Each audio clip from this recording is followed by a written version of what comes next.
Honestly, as a gamer, I really admire your gaming skills. I'd love to support your journey. Let's stay in touch, share ideas, and grow together in this space. If it's not a bad idea, add me up on Discord to discuss more. Backhand index pointing right. Janet Scott.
HVAER det du tanker OMNA.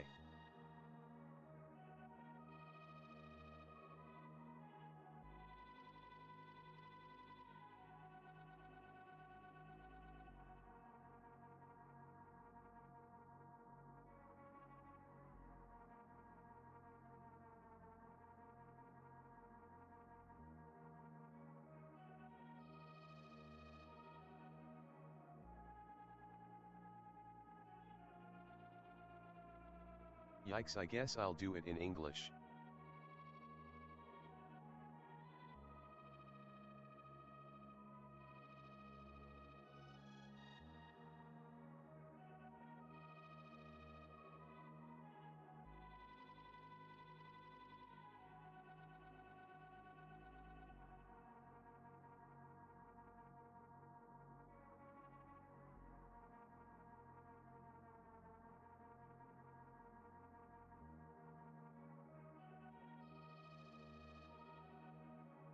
What are you thinking about / analyzing here?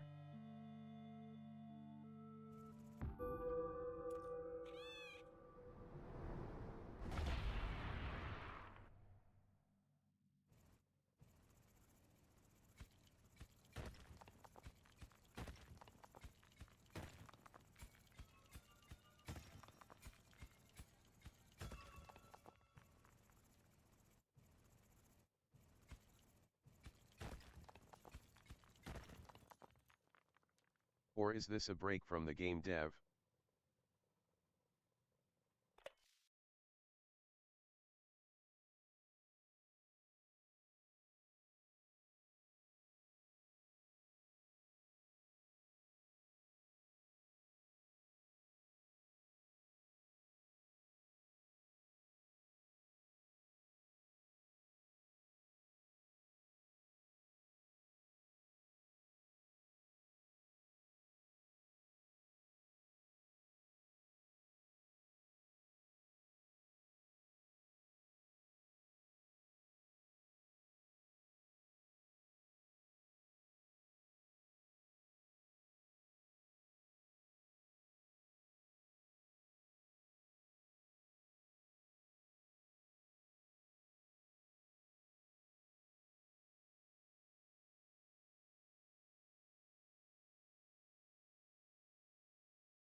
Hello. All right. Jeez. I've been talking to myself then. During playtesting, I noticed one of my players, they turned off the music, and the music was the main indicator for when a wave is coming. So I was thinking, like, how does Dome Keeper handle the visualization of a wave coming if you play without sound? And what you notice is the little icon bottom left. It's gonna be blinking, and that's gonna be like the main indicator they use visually. And it's also interesting to see like the difference between the sounds when you hit the rock and the minerals.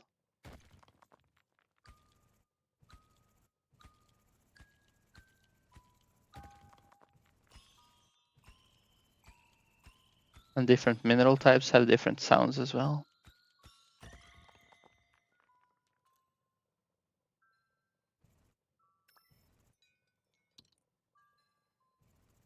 You also hear collision sounds of the minerals.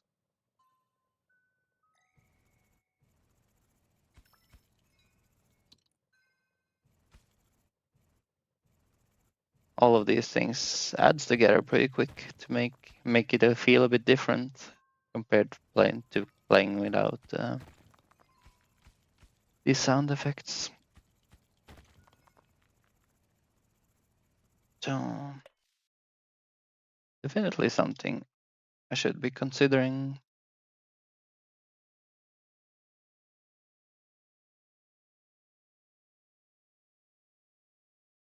Let's see, do we have a mining section here?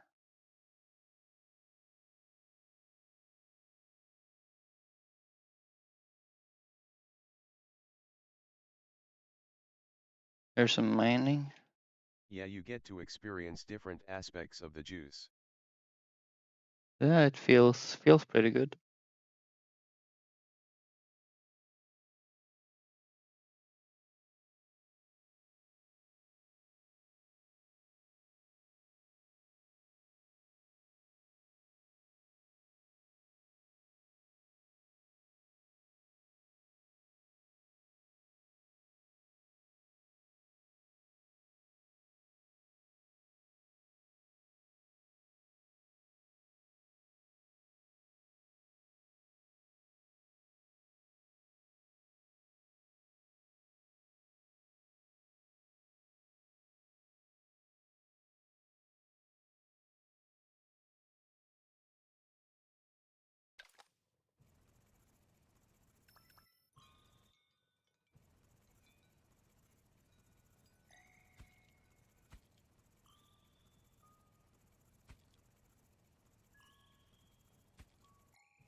So the wave timer here, it consists of a little blue bar that goes up, and when it's full, this icon starts blinking until the wave is over. Hmm.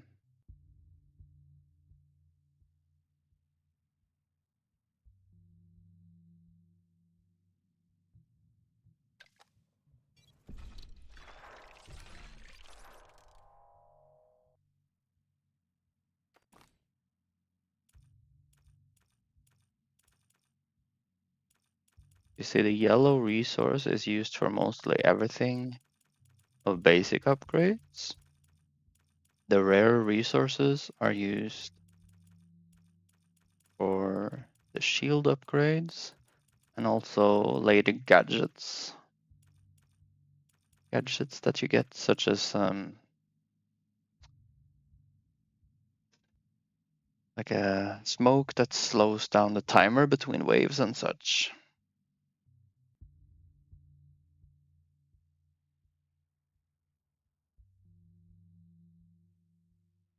And somehow it feels like you have so much time before the wave, but I don't think it's actually that long. I'm gonna time it.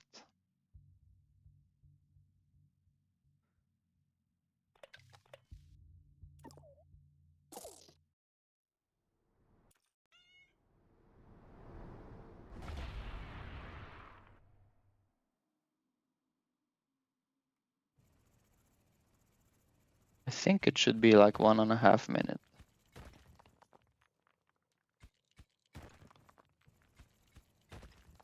But you only spend like a second to mine something. When you find a resource,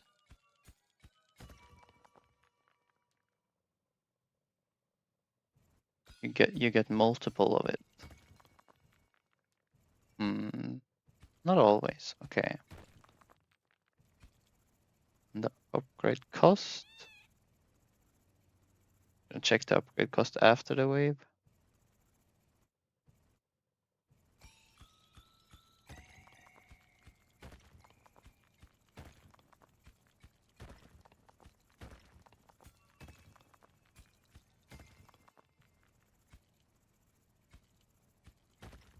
Yeah, so you can get a lot of resources really fast.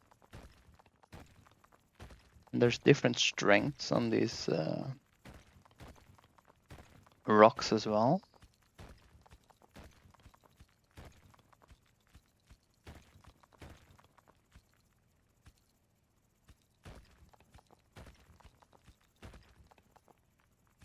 Like some of them are more dense than others.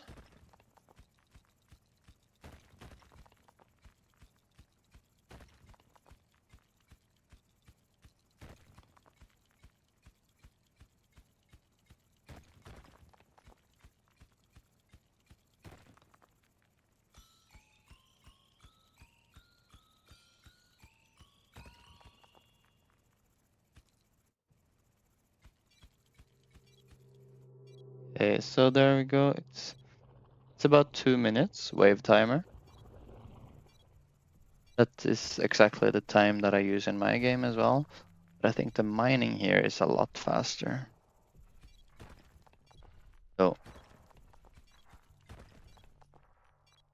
say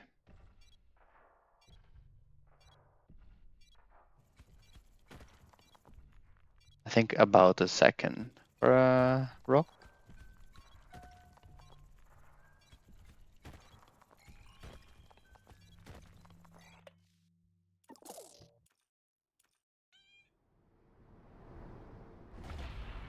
Just trying to figure out like what's a good pace of the game, you know?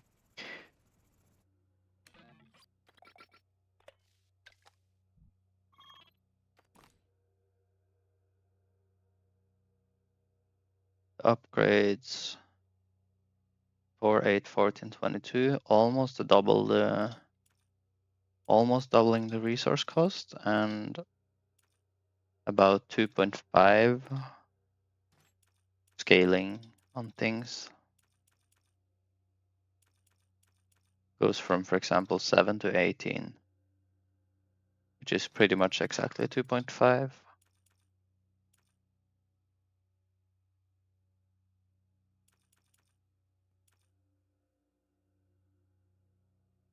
And I also noticed like even though you double the cost in the beginning, that is not necessarily the case as you get to the higher levels. Goes from 12 to 18, for example. That's only 50% increase here. And here as well, 50% increase between these two. So not linear at least. And not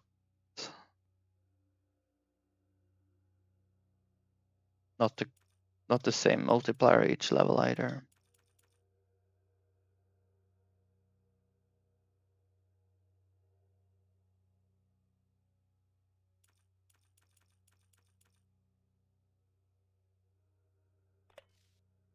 Let's try to consider like how much resources would you typically gather here in like those 2 minutes.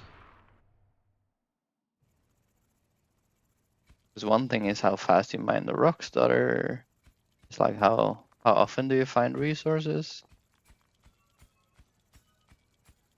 And how many are you able to carry back before the wave?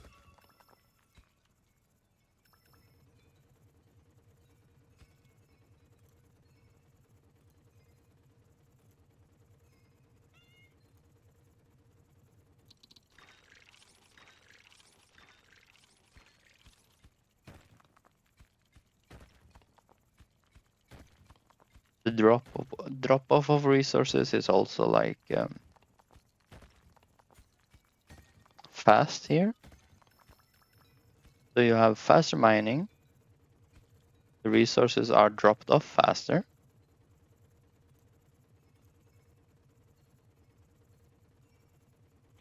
I think you might find the resources faster as well.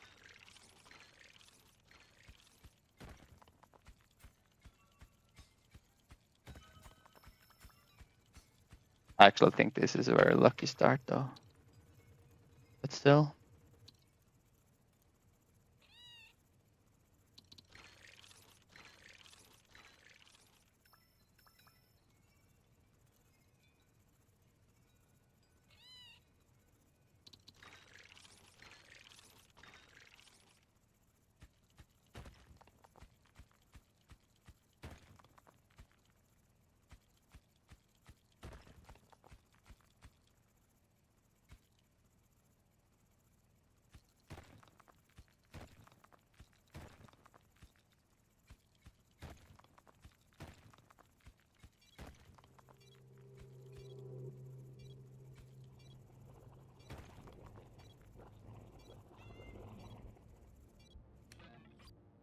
And so I got 14 resources before wave 1. That would allow me to upgrade like 3 things or double upgrade 1 thing. On top of that, I start with my weapon already. So compared to my game where you would typically want to upgrade your weapon like once, you want probably want to unlock 2 weapons before wave 1 and get 1 mining upgrade. In here you can possibly get like 3 upgrades for economy instead of 1. So everything tells me that this game has a faster pace, from how fast you get the resources, like how fast you get your first upgrades. It's a bit tied together, but it's also like the fact that you don't have to buy a weapon here in the beginning. And like how fast you mine stuff.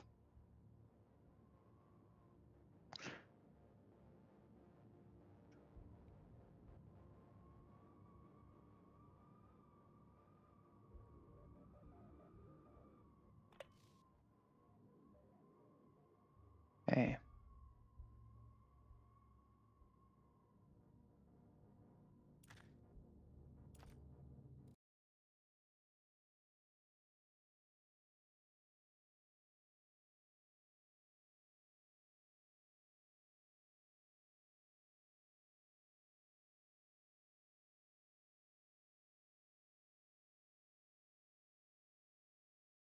Compared to the 1 second it takes to mine a block in Dome Keeper, here it takes about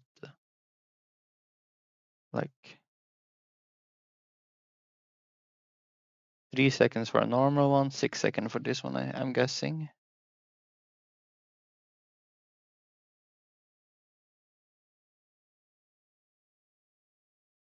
Yeah, pretty much 6 seconds.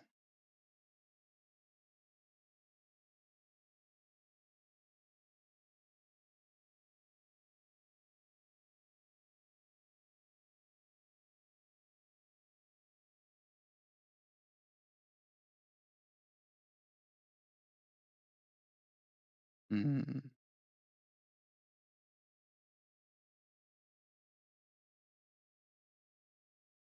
And of course, it's not necessarily that the pace should be exactly the same.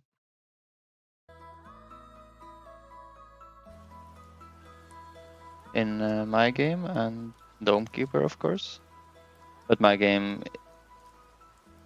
like is based a lot around Dome Keeper. So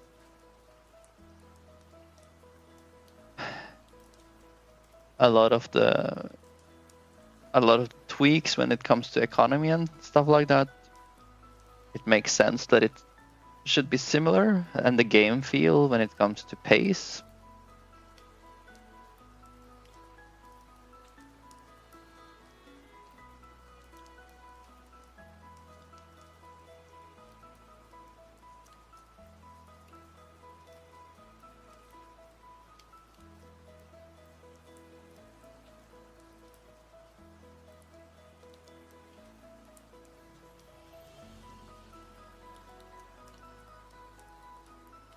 We could try this.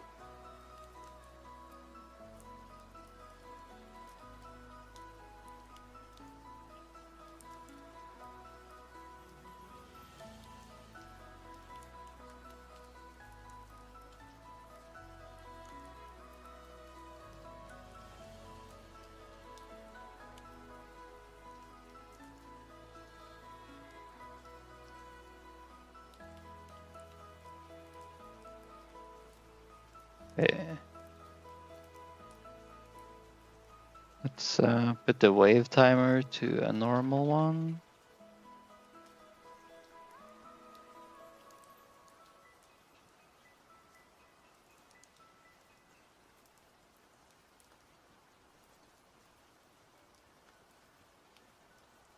And let's try to see like how many resources are we able to get before wave 1.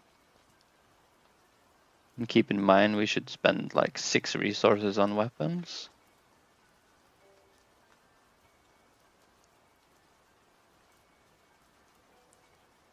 So that's 1, 2, 3, 4.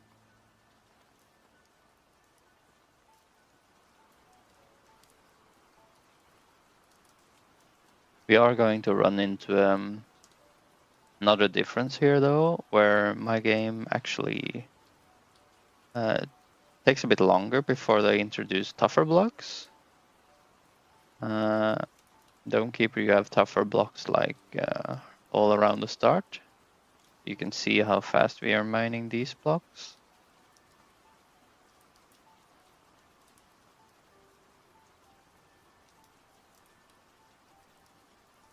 A silver one, nice.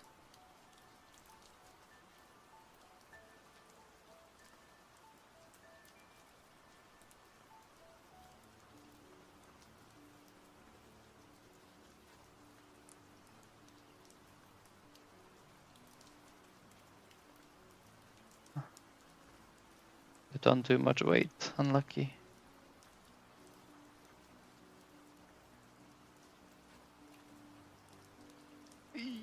Yeah.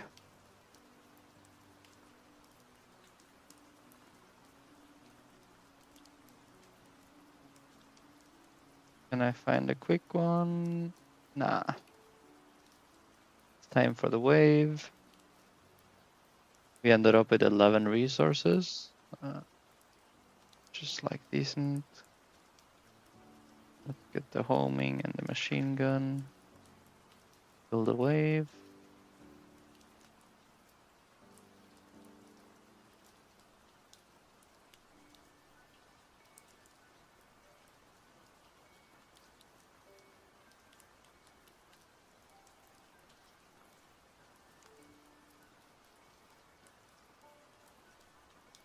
There we go.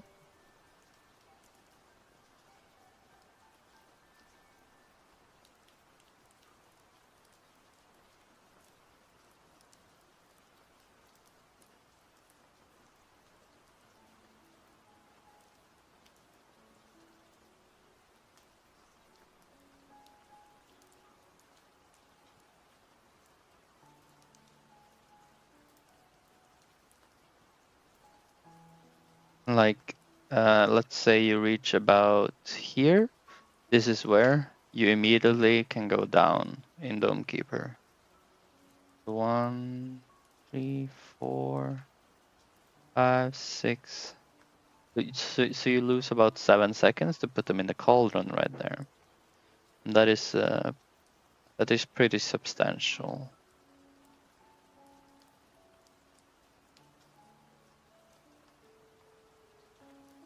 Okay.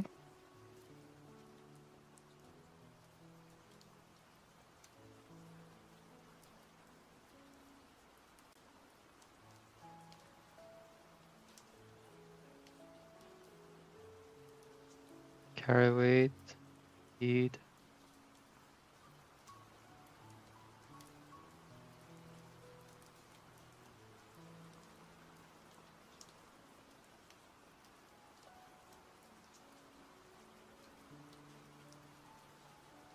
Some some of the reason why I did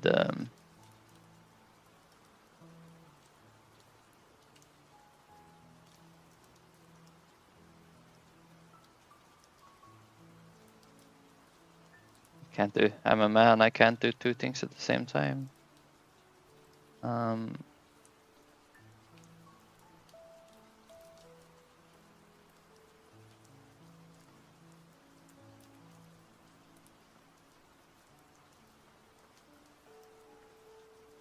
What was I gonna say?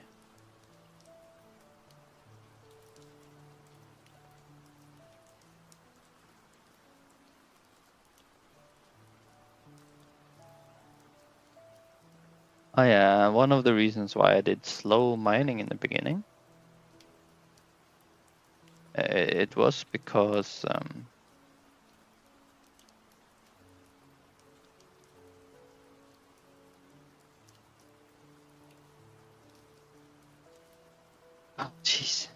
wrong with me? I did slow mining because it would like make the upgrades feel like they had a bigger impact. So I was thinking like, okay, the player has very slow mining for like 50 seconds, and then they get a huge upgrade, which really improves the mining, and it feels good. But I wonder if one of the reasons why it doesn't feel so good is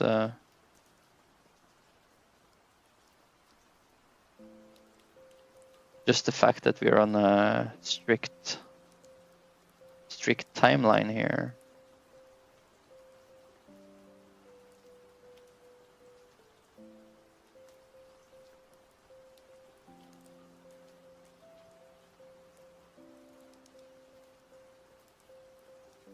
That makes sense.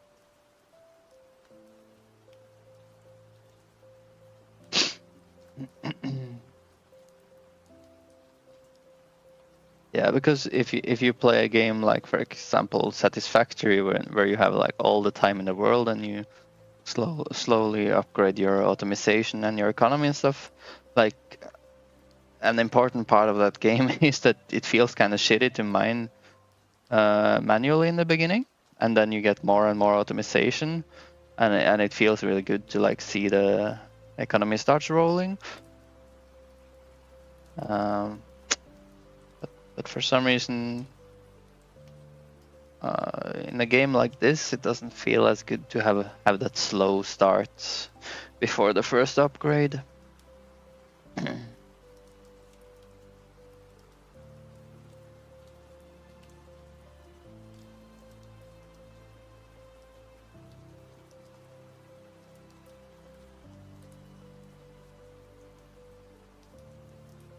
There's a couple of other design decisions I wonder about in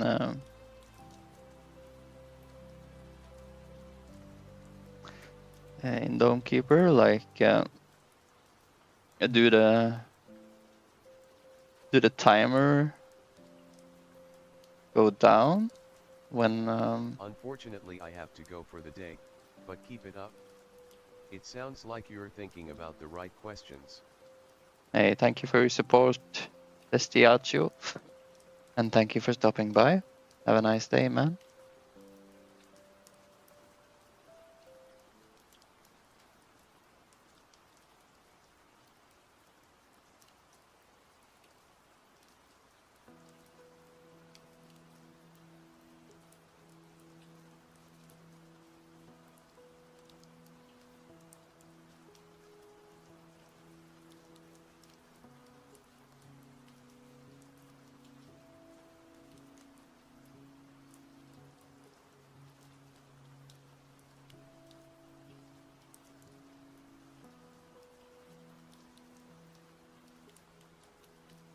Yeah, here we have 80 seconds before the next wave, when we kill the wave.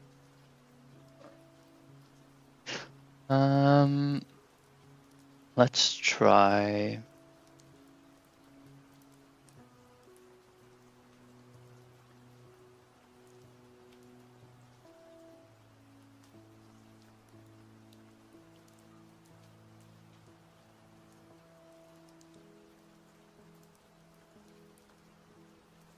A bit different scaling on things.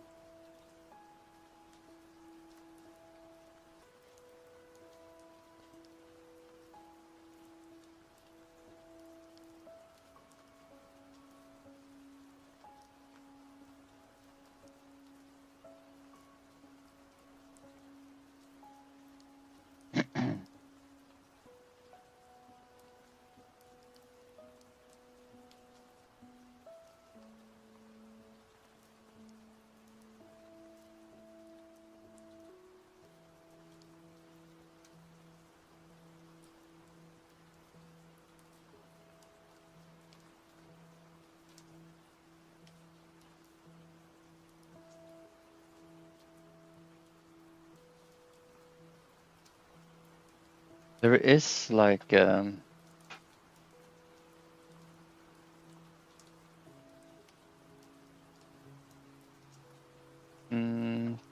fundamental difference in the economy as well in my game. I think my economy scales a bit harder because you get more value from the resources deeper down.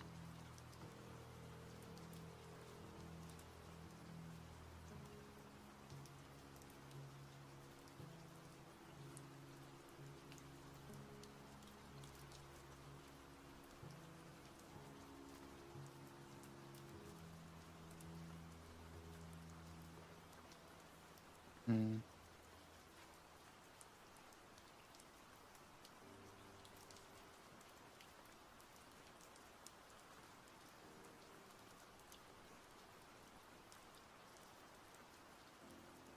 Learn from Dome Keeper. Save timer 120 sec. Mine time 1 sec normal blocks.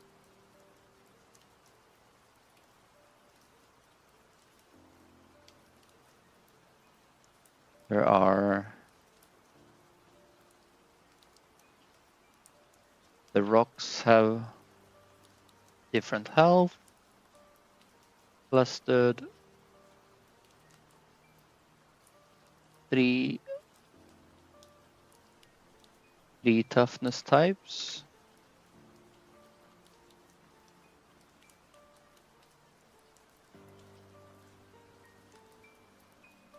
Always one type clustered. Mm.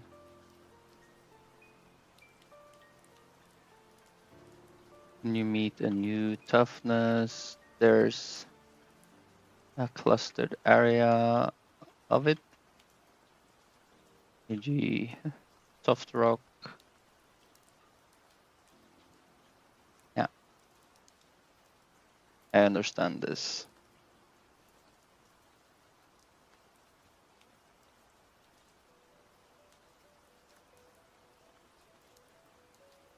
So I could probably produce like different toughness stones with slightly different visuals.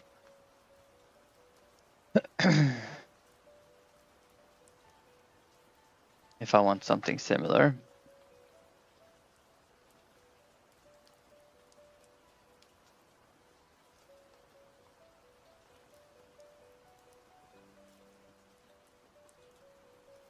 This gives meaning to drill upgrades before meeting the next colored layer.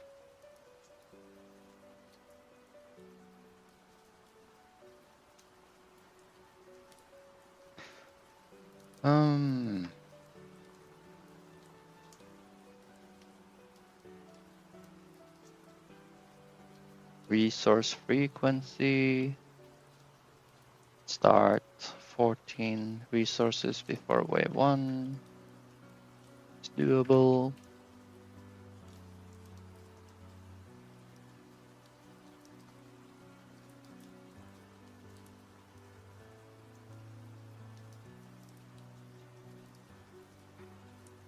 Wave timer. Does wave timer go down while fighting a wave?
So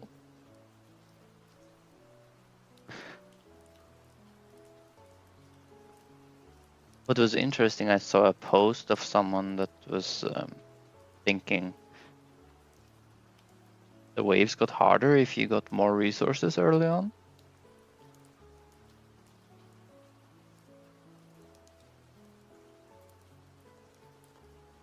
This could be a good way to balance the game where broader audience feel good about it. But of course,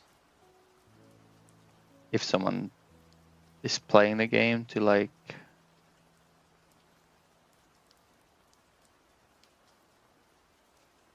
compete, I guess, or like trying to optimize it, it feels bad to be punished for optimization, and you would have to like figure out how the game difficulty generation worked in order to like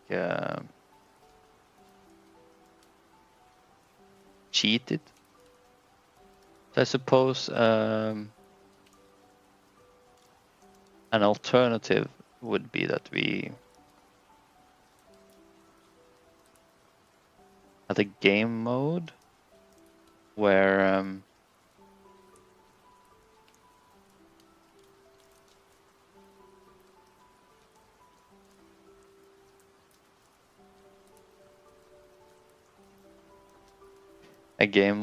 it's balanced based on things like how many upgrades you got, and another game mode where it's balanced around things like just wave time, like the number of waves that has spawned. Of course, the game mode where it's a fixed scaling will be the one that competitive players probably enjoy the most, and the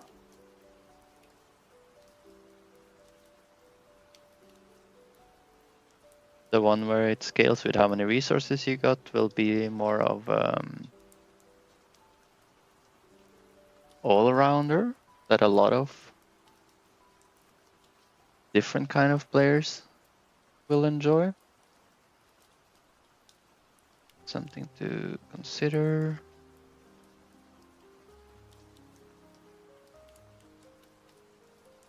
Let's see.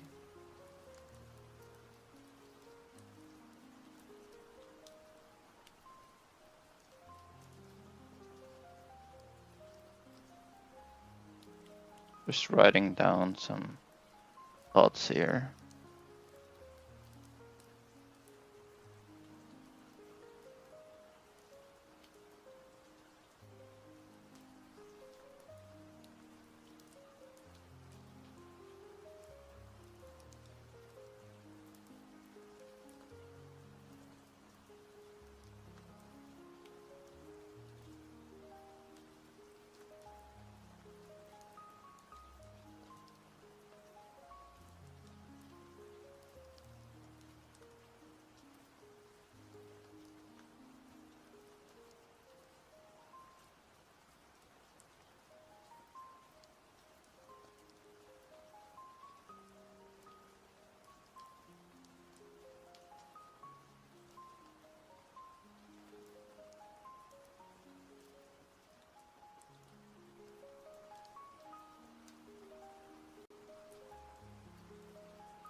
Should there actually be much scaling though?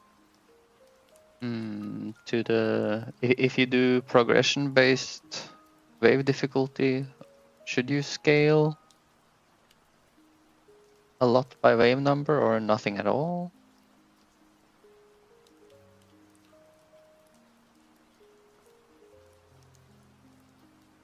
That's a difficult choice.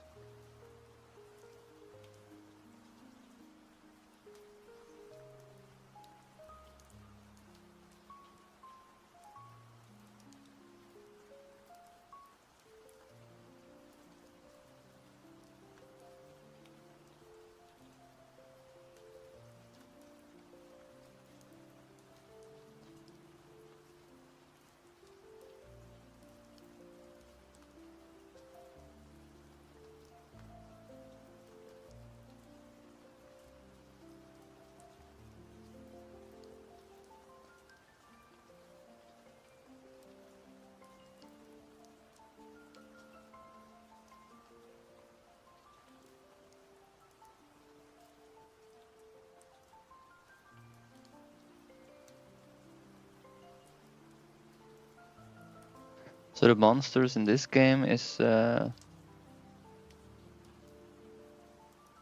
weighted based on how difficult they are. The current wave setup that I like patched together fast was basically counting the health of the enemy and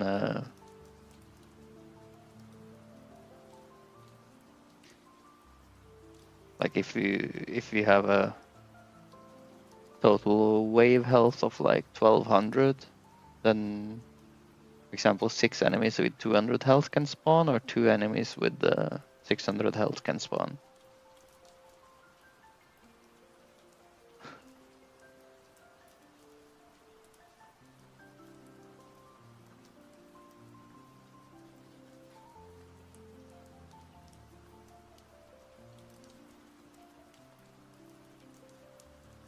But I guess here there's a very big difference in how much damage and how fast the monster is and stuff like that.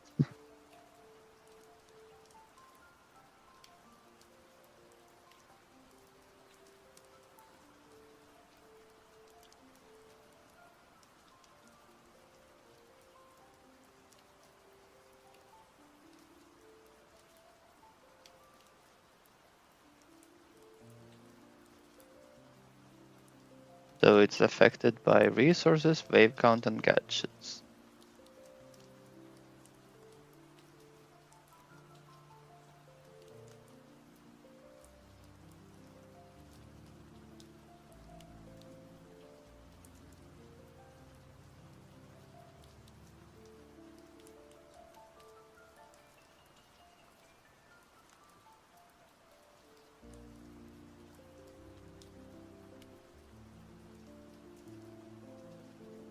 Personally,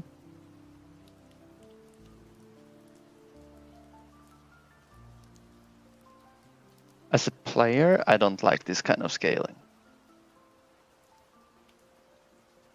I remember I played RimWorld. It's a base building game, colony management game, and I couldn't understand why I was so bad at it. Like I always kept losing, and I played for probably hundreds of hours. Like I don't know, maybe 200 hours, 300 hours, before I realized that when you get super rich in that game, the raids spike in difficulty is very hard. Like the raids are basically tied to your colony's worth, right?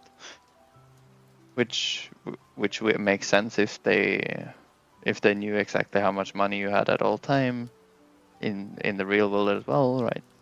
Like okay. But it's like I never knew before it had been super long.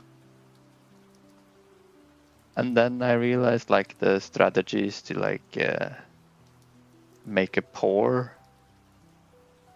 society with like mediocre rooms and do a slow progression. Like that's how you win.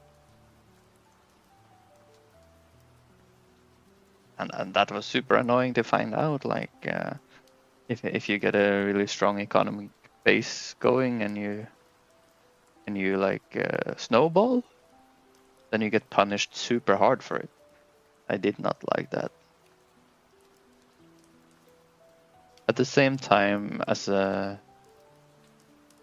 from a design perspective, I do understand that if you scale the difficulty by the progression the player has had, there's benefits to it. Especially from the RNG perspective, you have like, if you get really lucky at the beginning, if you do not scale with progression, then you might end up having like a run that feels almost too easy. And if you get like super unlucky, you could have a run that is like feels unfair in the difficulty. Like it feels like there was nothing you could do, you know?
So that's a good point with the wave number scaling. If you only scale based on wave number and you get a good start, you can snowball and it might get trivialized.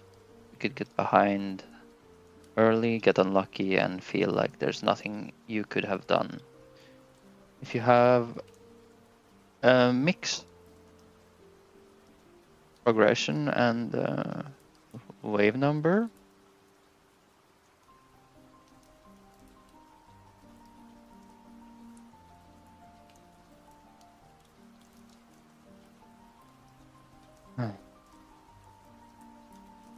let's see, then players will not be punished as hard by bad RNG, and if a player snowballs economy from good RNG, the difficulty will race faster, still giving them challenge. So that there is some merit to this. You have to be careful that the optimization can end up being don't deliver the resources before the wave.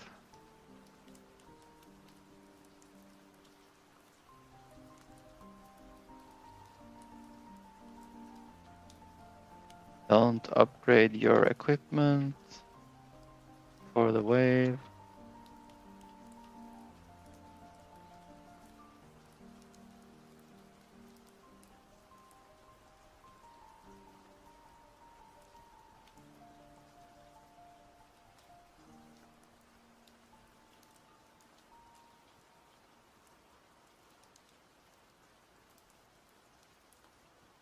stall progression, keep waves easy.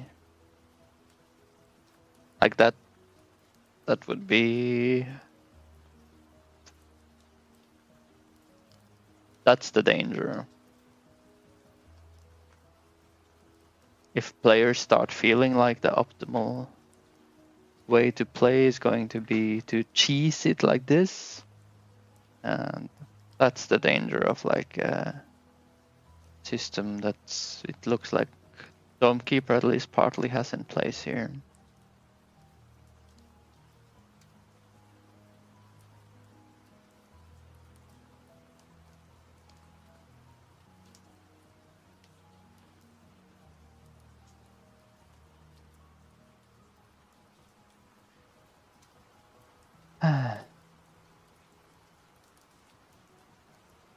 Difficulty could raise when a resource is mined, not when it's brought back to base. That's one way to partially alleviate this. It would punish players that leaves a lot of resources on the ground. That's another thing to consider.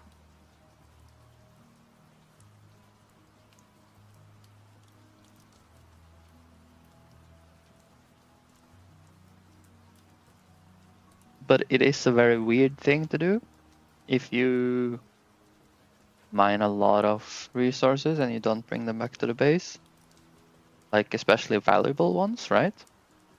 So the more valuable resource, the more likely the player is going to bring it back to the base. So if he's going to leave some stuff on the ground, it's probably going to be the low value stuff that is not worth as much. This could be a good answer to this one.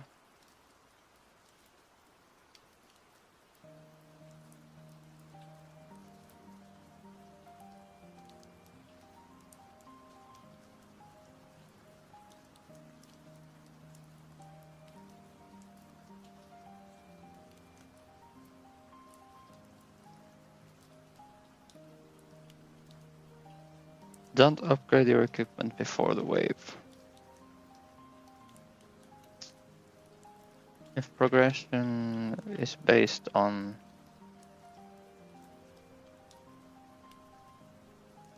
resources mined instead of upgrades, this becomes less of an issue.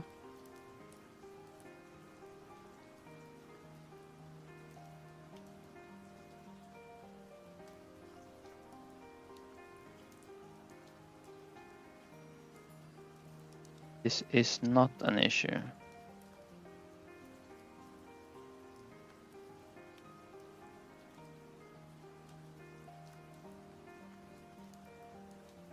If weapon...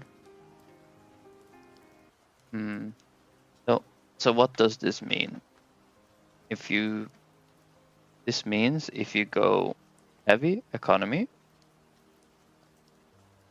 go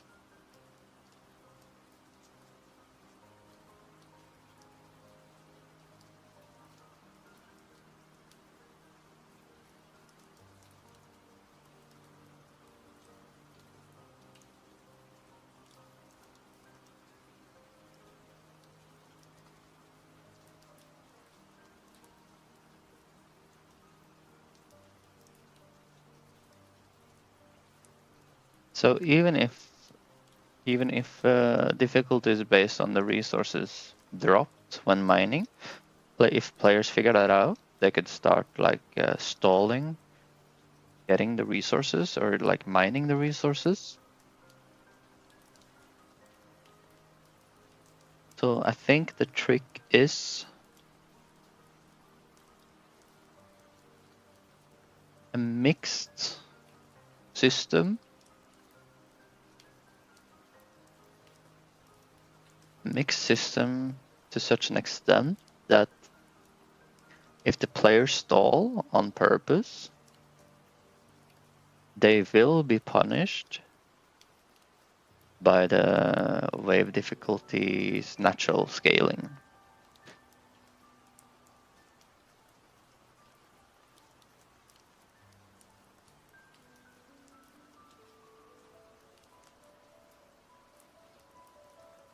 The difficult part is like finding the natural scaling, which allows bad players to have fun.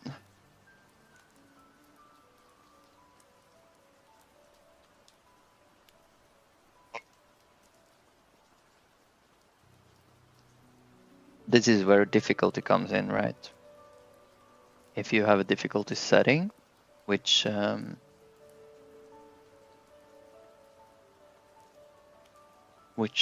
basically increases the wave number scaling pretty hard,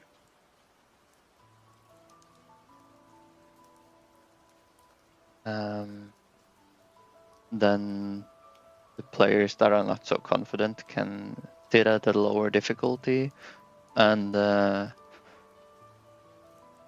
be purely carried by the optimization, by the progression difficulty multiplier, and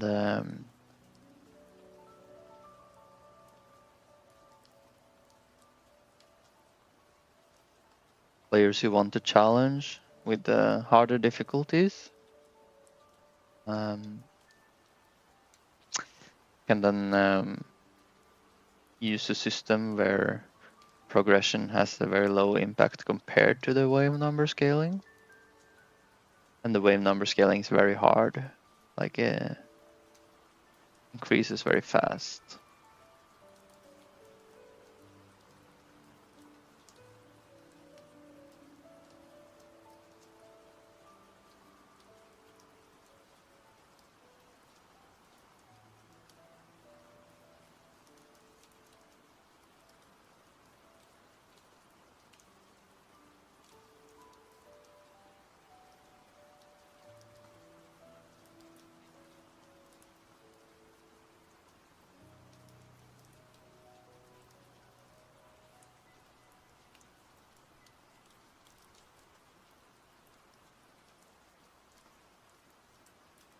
I wonder if I should be open about the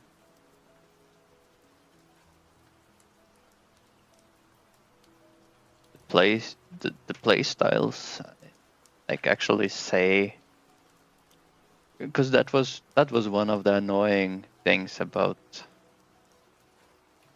RimWorld for me, right? That after hundreds of hours of playing, I still didn't know, because I didn't go to the wiki. I still didn't know that the main contributor to difficulty was how rich your colony was. So the question is, if I have a game mode which mostly bases the difficulty on the progression, should I state how it works?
But there's a couple of ways we can do the difficulty setting scaling, right? We can have easy, normal, hard, brutal. The typical scaler system where player just picks their desired difficulty.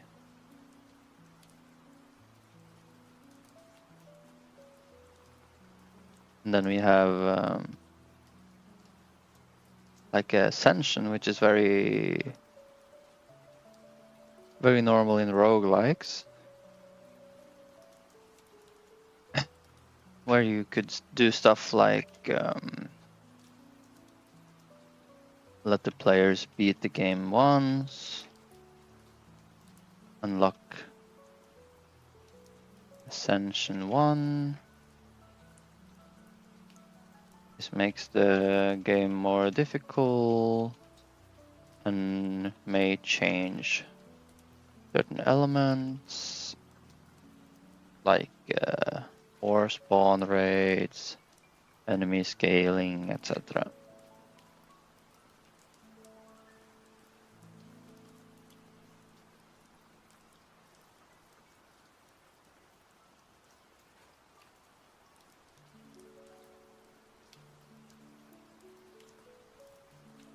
So what I was thinking is that maybe easy could be completely progression based, for example, suited for player who just wants to chill, longer wave timers.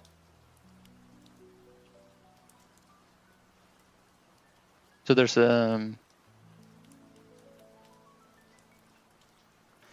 not sure about the longer wave timers though.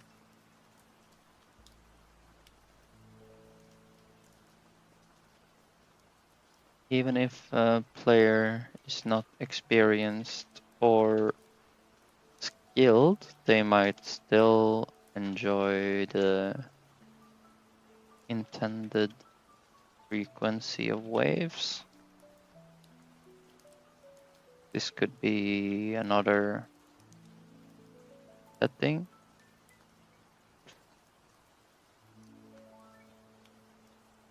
Because this is something I have to consider, right? Is if there is a player who is not confident that he will make normal or hard difficulty, like and he likes the type of game this is, but he doesn't want to like push himself, he just wants to enjoy it.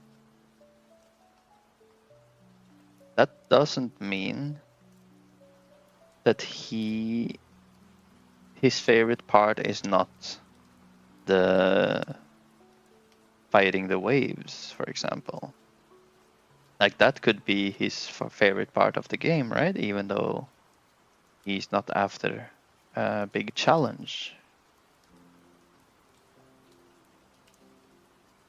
So it might be wrong to throw off the tempo of the game, like the pace of everything, or easy difficulty.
So here we actually see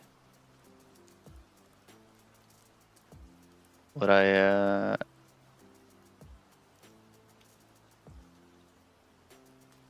am guessing is the difficulty of the wave.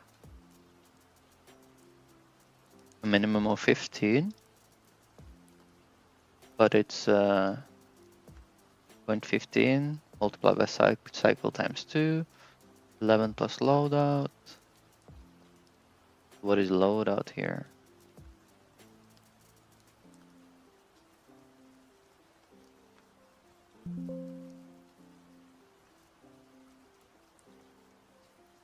Loadout is the difficulty setting.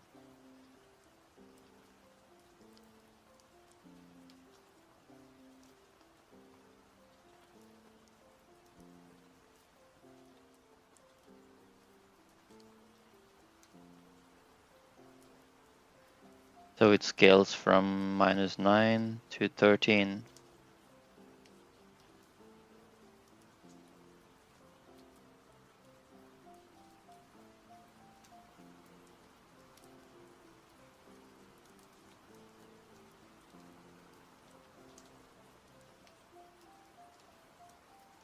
Let's see, 0.15 multiplied by 2 by 2.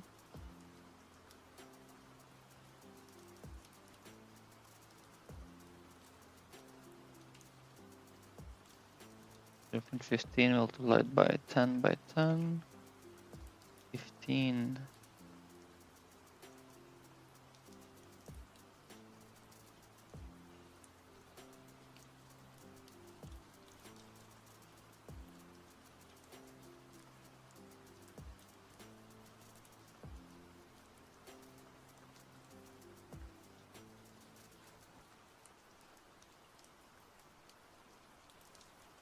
It takes a really long time for this exponential scaling to catch up.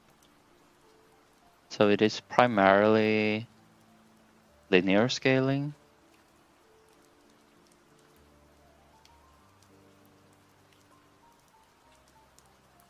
Like linear scaling has more to say than the exponential scaling until you reach like 70 waves or something, probably around there.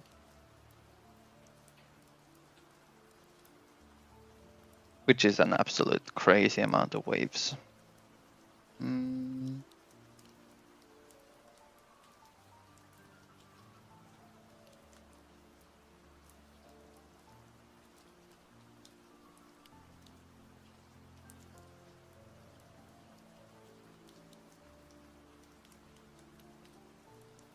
The weight starts off with a value of 10. The resources in the inventory contribute.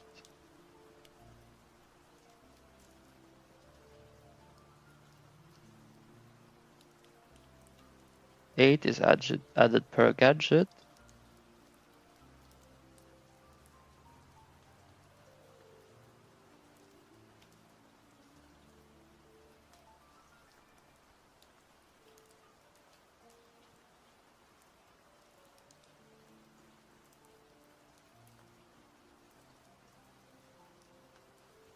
Loadout multiplied by 10% of the weight.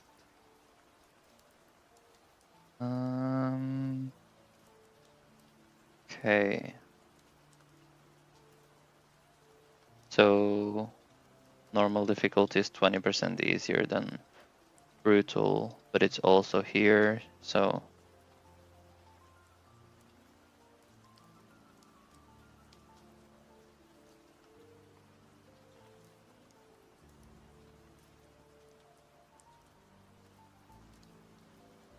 we have cycle weight, and then we have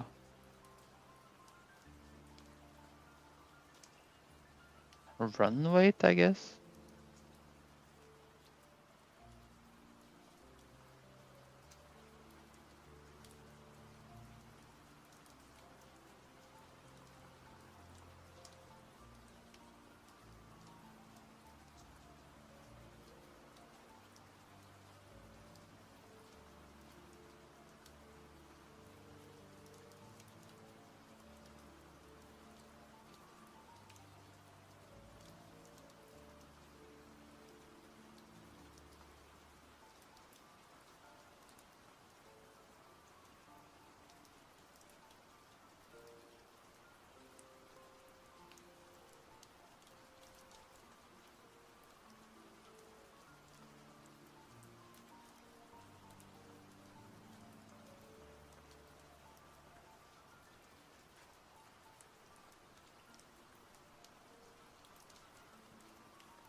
The run weight is depend only on the current cycle and provoked waves on prestige mode.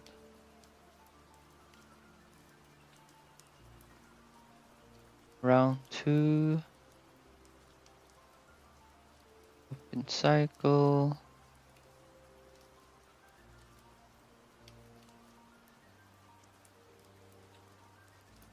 Okay.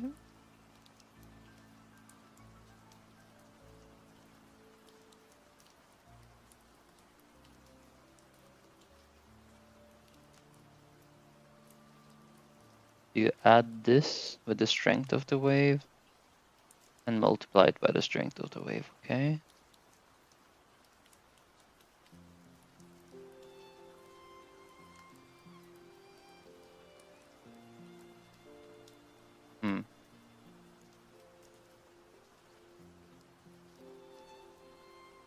It is quite technical. A lot of calculations.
It was created from a game made in 72 hours in a game jam.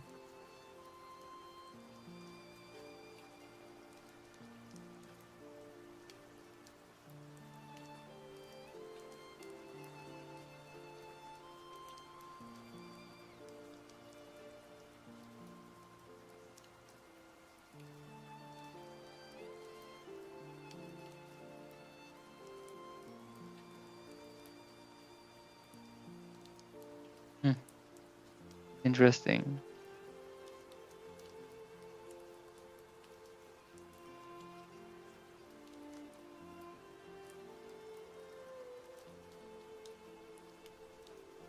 Dome Romantic.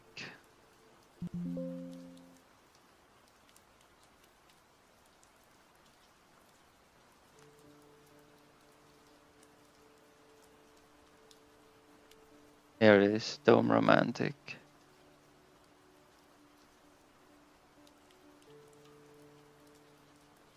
It's crazy how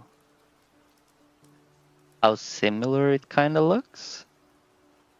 The 72 hours version with the full version in the print screens.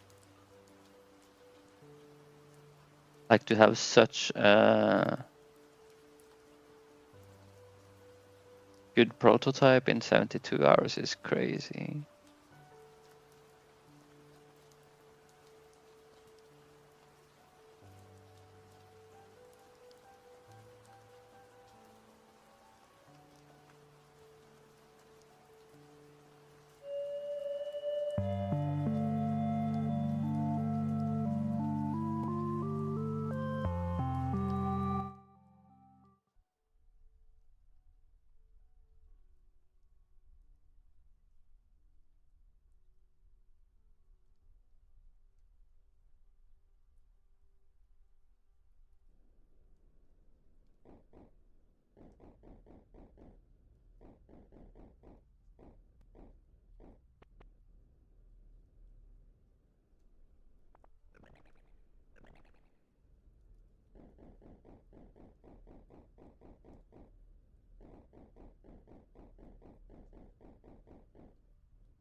Let's see, in the beginning they had they also had like the same sound effect for hitting different kind of minerals.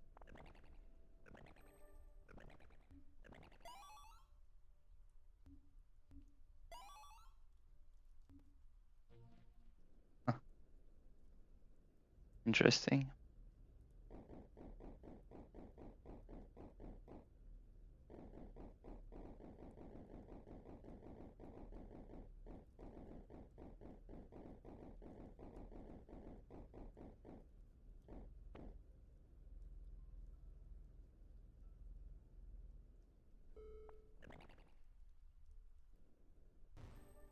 But yeah, it is.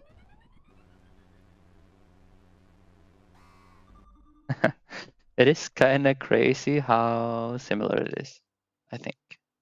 Because this game took more than a year of several developers to make in the end.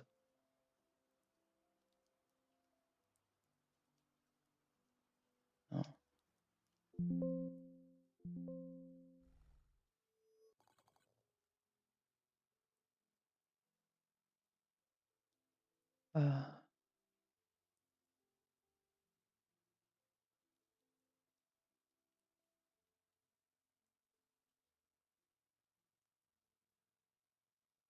Look at this, Woody. Where did my mixer go? Here.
Oh, yeah, I was gonna check. how the timer worked.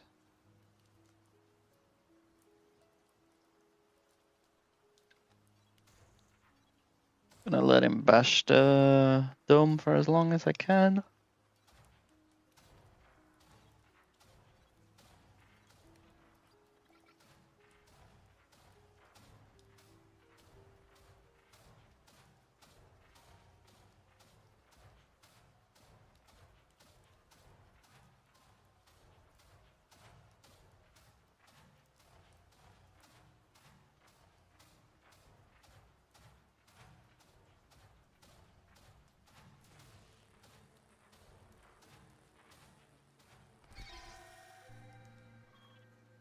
Okay.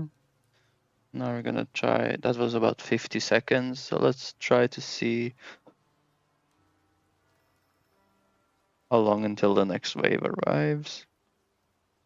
Also, I'm gonna hold back on the upgrades.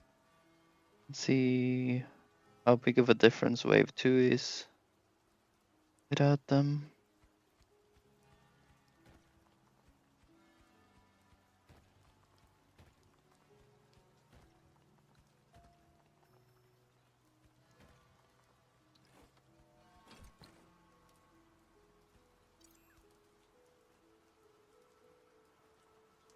Oh, now I accidentally unlocked a pet. Damn, it keeps bringing the resources. Okay. Never mind, I guess. Very cool pet though.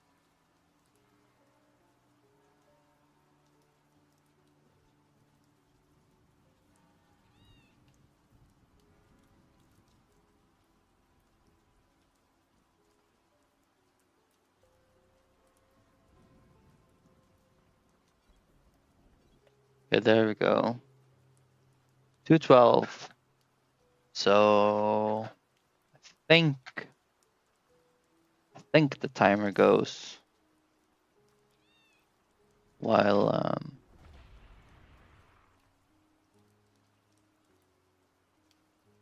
I think the timer goes while the wave is ongoing. That makes it easy.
Hmm.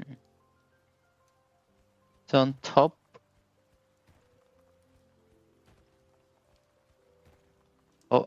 of the horizontal layers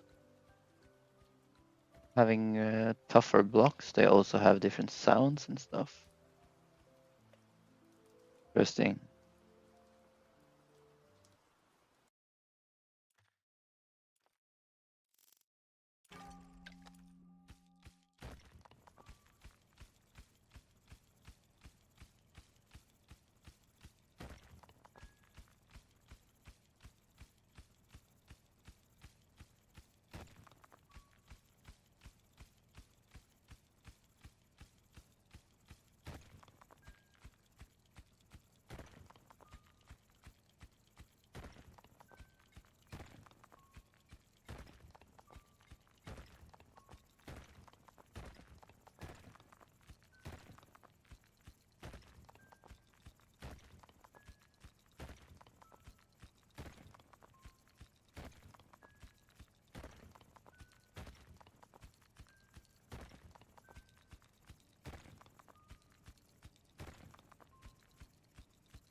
Okay, that's crazy. Like, once you come up and defend wave 1, it takes like 5 seconds to kill.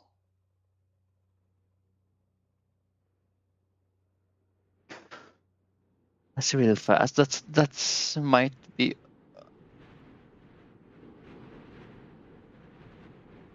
Oh, there's a storm coming through. That might be another reason why my game feels slow. Like the wave dies so fast.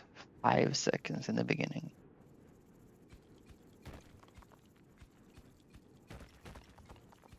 So like a single enemy then is appropriate.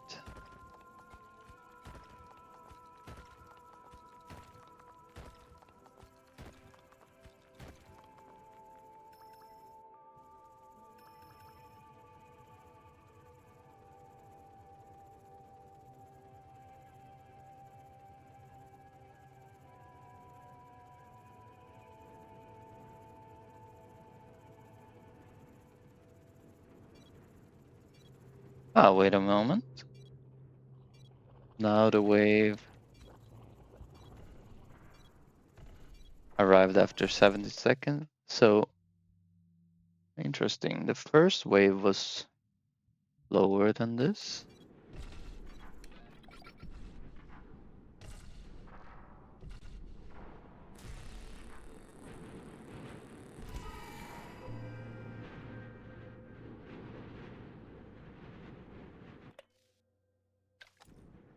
Okay.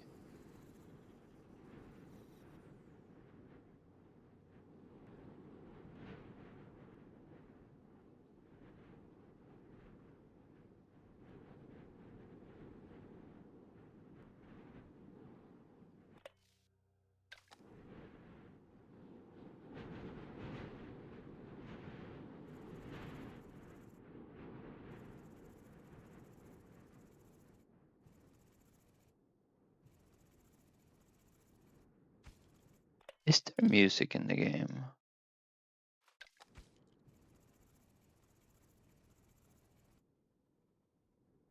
There is no music right now. Why is that?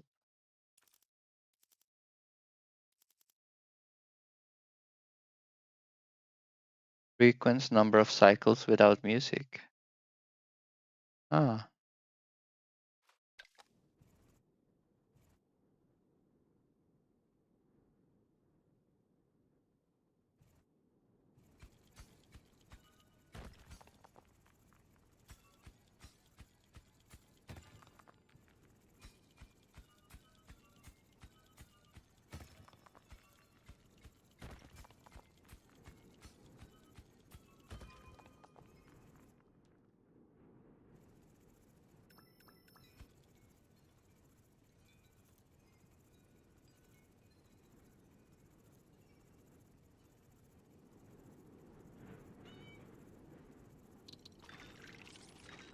I might have been mistaken earlier. Oh, it was 90 seconds-ish. Bit more. 2 minutes, yeah. Could very well be 2 minutes.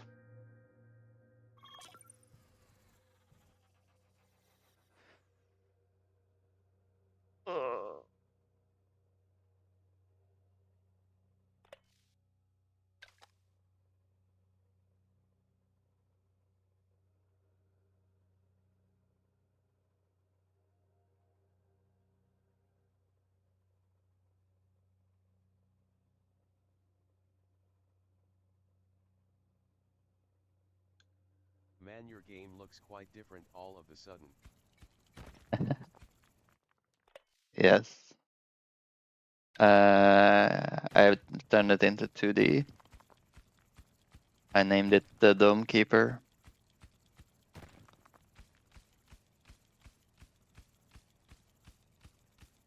I'm trying to learn from the best, you know?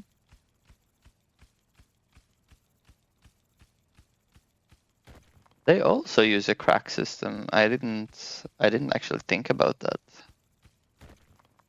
Their cracks light up when the block is hit. Pretty cool. Learning. Learnings for nerds beam and 4 Skeletorban died left.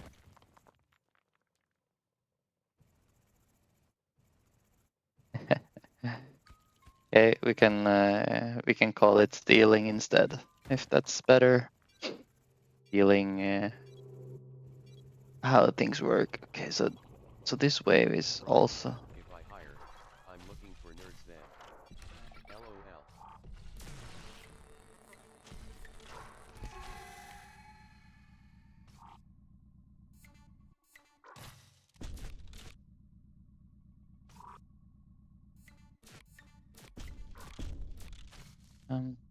Nice. Yeah.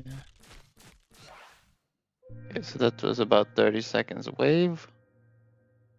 So now I wonder, are they gonna arrive 30 seconds faster or not?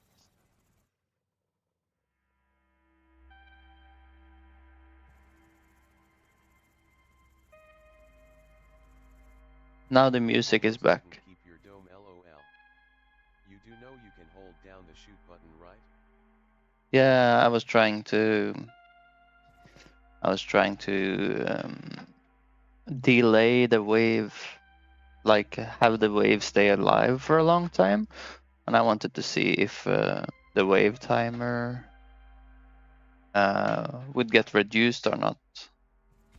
Like basically if the wave timer kept going while the wave was active, is what I was testing. Unlock the wave timer first. XD. Yeah. So you can actually see it. True. Is it these things that unlock the wave timer?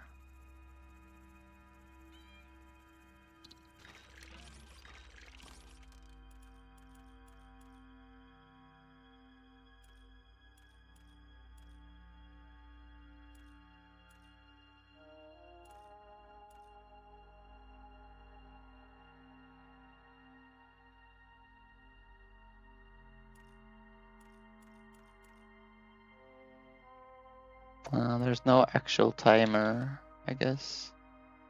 Fuck, nah. Up to? Adaptive wave timer?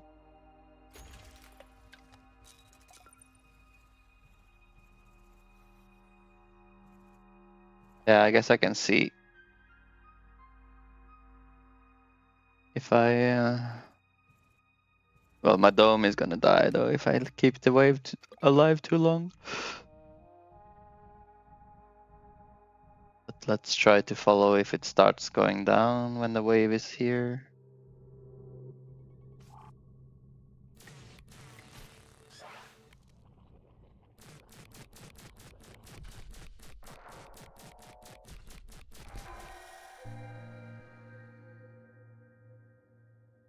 Oh, very much didn't look like it. Okay.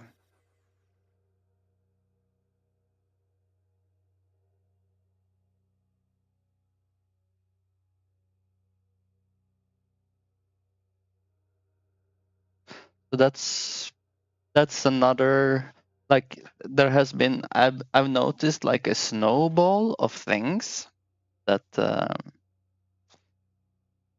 that makes my game feel a bit slower than Dome Keeper.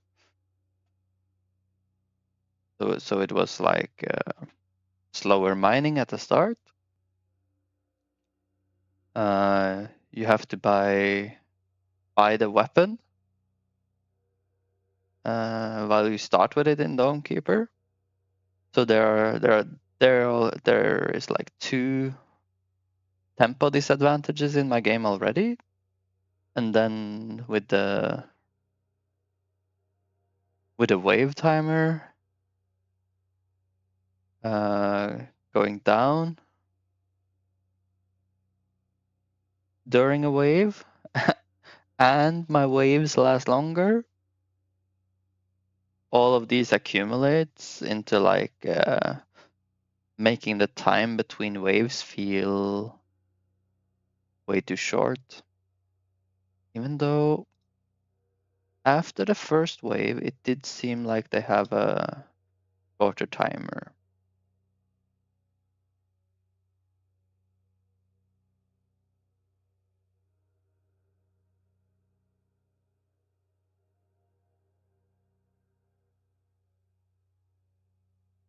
Welcome, by the way, Stolen ID and Blackwater.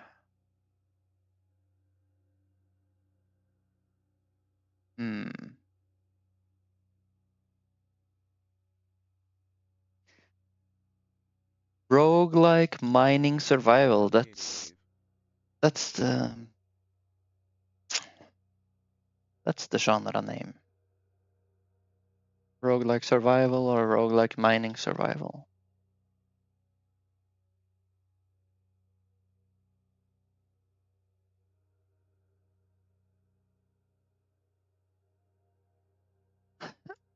I was thinking if it would be a good idea as well to have the different hardness of rocks, which this game has. Like just use a noise map, and you see these rocks with like huge rocks in them takes 3 hits, but there are like smaller rocks as well. Like these are even tougher, I think.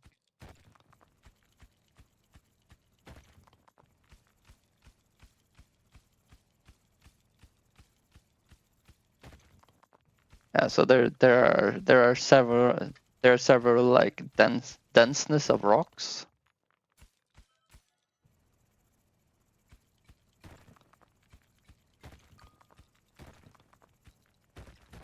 And like these ones only take 1 hit.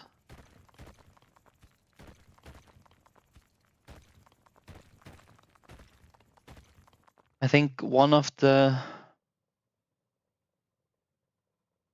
benefits of doing that will be that you will like feel like the pickaxe upgrades does a lot on the top layers as well, where the rock is not as hard, because there are actually pretty tough rocks from place to place. Without the need of like going all the way down to the next layer of generation, I guess. Like there are like horizontal layers, like these ones, where the rocks get tougher and different color. But even before this, you have the different health on the stones, right?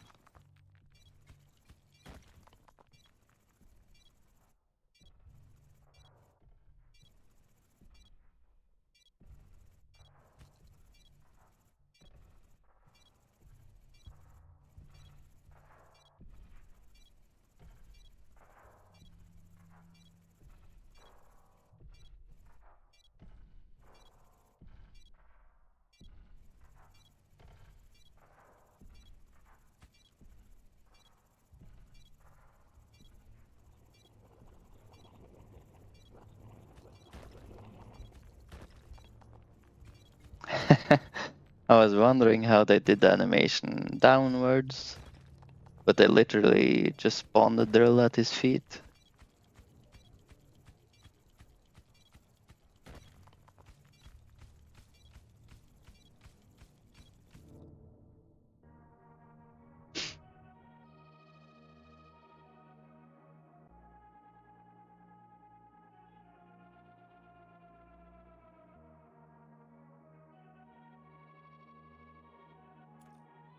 Were there 3 enemies already? Is design choice or just part of whatever version of the engine they used? Kate thinking. Curse of the Light Band. Is design choice or part of whatever version of the engine they used? Light Band, what is that?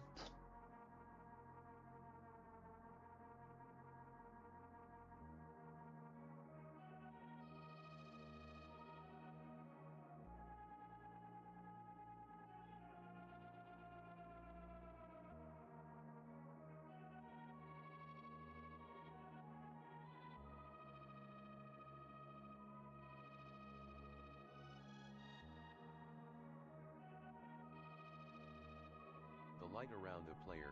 As it dims you can see the distinct ring rather than smooth transitions. I know it's been a thing in 3D. Mm.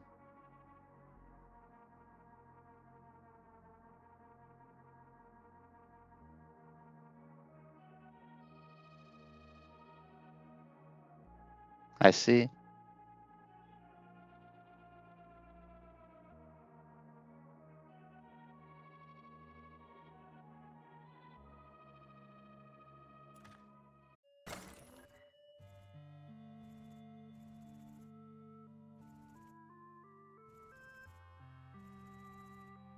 I'm pretty sure it's a design choice, like the ring stops at the walls. It is like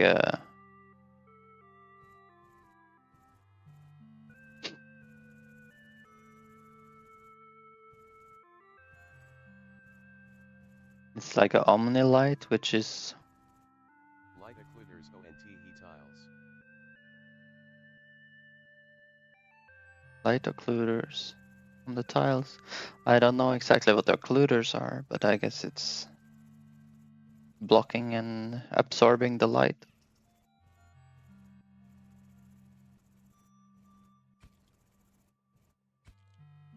But yeah, it looks like if you would like what it would be if you just had like an omni light in 3D.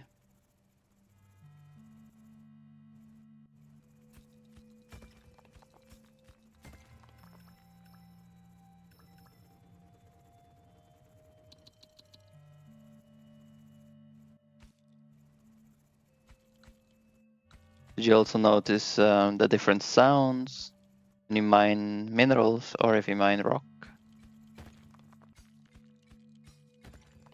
And they also have like sounds when they crash into stuff. It's not so noticeable here as it is in game.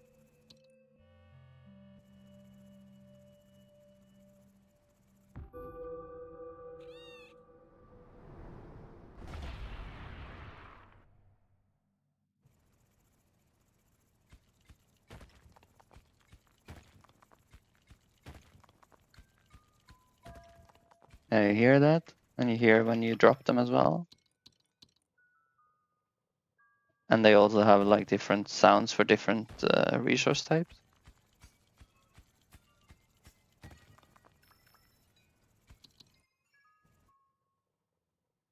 So there's a lot of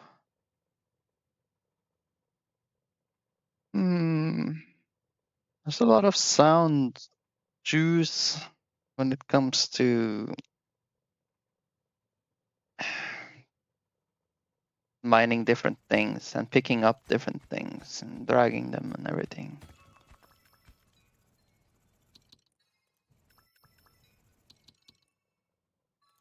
And it makes a big difference.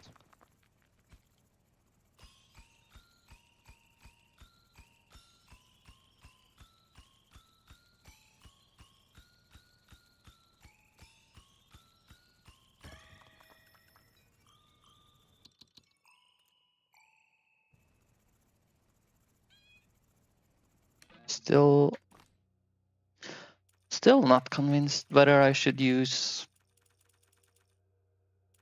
different resource types for different upgrade costs. The sound changes depending on progress too. If I had to guess, they have a base sample or two for each type of rock, then modulate them based on progress.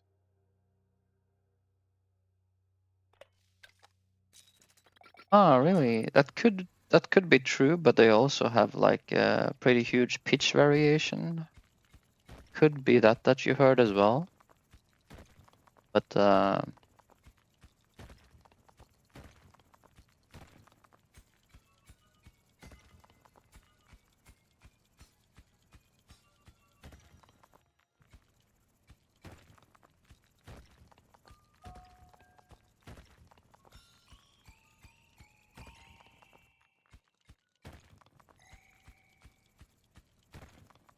dun, dun, dun, dun.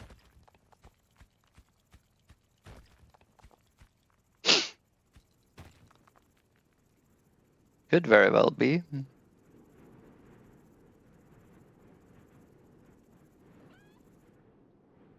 They also don't. They'd also have like default now that you don't have the music all the time. Wonder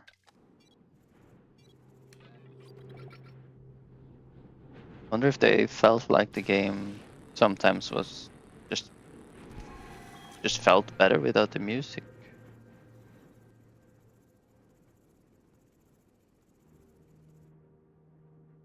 Now the music is back.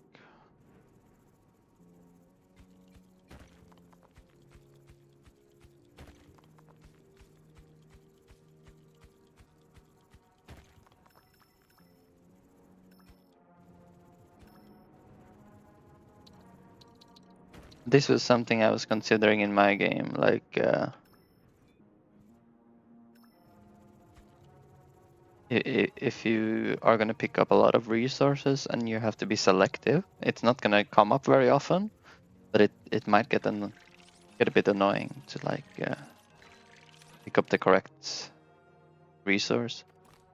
It is a bit easier in my game since you can just target them in 3D with your mouse, but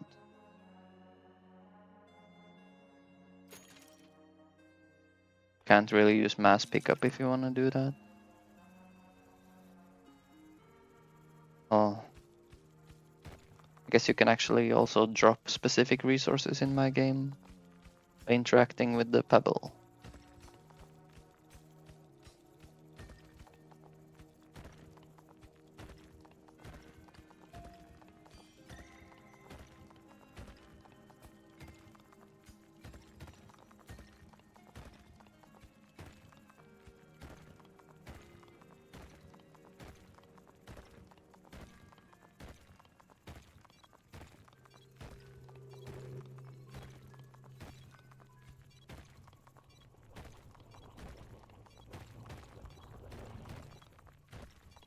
I wonder if they use noise maps as well when they generate their layers of stone.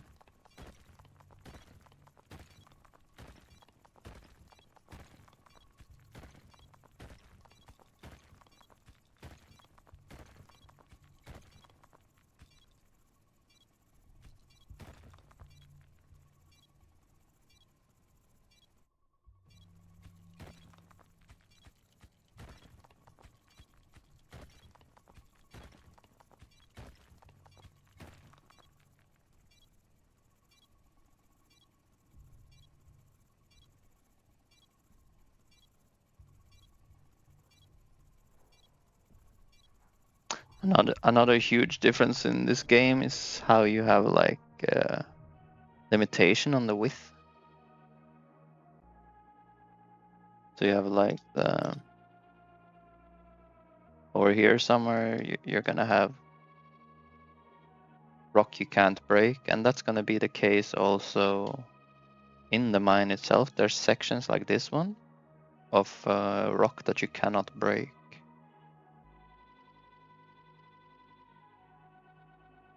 This rock you can't break, for example, and that's gonna be like an outline around the mine.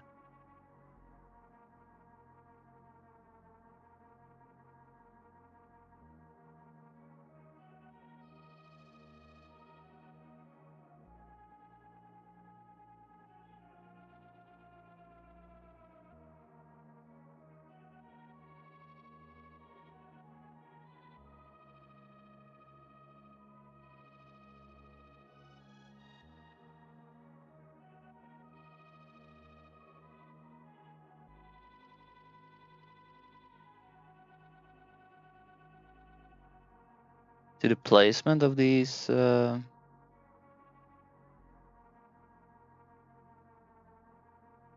gadgets, I guess they're called. They're pretty well spread out.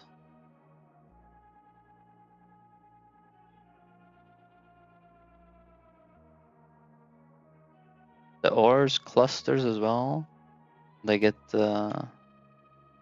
clusters gets a lot more common. like larger clusters when you go deeper, and the value of the things, they stay the same, which is quite different from how I do it, where both the weight and the value increases as you go down, so you don't have to carry as many resources, but you still have the weight limitation.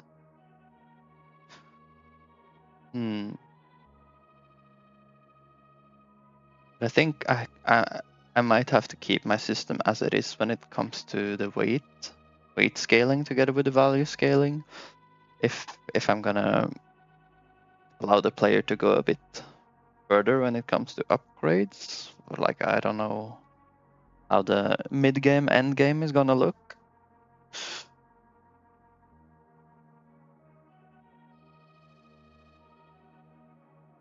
Gonna go get some coffee, then I'll be right back.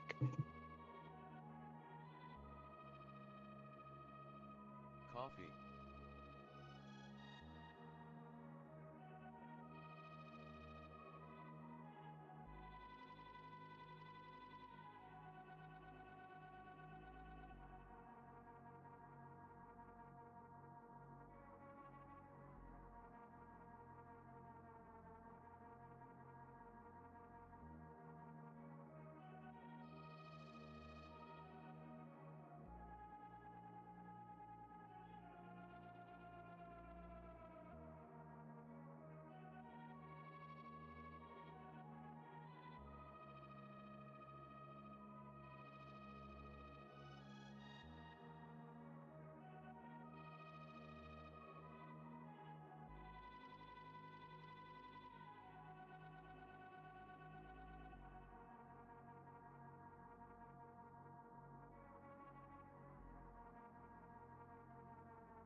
Yo.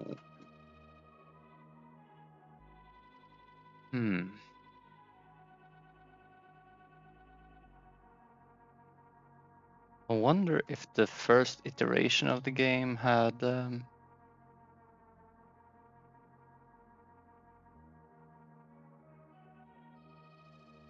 different rock densities, like health on the rocks. I wanted to see like how it feels in comparison.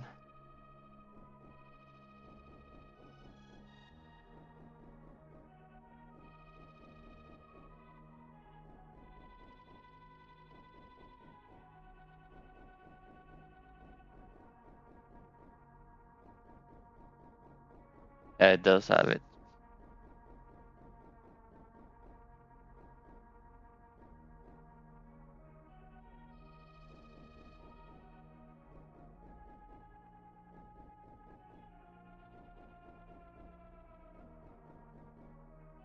But here it's maybe only based on how low you go.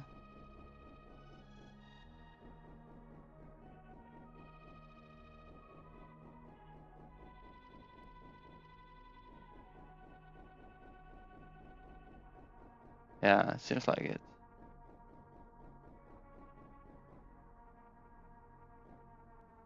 So in the beginning, they had layers with different health. And then they changed it to like a normal map or some kind of mapping system.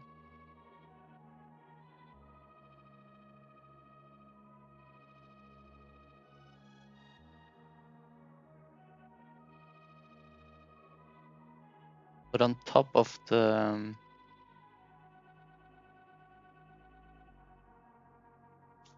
like the mapping of the rock densities, they also do have the different type of rock. How is that one?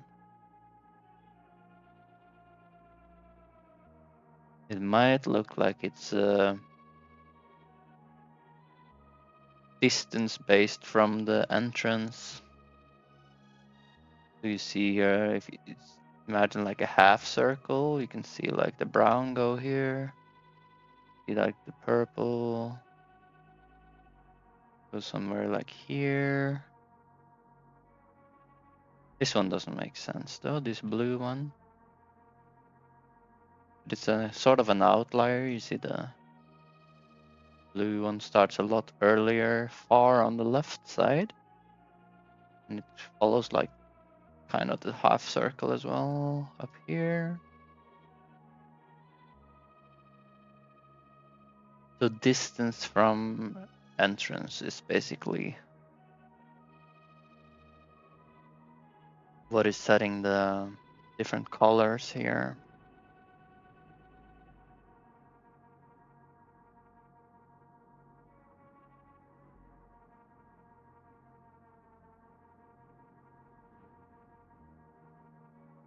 Now, if you don't do that, that means that you can mine a lot further to the side without meeting very hard rock. A problem with that could be that you got a lot of resources by just going left, right, left, right, left, right, left, right. Compared to going down, like you would be very incentivized to do that. I think you are anyways, but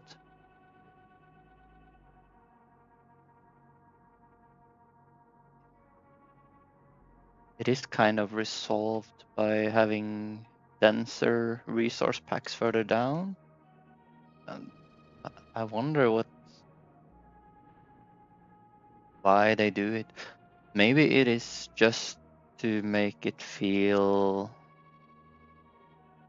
less like horizontal layers.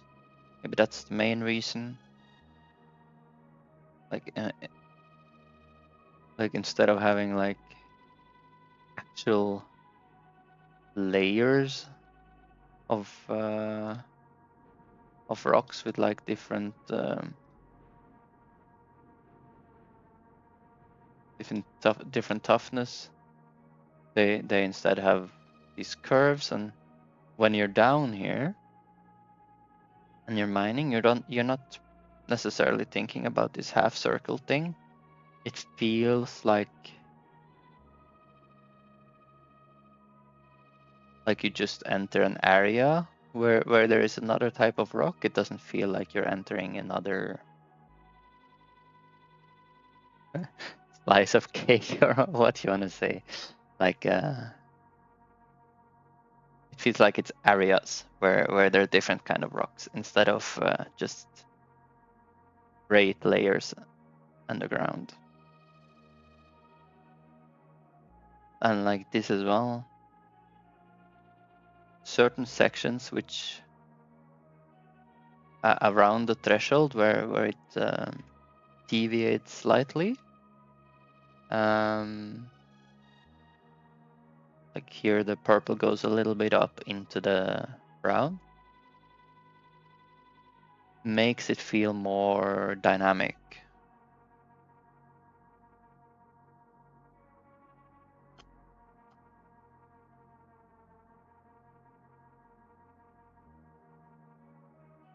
Hmm.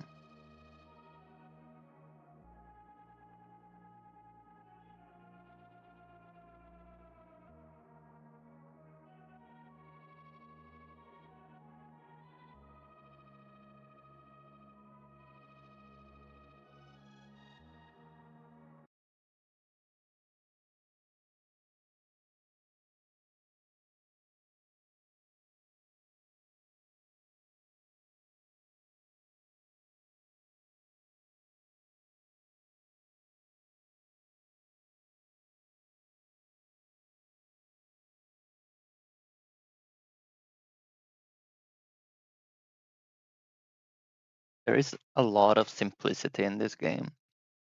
Everything from the controllers to the upgrades to the weapons, even the choice of characters, and that does two things. It's very easy for the player to understand, and it's very easy for the player to make decisions. But it's also that design-wise, you can make it very polished, even with a small team, because there's not so many systems working. Like you don't have like this super complex mesh of things you have to consider. Like it's simple and clean. Like imagine balancing the damage of the laser dome compared to balancing eight weapons and all their upgrades and special upgrades. And yeah, we can keep going, like branches, talent points. uh, the more complexity, the harder the balance and the design.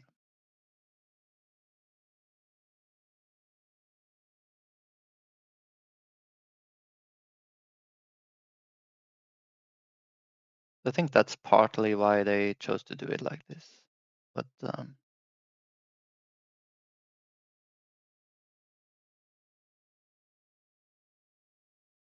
But definitely the simplicity could also be like value for the player, that it's easy to make decisions, it's easy to understand.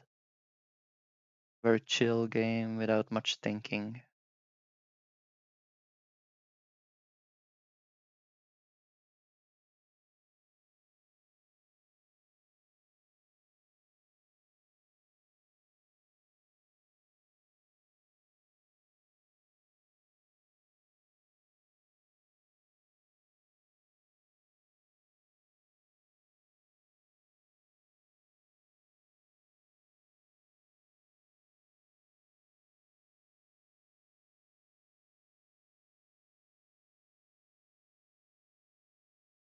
Oh, I didn't even know this, but a lot of the unlockables you have during a run is linked to the biomes. For example, in the green biome here, you can find the pet which carries the resources for you.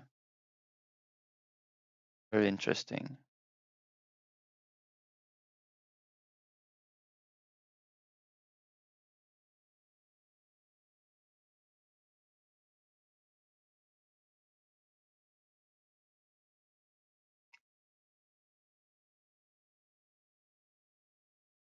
These kind of how should we call it, like special rooms. I have been thinking if I were to add it in my game, how would the player find them? Because they're already like decently hard to find in the 2D game Stonekeeper, right? You'll have to search for it for quite a bit to find the exact room you're after. But when you add the third dimension, that expands the search room quite a bit. This can't be correct.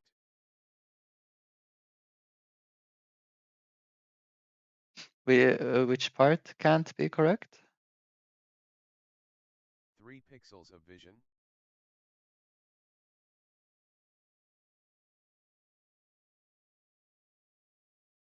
Uh, yeah, probably not pixels. You're right.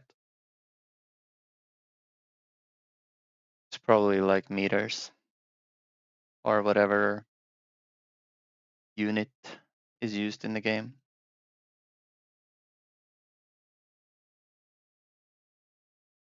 But like I was saying, if you have a 2D game and you have like a area you're gonna search, then the area you're gonna search is gonna be length and height. It's gonna be like a 10 by 10 area is gonna be 100 breakable blocks. And of course, you're gonna not have to break all of them. You can go like down in lines and you can break like a third of them. So 33 blocks you have to break.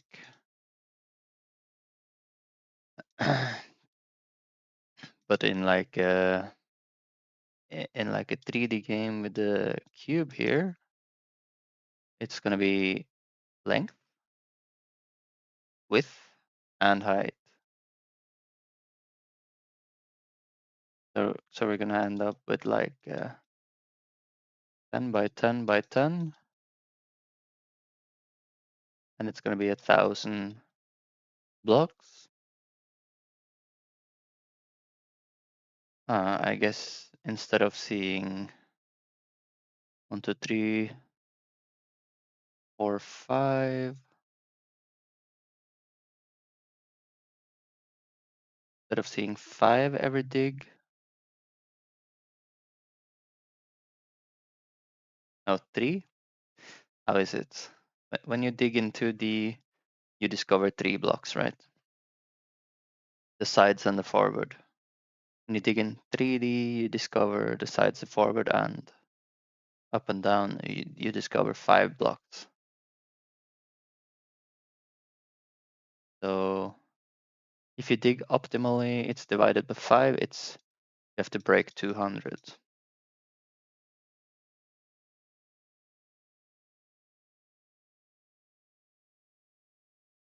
So even if I were to limit the area to a similar sized to Domekeeper, in width and length and height, well, they don't have width, I guess, but match the length and the height, that would still mean that it's like 6 times as hard to actually find a special room. And how I'm gonna solve that is probably going to be either some visual cues when you approach, or audible cues, like could be like special room here, could maybe have like specific block type around it. Let's say the block type expands a little out in all directions, and it gets more and more prevalent as you approach the room. Like, for example, more and more green, you could say. If you have like a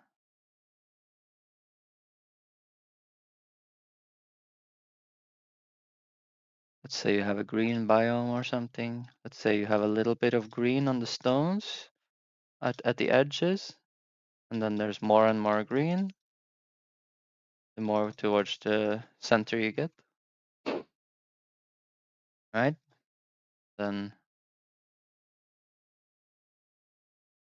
you're quickly gonna be able to find out which direction the room is. So you can do stuff like this, I guess.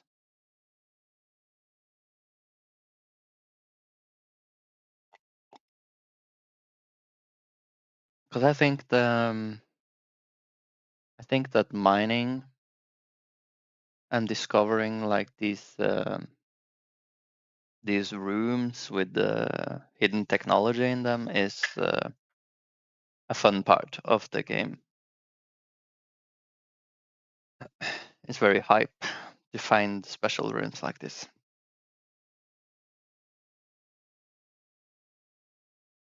It could be like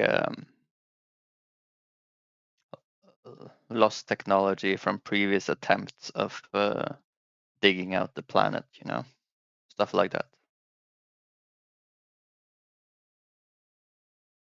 Mm,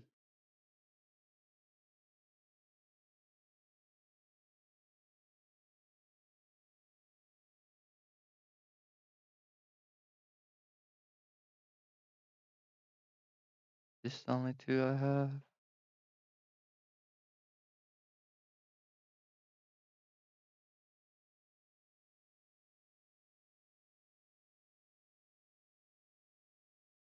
It's a wave difficulty.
Okay.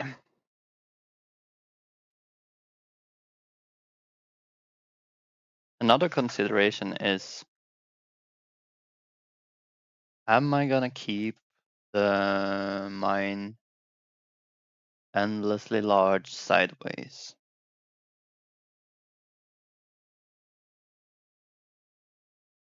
And if I do,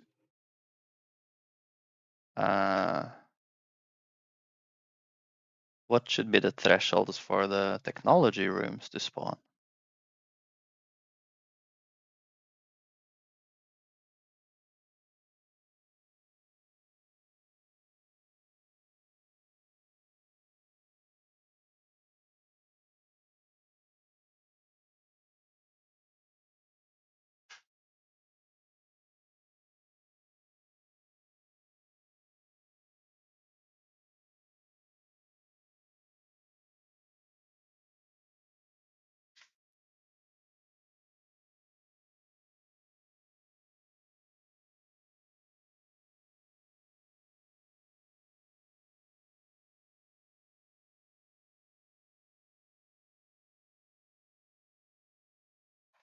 So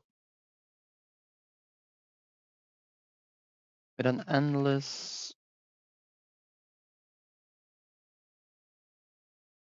generated cave,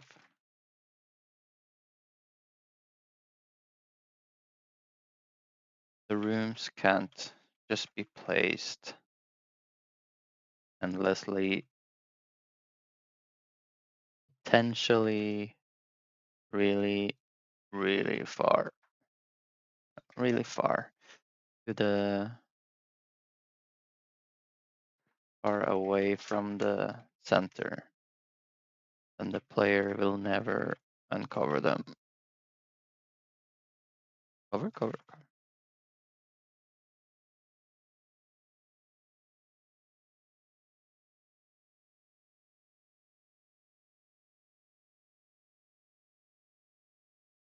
Position of these rooms should probably be set as a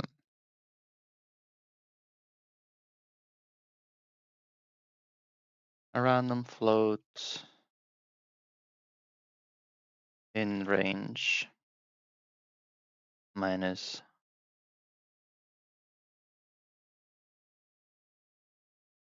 min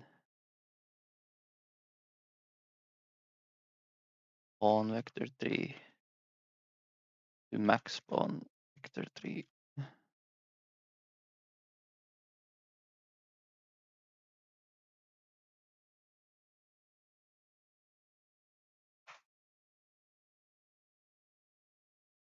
Random I.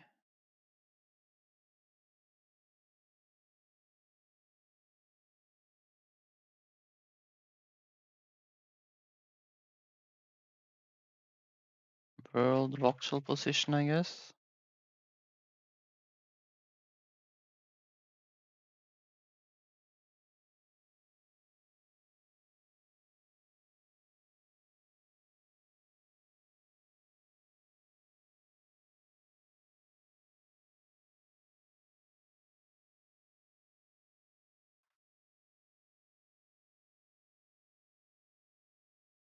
Rules should also dictate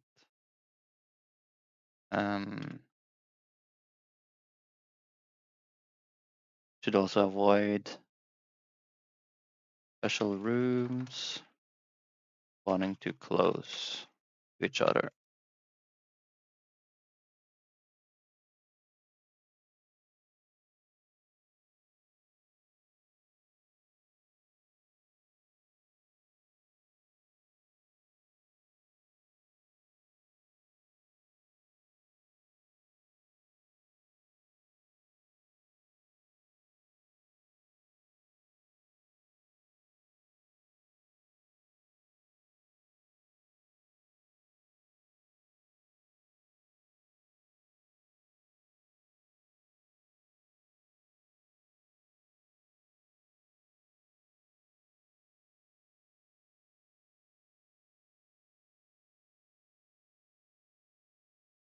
A portal cave. I was thinking of gadgets that you could unlock, which would allow you to set up some kind of portal.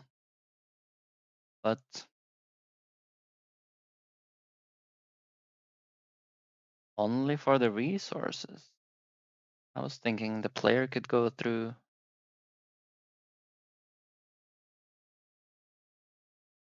Hmm.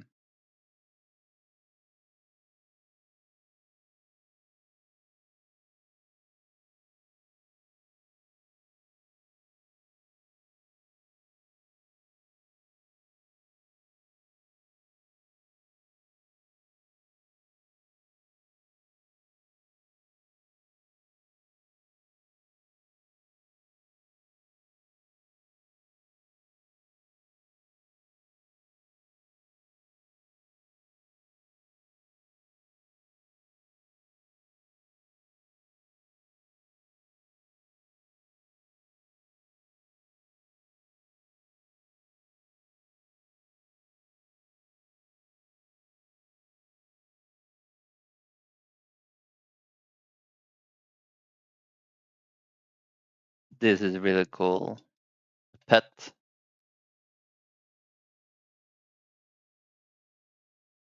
I totally need like from a previously failed expedition or something, like a little cute robot that stopped working that you can reboot.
But is it gonna be a permanent one or not?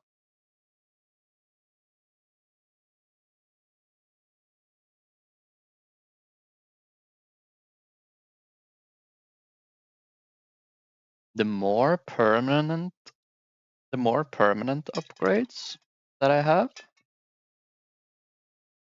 the less hype stuff there is to find during each run.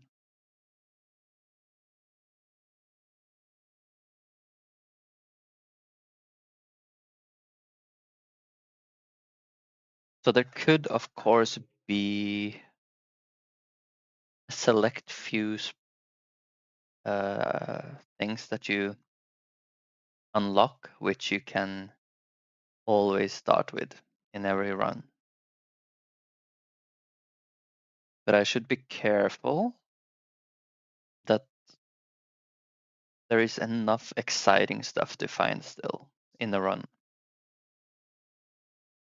If you have every unlock and the only thing you're looking for in a run is like iron, that's gonna suck.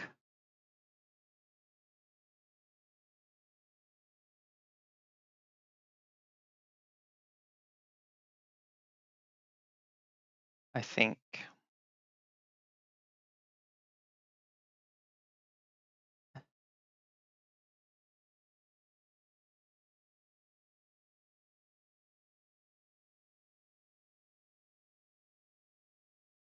So let's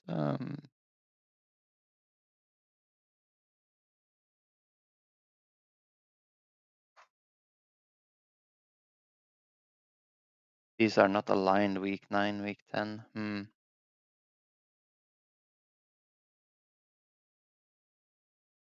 What week is it actually? 6, 7, 8, 9. 10 was week 9. 10 to 17, I guess.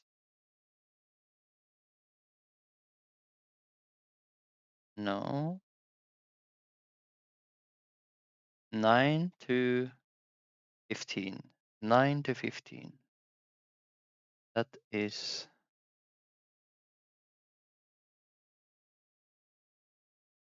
week 9. This is week 10. And we're now entering week 11. We are 2303.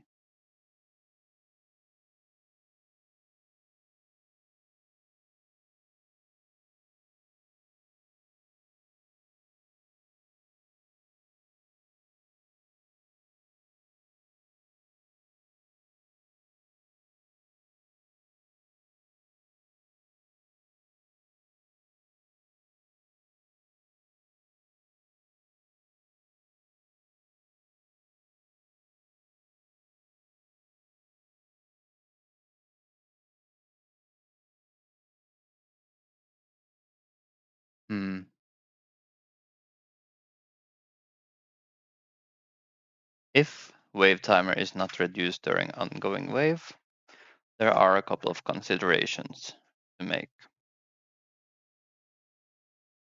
For example, even leaving a single enemy up and going down in the cave to mine could have a substantial risk. Like it should not be worth it.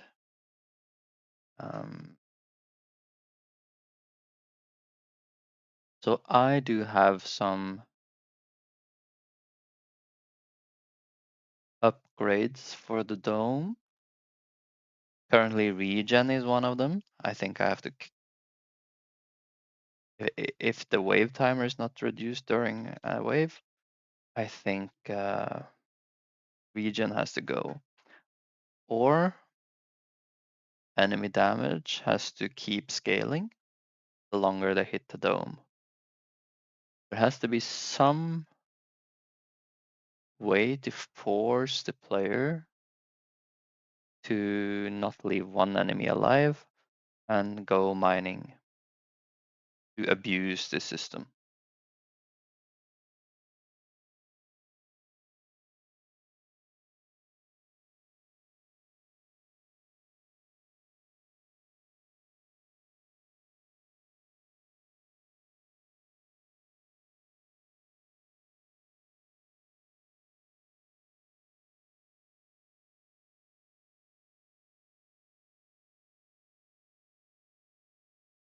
If the shield repairs are expensive and you don't automatically regen, then it's going to be punishing, even leaving a single enemy up.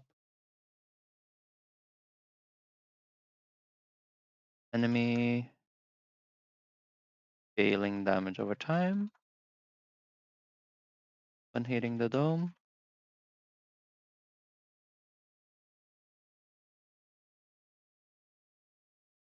Enemy damage scales well beyond potential regen, repairs, etc.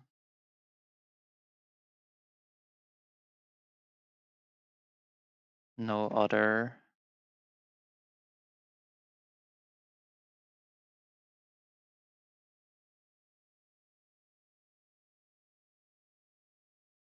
changes needs to be made.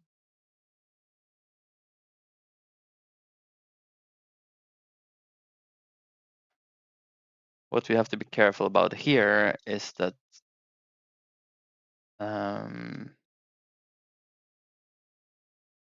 a player not trying to abuse the system is gonna be accidentally a victim to this solution. Imagine there's a player who missed an enemy hitting the shield and is killing all the other wave, and that enemy is like scaling his damage like crazy.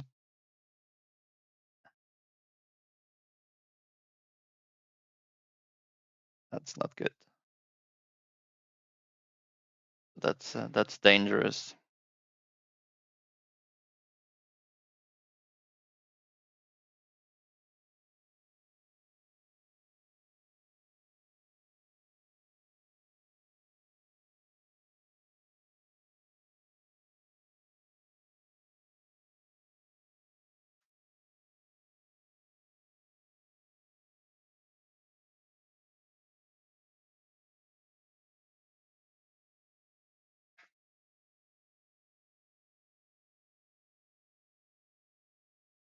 Mm.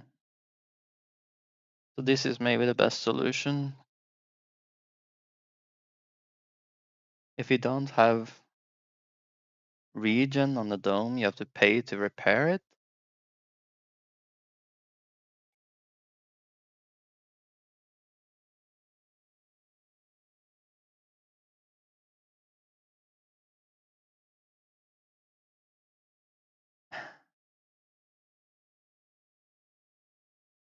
Enemy damage,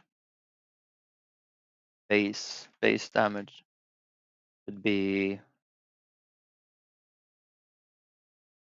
threatening enough with one monster, one enemy. Manage this. The goal of players should be to kill most enemies before they reach. They can hit the dome much at all.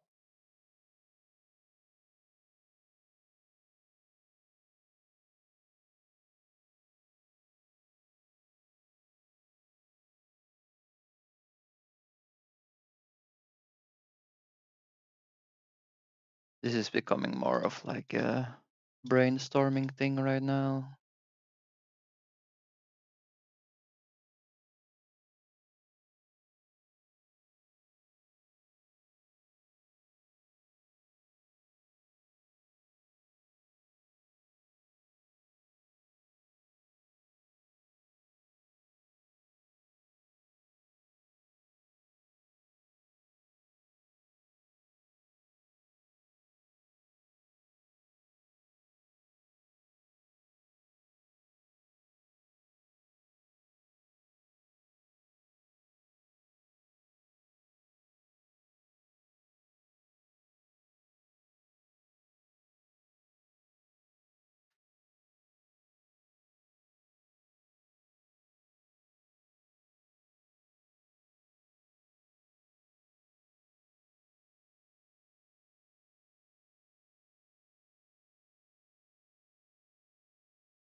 So as long as the damage a single enemy can do to the shield outweighs the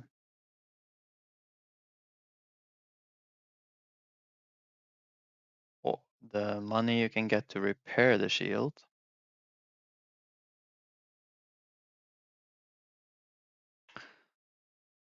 shield repairs could even be like a very like gradual thing, or use like a limited resource or something. For example, in Dome Keeper, shield repairs are done with a separate resource, which is quite limited.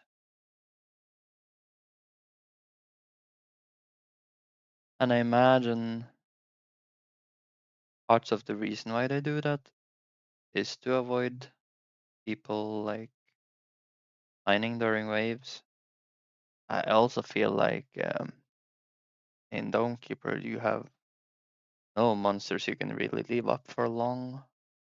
The dome will break.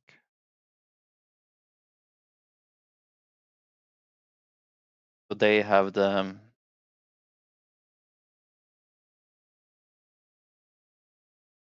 enemy's base damage is threatening enough with one enemy.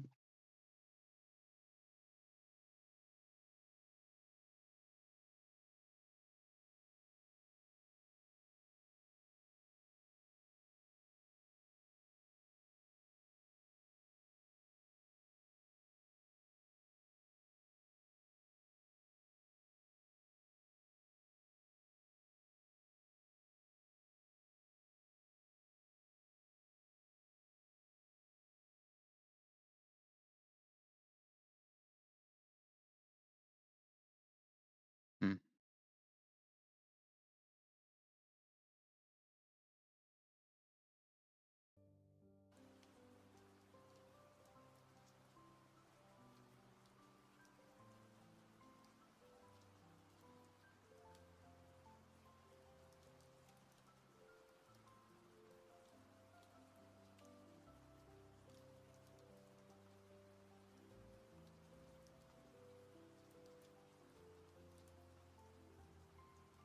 But that is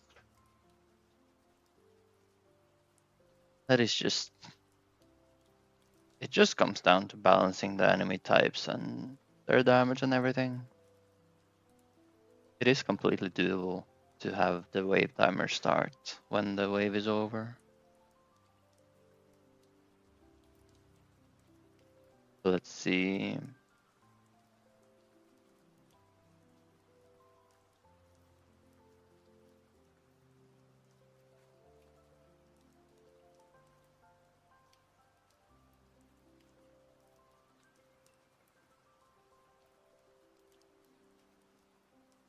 Set up next wave, blah blah blah.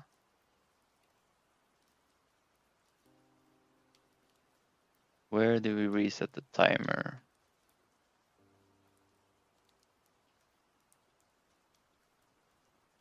Wave timer dot time left.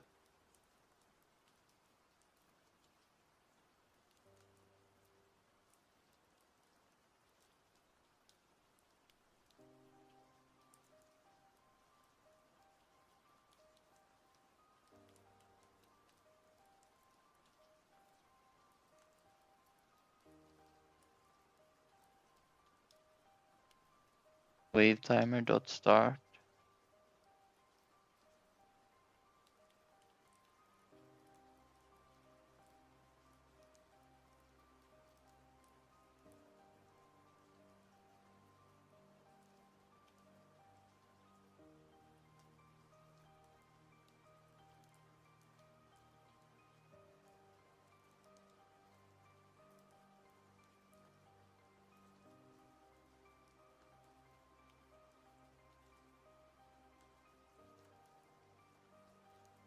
Hmm.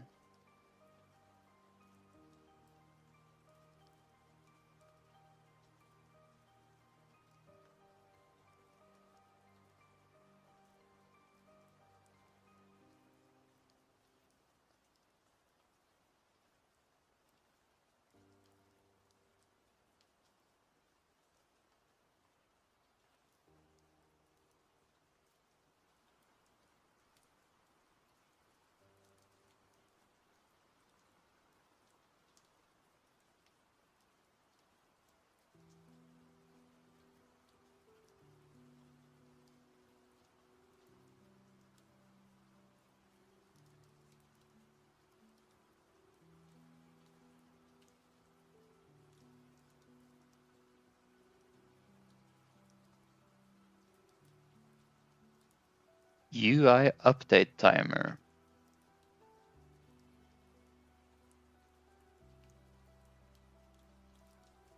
So is that one like a second or something?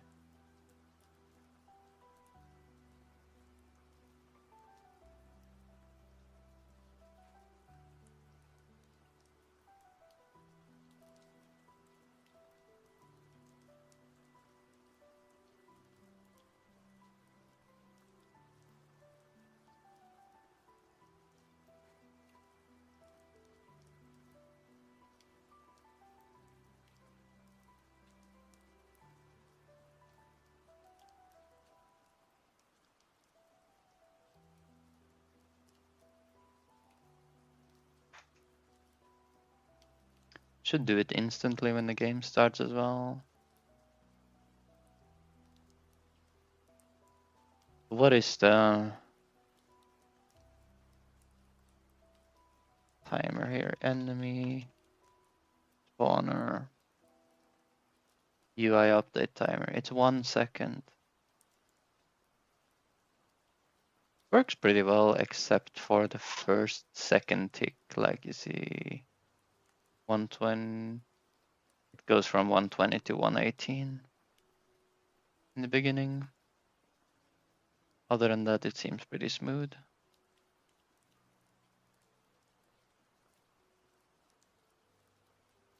Okay, so when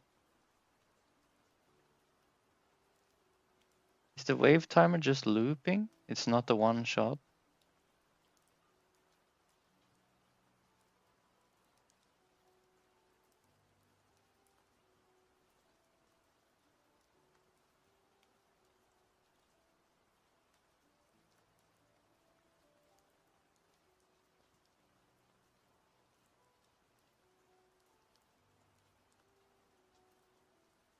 The wave timer starts when the game starts.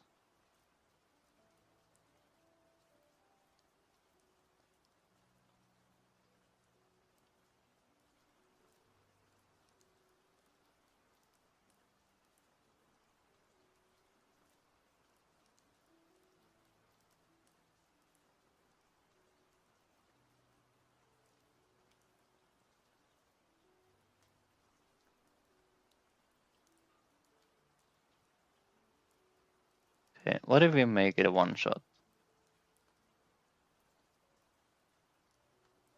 And then when we set up the next wave,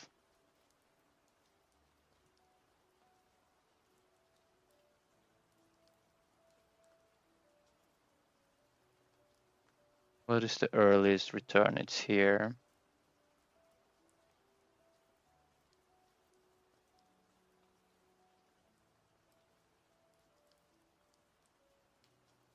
No, it's not when we set up the next wave. It's when the wave is finished.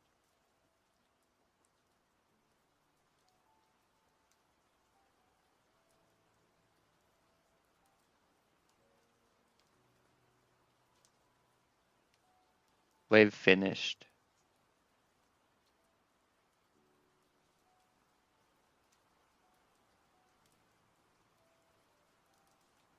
Here. That's when we can do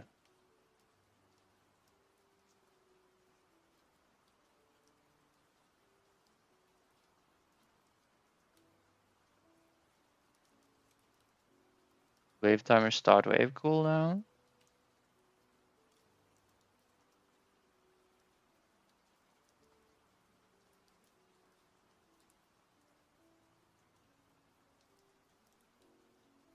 Okay. Let's go to world. Enemy spawner. Put it to like 10 seconds cooldown. And what we're looking for now is the wave timer stays at 0 when it reaches 0, and if it starts again, when we kill the wave.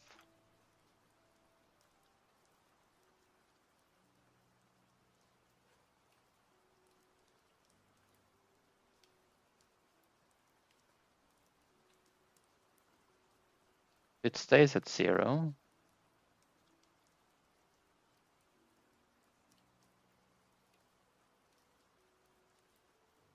we kill the wave and it starts again. It's good.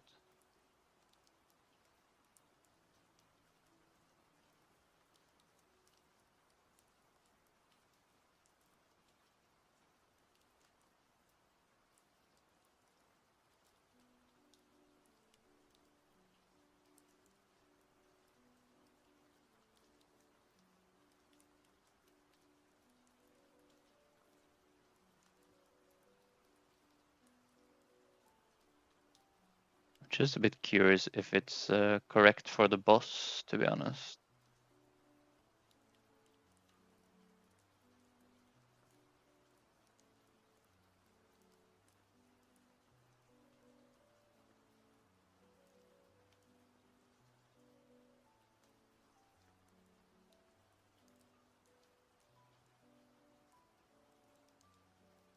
And the next wave might be the boss wave. No, there's one more wave and then the boss wave.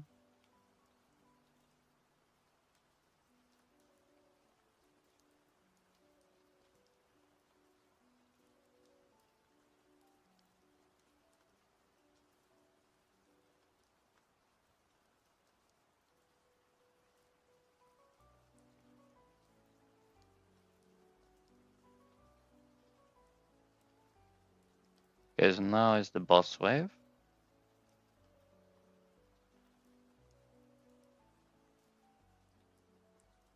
The floating text number is not correctly placed on that one. Video, obviously.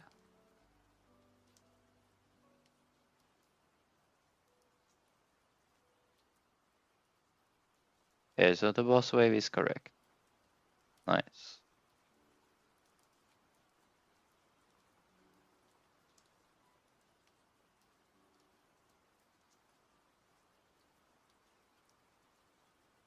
Now, this opens up a new strategy for players where they sort of like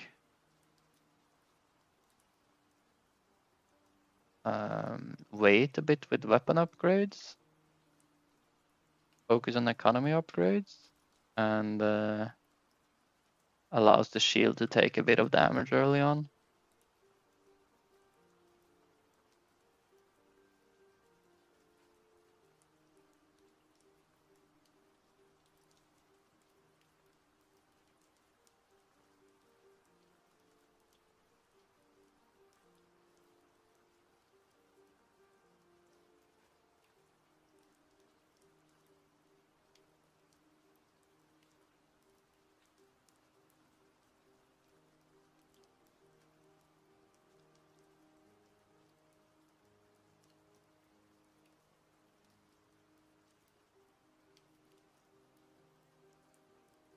Okay.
Crazy that they have dedicated caves for certain days.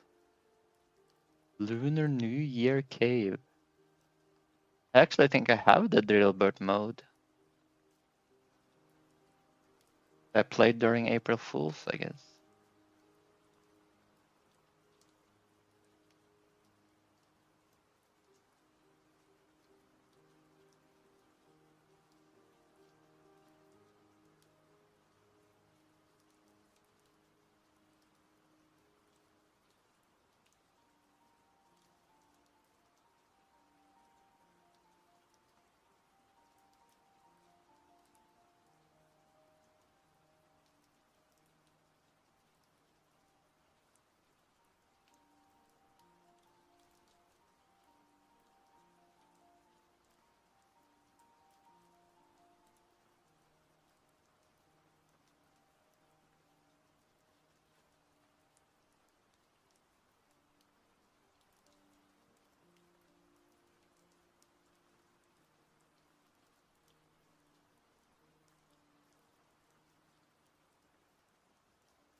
Let's see a bit about the resource generation. First, they're distributed relatively randomly, but then iron is pinched together to clusters.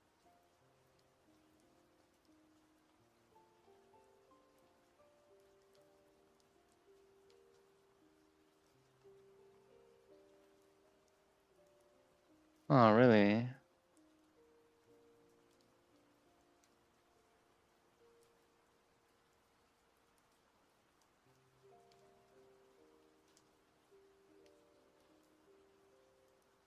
Maybe they are not using noise maps then.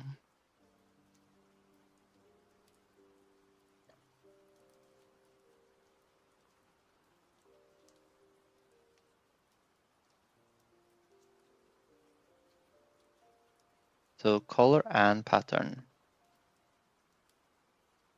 determines the hardness of the tiles.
Gray, green, yellow, red.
The huge map is 70 by 70.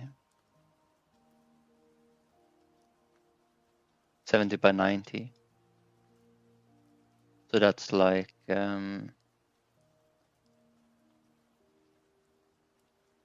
4 chunks. 4 by 4 chunks.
Here's a bit about the cycle durations.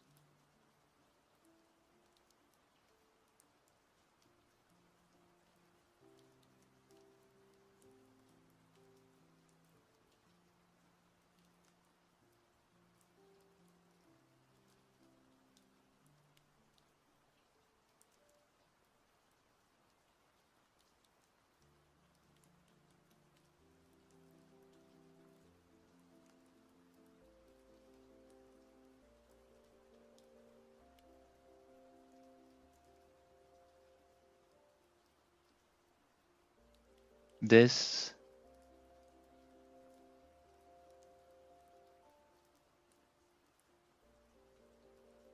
is a bit weird. The more iron you mine, the longer the cycle you have.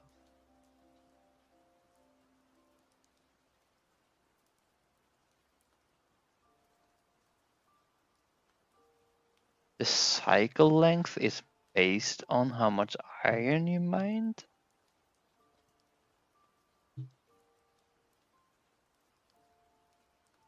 There's something I don't understand about that.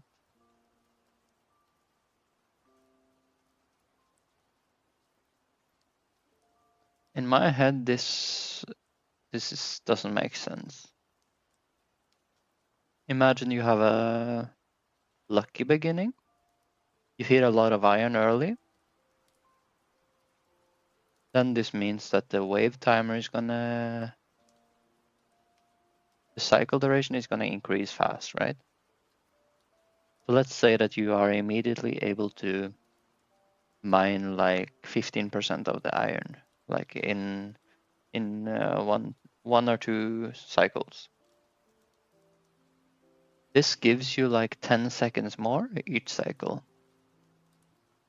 Imagine a very unlucky player got like 7.5%. Now this guy has 5 seconds less than the lucky player in between the cycles. So it like doubles up the benefit of being lucky, you know?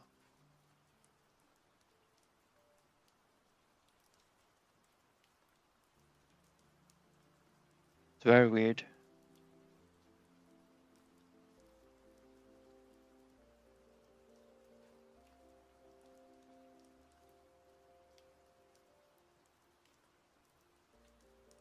Cycle duration is 60 plus 45 times square root tile count divided by 1000 multiplied by iron mine percent. So the bigger the map, the longer the cycle duration, but it's also there's also a longer cycle duration the more iron has been mined.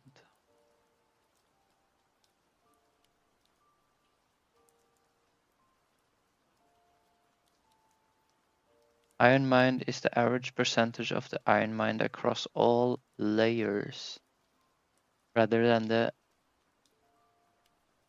percentage of iron mined across the whole map. So if you fully clear out the top half of the map, even if that top half has a lot less iron than the bottom half, you're still gonna get like 50% benefit.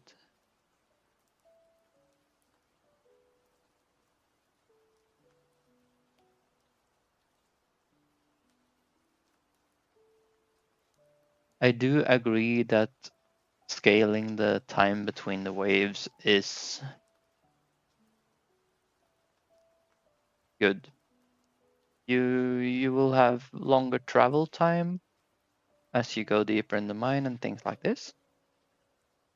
Which means if you keep the duration between waves the same, even with the higher jetpack speed, you're gonna feel like you're running out of time consistently. But I don't think this is the way I will do it.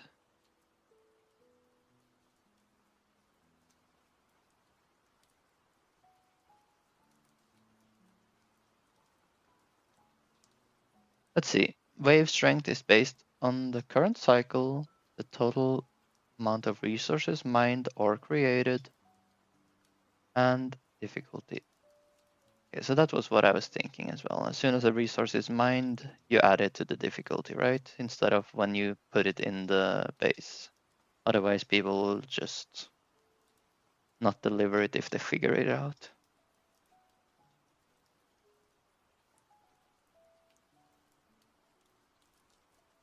It is additionally modified by performance during previous waves.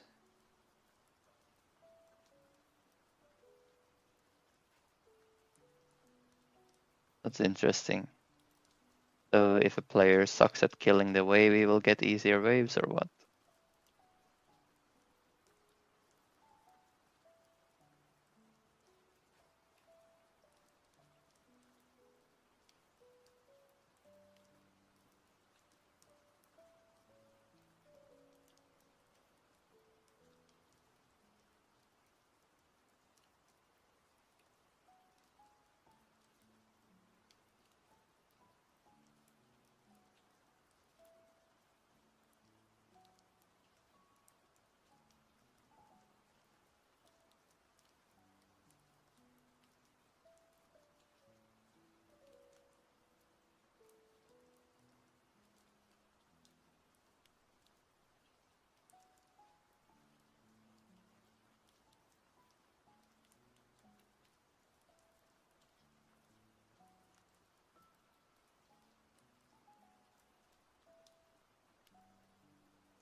I wish I would visualize this graph a little bit. Now,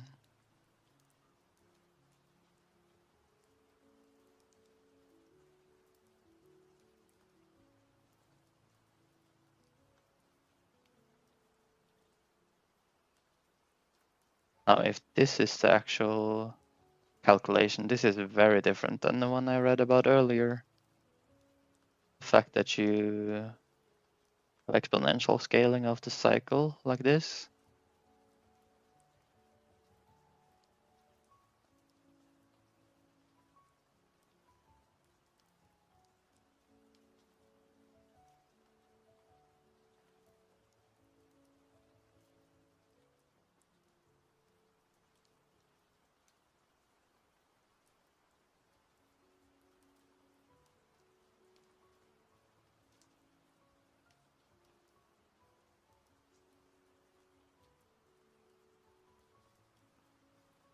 You multiply the weight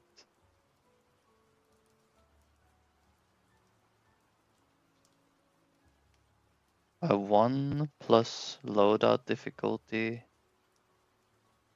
multiplied by 1.1, 0.1.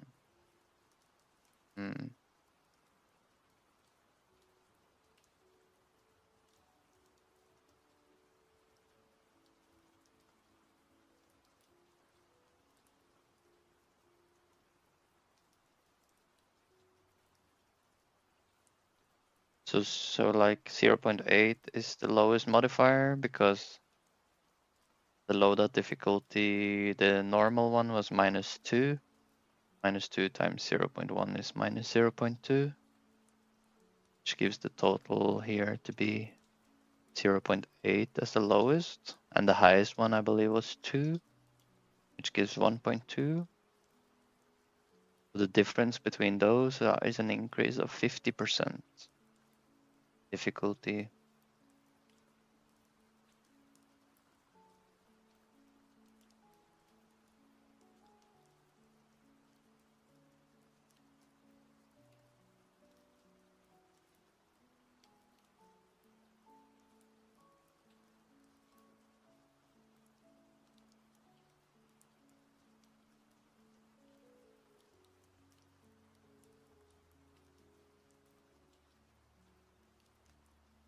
This is the total formula.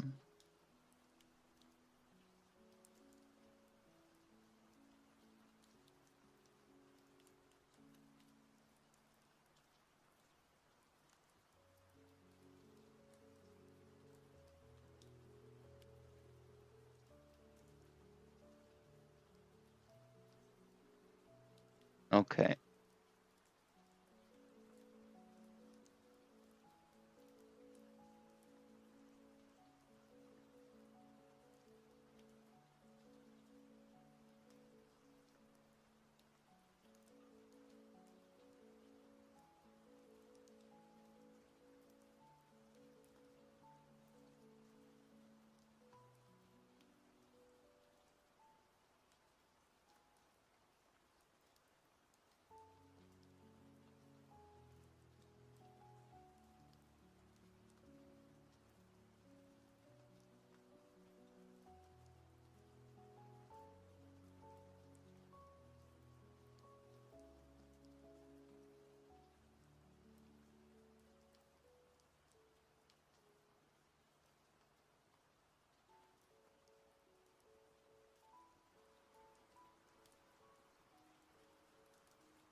There's a lot of different game modes, you could call it.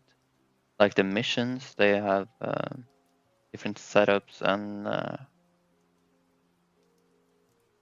goals. Even though a lot of it is the same though, like survive, relic, deliver. That is all.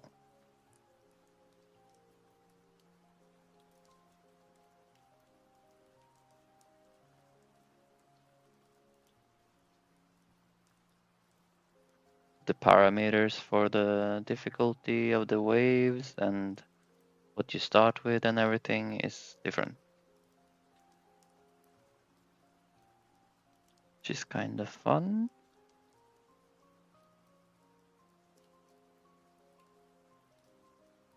And once you complete challenges, you can permanently unlock these things. Very cool.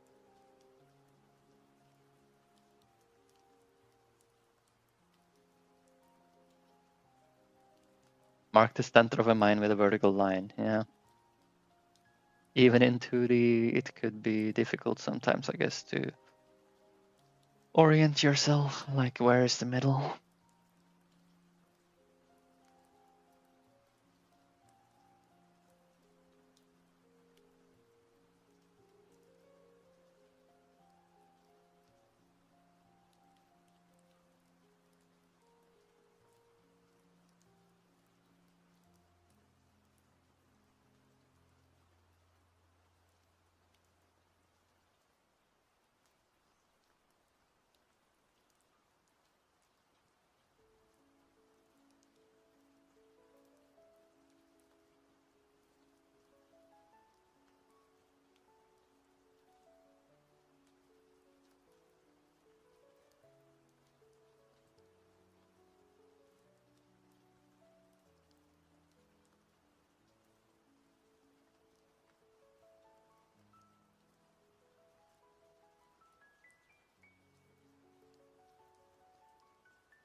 So in a game like in a game mode like this, where you have leaderboards,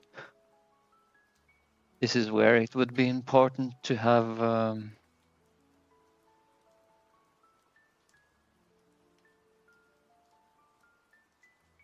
scaling not based on like your performance too much.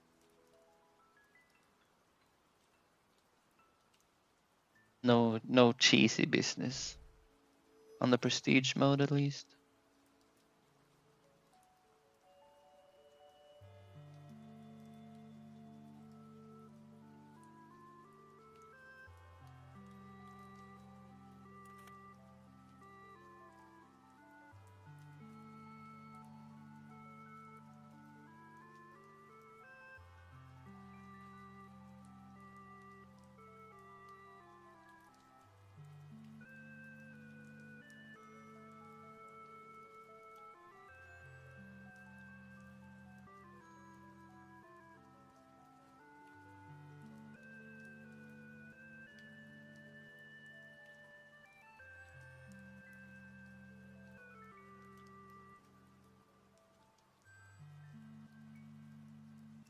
A lot of playtesters.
But where do you see the leaderboards actually?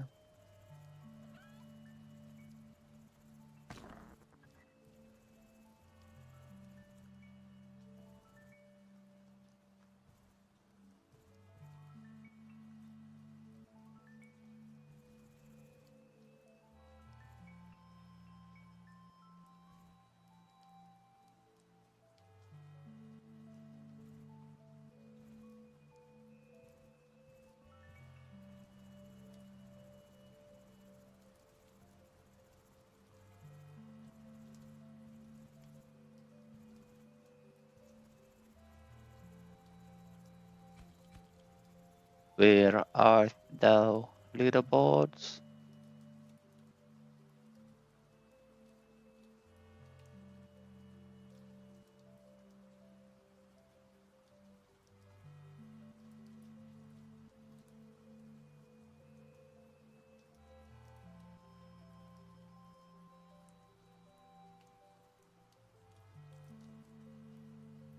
Top main menu?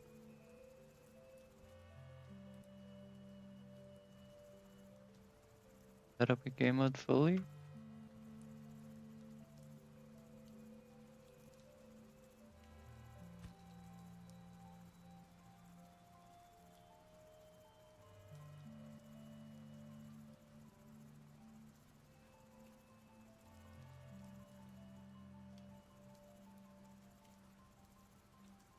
I'm actually not sure where to see the leaderboard here. But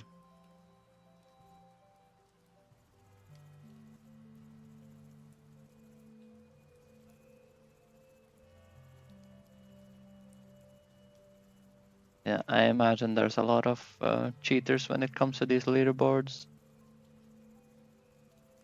When you make a multiplayer player game, if you have the server not be one of the players, I guess anti-cheat is a lot easier. Since it's probably harder for them to get access to the Steam servers commands than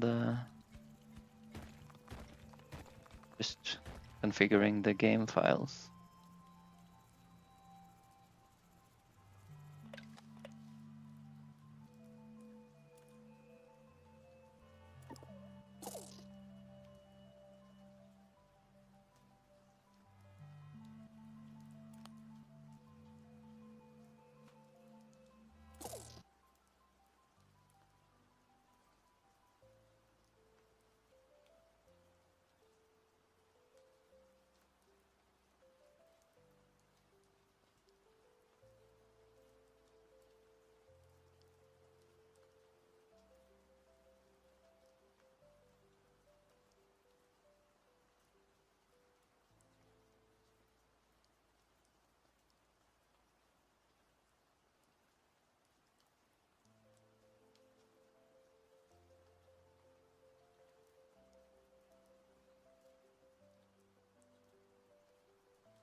There's a lot of gadgets though that they added to the game.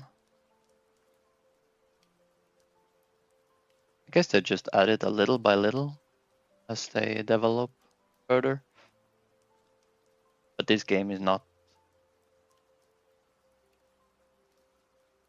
alpha or anything anymore, right? It's just consistently being updated. I think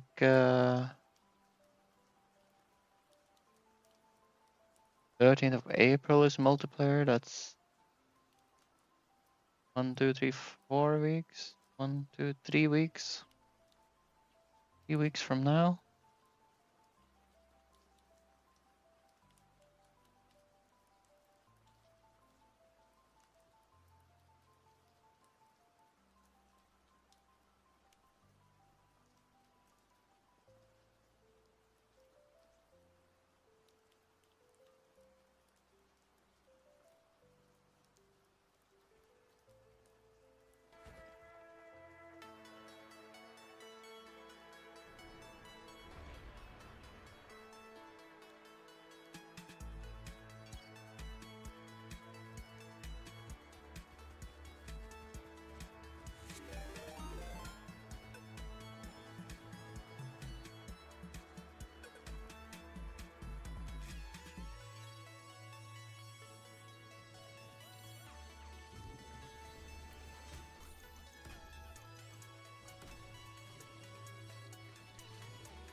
Ahoy boy.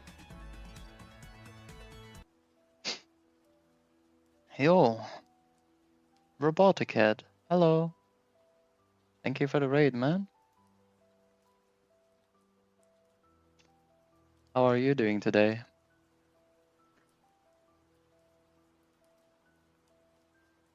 How are you going? I'm going good. I am doing good. Laughing Gla face. glad to hear it. I'm trying to learn a bit from Domekeeper, how they do things, and try to consider like what I should implement and not implement from that. I've been looking a lot of I've been looking a lot at tempo today. Like my game felt like you had no time to do mining in my game. So I was looking a bit at the causes, and I figured out that the average time it took to break a block in my game was very high compared to what it was on Domekeeper. Like you would get a lot more resources faster in Domekeeper, and then I figured out that the wave timers in Domekeeper they pause when you're fighting the wave, while my wave timer kept going. So that's another tempo thing, right? You have to kill the wave and then continue mining. So there was a lot of small things that added up to making it feel like you didn't have time to mine in this game. So I've been working a bit on that, tweaking it a little. What have you been working on today? I assume you've been working on game dev as well, since you're raiding over here. I don't know.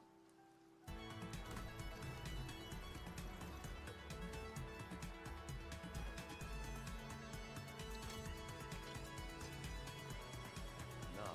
Project management software. Laughing face. Ah, cool. You're like a real dev.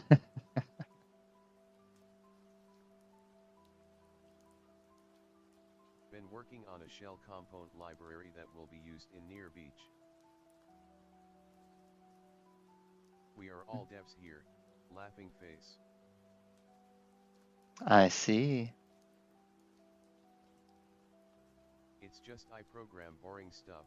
Tongue sticking out. Yeah.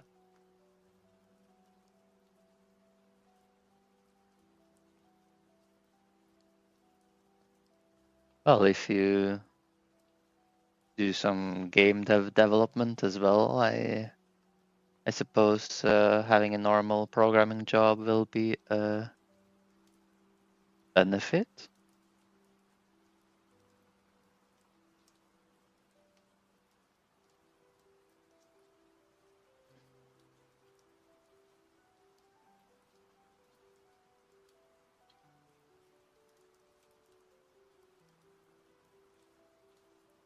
So this is part of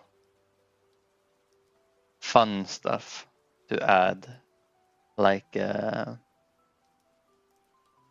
special upgrades that you can get during a run and stuff. All of these things contribute to like a good and varied game experience from run to run, and it makes, when you're mining, you can find all of these exciting things instead of just ore. So these gadgets, they are important. Something I have to introduce at some point. Something similar.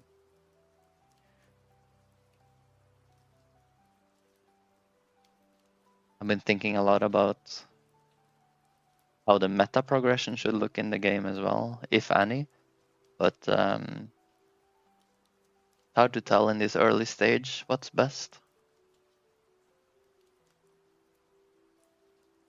Something like when you're finished with a run and you unlock something which make you want to go again. That's the goal of the meta progression, I guess. It'd be a talent tree where you gain experience and you get to choose a few points which like changes the way your strategy a little, the way you play a little. Things like that could be good on top of in-game discoveries like these.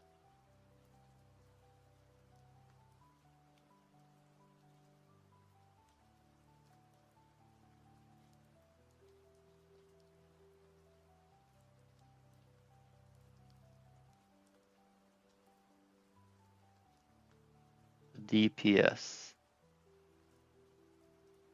DPS and speed. So you see slow monsters, more DPS, yeah.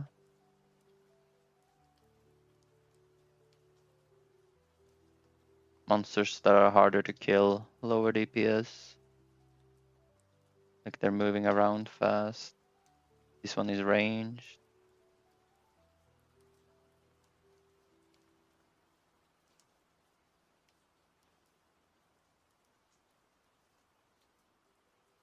This one has a crazy DPS. Low hit health. Probably like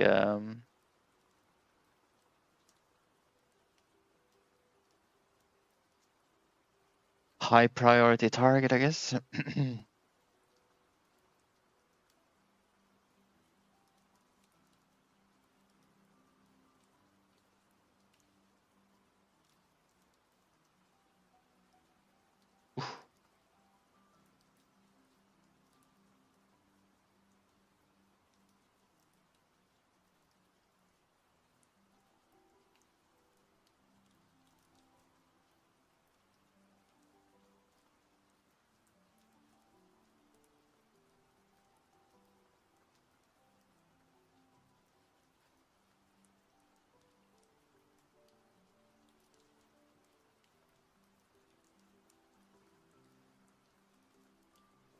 But yeah, this is like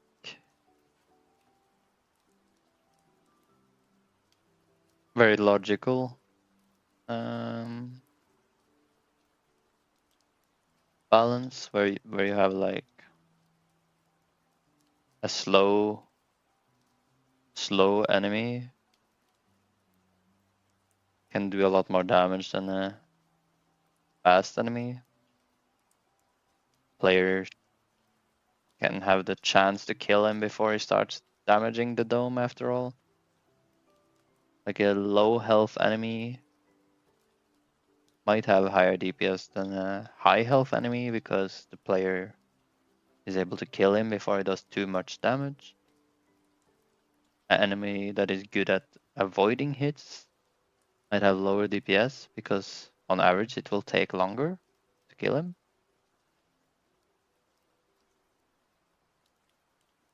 So yeah, there's a lot of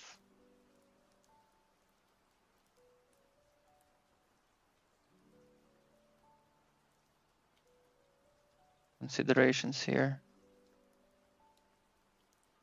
And then what I do here, like currently in my game, the waves, they're just filling up a total health pool. So if the health pool is 1,000, 5 of these guys can spawn, or like maybe 8 of these guys can spawn. But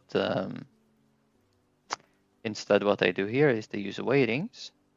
You see this one has a higher weight than this one, which means that this guy, you can only spawn like maybe 8 of this guy, and you can actually spawn 10 of this guy that has higher health for 1,000 weighting. So here health points is not the important part, it's the weight.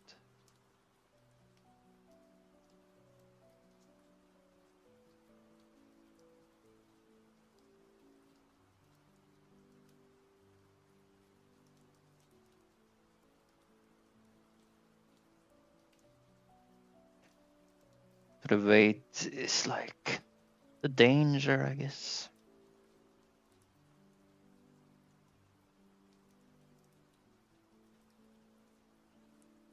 There's a ton of enemies as well. Yeah. These guys are not messing around.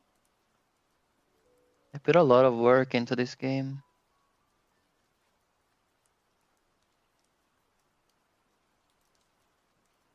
Biomes, we already looked at. Worlds.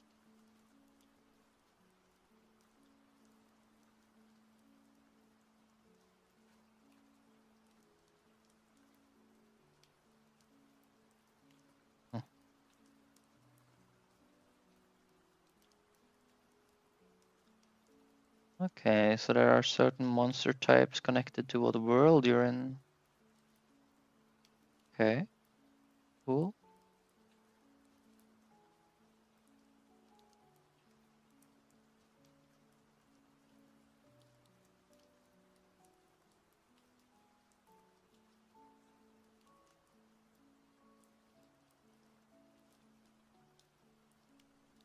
Hmm.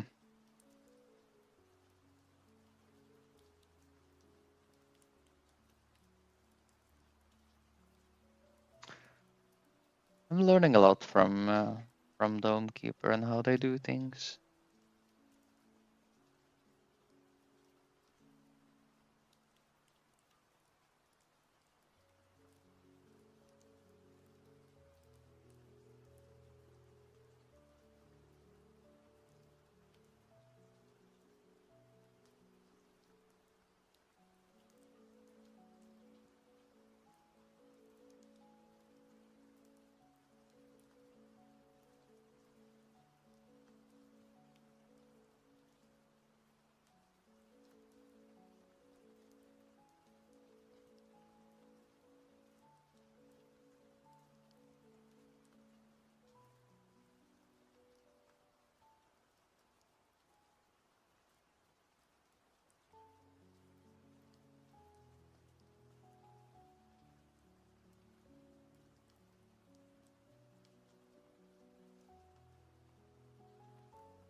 Like a large reason why I chose in the first place to have the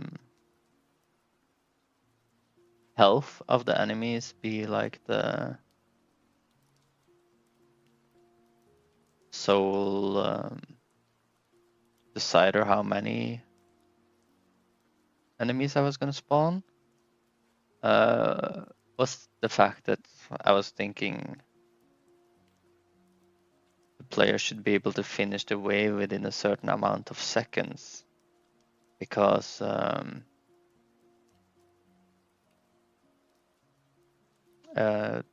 wave timer ran while the player was fighting the wave. Now, if the wave timer doesn't run when the player fights the wave, then we are free to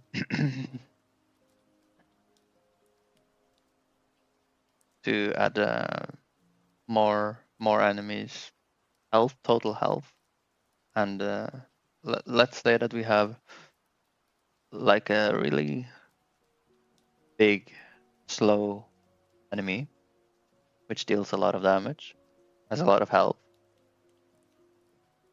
Like maybe my pyramid guy. Maybe usually you would only spawn one of that guy in at a certain point, but with, if we don't have to care about how long it takes to kill them, we only have to care about like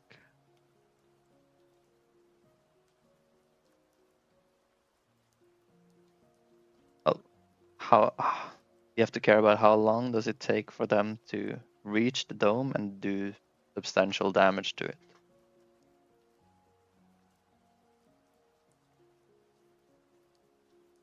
So health is still an important factor in the total weighting, of course, but it's more about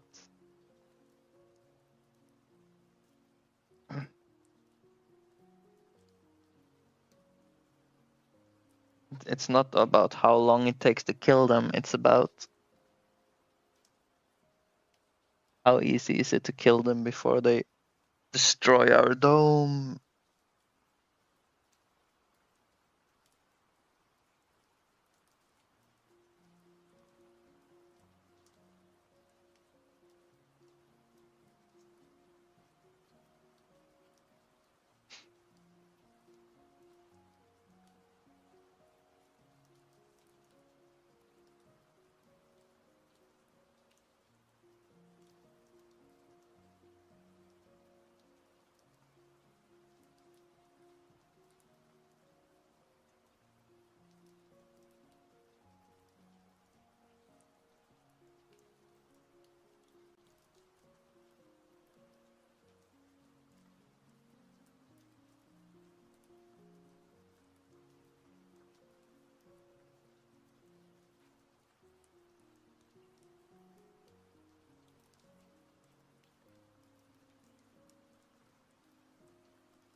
Got to have dinner, laughing face.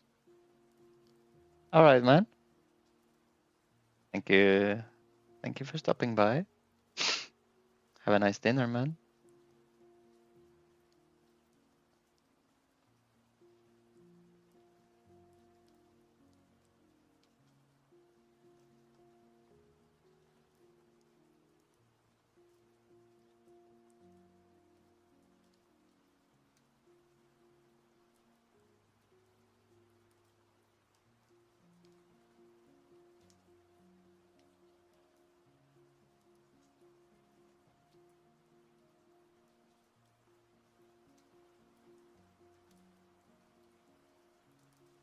Think I need to reorganize a little.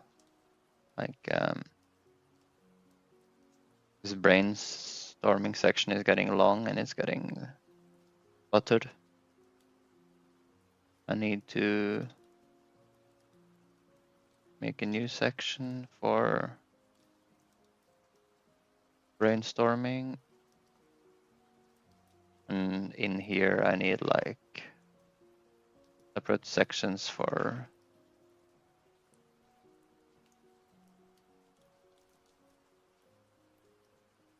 all of these things.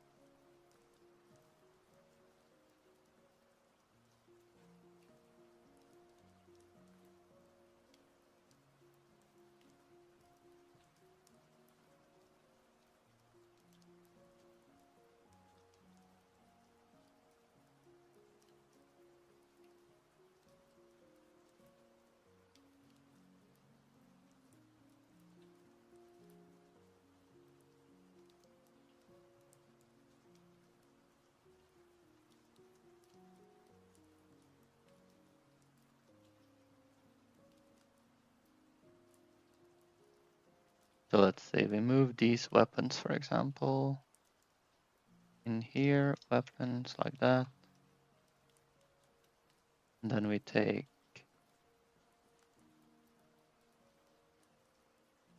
I should open two.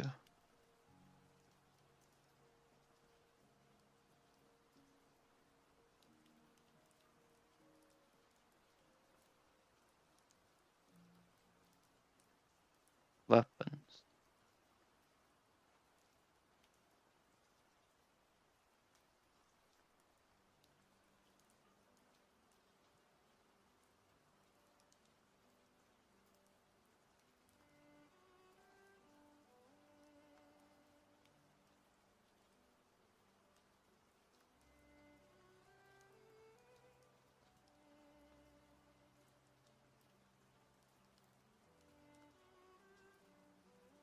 Like that.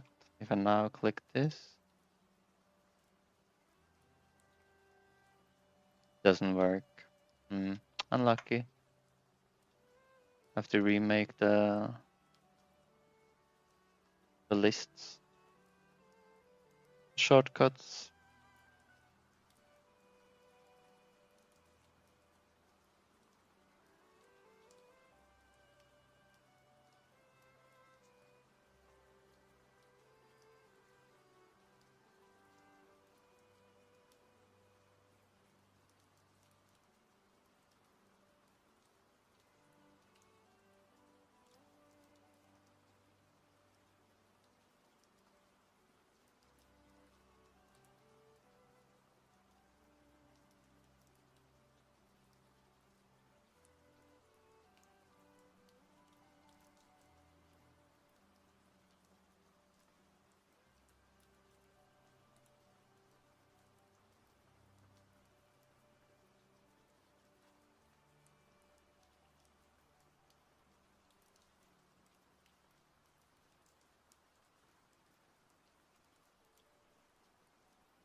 Okay, that cleans things up a little bit at least.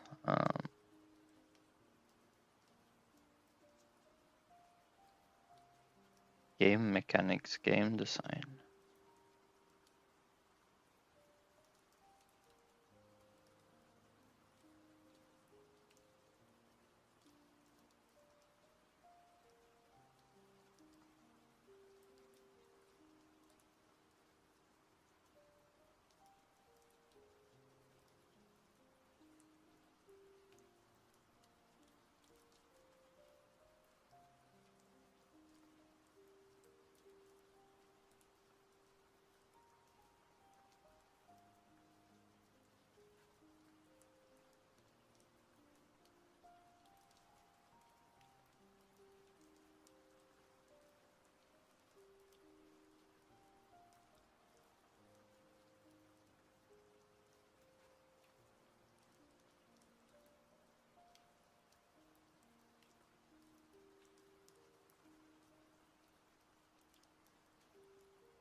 But there's not much left here now.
I think it's time for some lunch.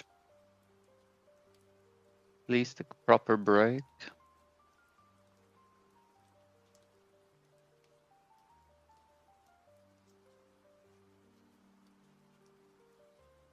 Figure out what I will do after.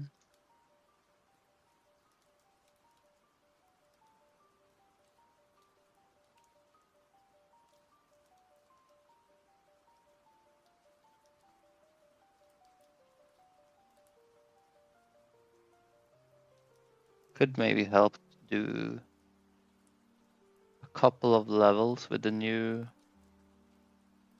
changes. See how it feels.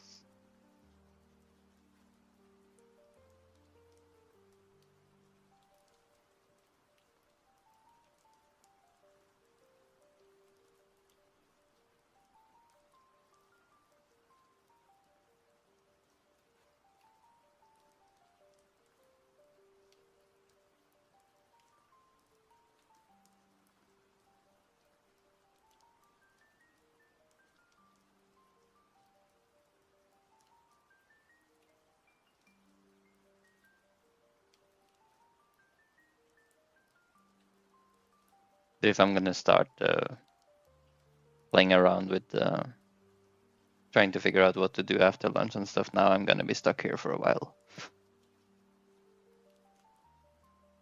I need to learn that when it's break time, it's break time and let go. So be right back in half an hour. Timer on the screen to make it let you know approximately when I'm back.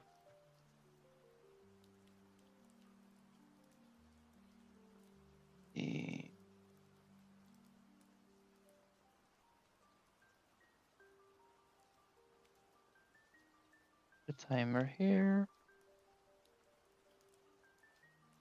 Okay.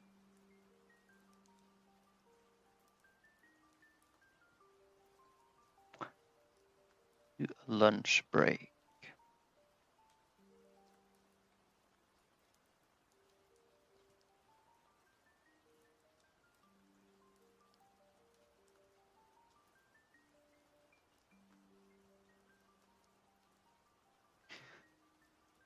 I'll be back in a bit.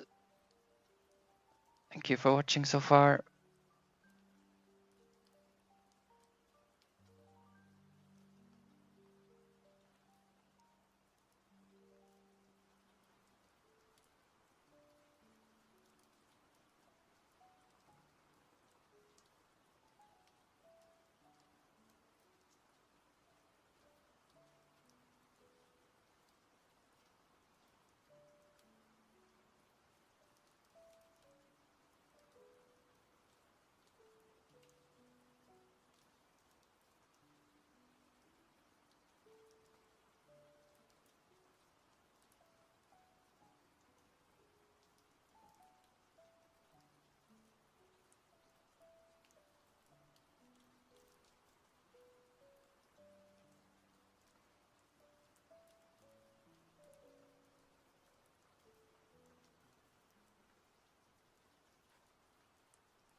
Yo.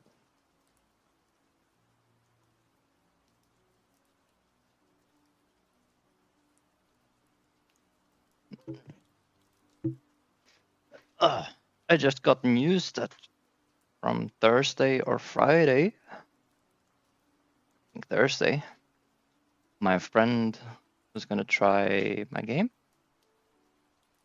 So I better get it into shape before then.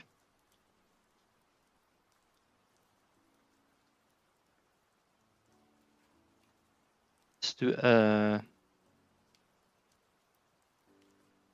5-minute test. How it feels with the new mining speed and the wave timer.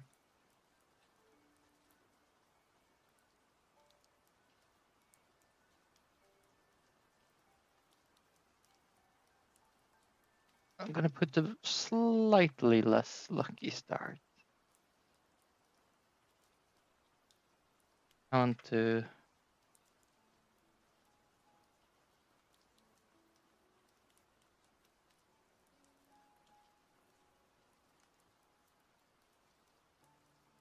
well, it's still pretty lucky, I guess. Whatever. Good to test the lucky start as well. So what we want is 4 of these. Pickaxe speed. Now we're mining super fast.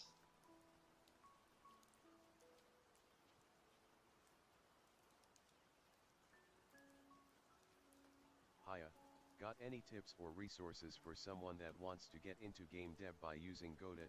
Smiley face. Ah, tips or resources. Yeah, absolutely. My beginning was in August, I think, last year. And I used Brachy's tutorials for it. I didn't know how to code though much, and I didn't know GDScript, so that was a part of it for me. Just keep that in mind if you already know coding or GDScript. But this video, first of all, how to make a video game in Godot is very good.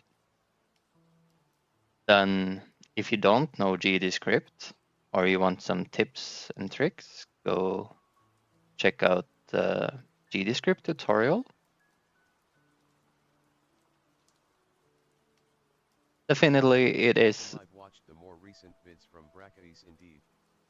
Yep, only his recent videos are Godot. Like, but these ones are a year ago, and they are very good as well. These are the best starter videos.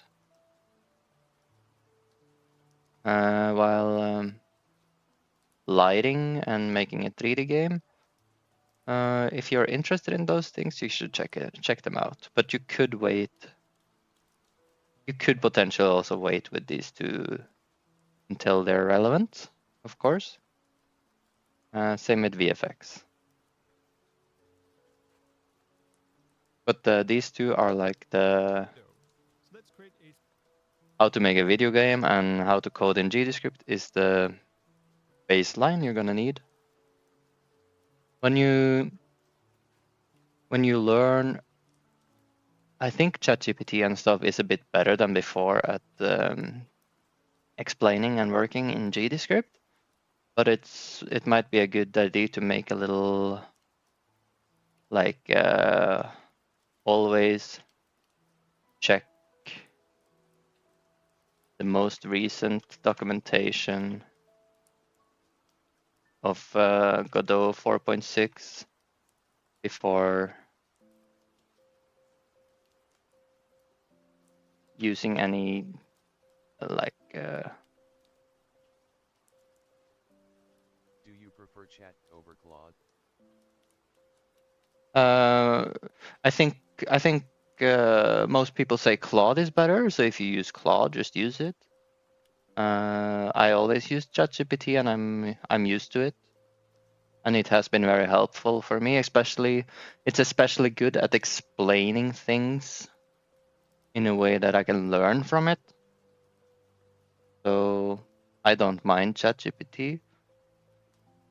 It's if you prefer Claude, you use Claude. It is apparently a bit better. I don't know if exactly how good they are both on Godot, but no matter the engine, make sure you ask them to always refer to the documentation. A trick is to like ask them to link references to the parts they are using. Like if they're using a multi-mesh, ask them to link the multi-mesh part. This will often force them to go in and read the multi-mesh part, even if they were planning on using their stored data, which makes them use the updated information. But I think they are better at it now. When I started, they were horrible, so I had to ask them specifically to do it. Just a little tip. And then when you use an engine like this, or the if you use the Godot document, Makes sense. if you use the Godot documentation directly, that works very well as well. But if you get some partial code or complete code from ChatGPT, make sure to read through it and understand every single line, especially when you're starting out.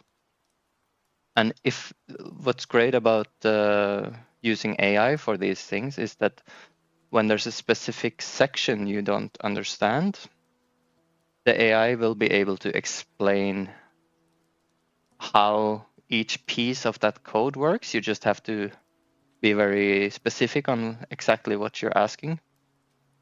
It's going to explain every piece used in that code, every function and stuff.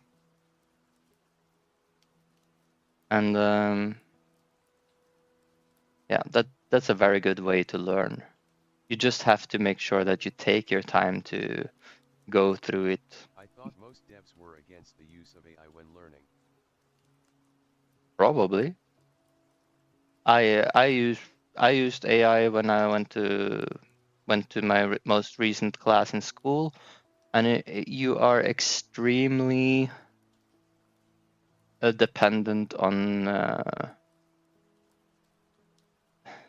how should you say it? You have to be like very honest with yourself, what you understand and don't understand, and what you understand partial, and you like have to make sure that you fully grasp it. But as long as you dig down with the AI until you actually understand it yourself and can use it, like get confirmation that you understand it correctly, I think it's great. But I think you're right that most devs don't like it. Also in Makes sense. GD script, when you use functions and stuff, you can always hover over them to see what they do, which is a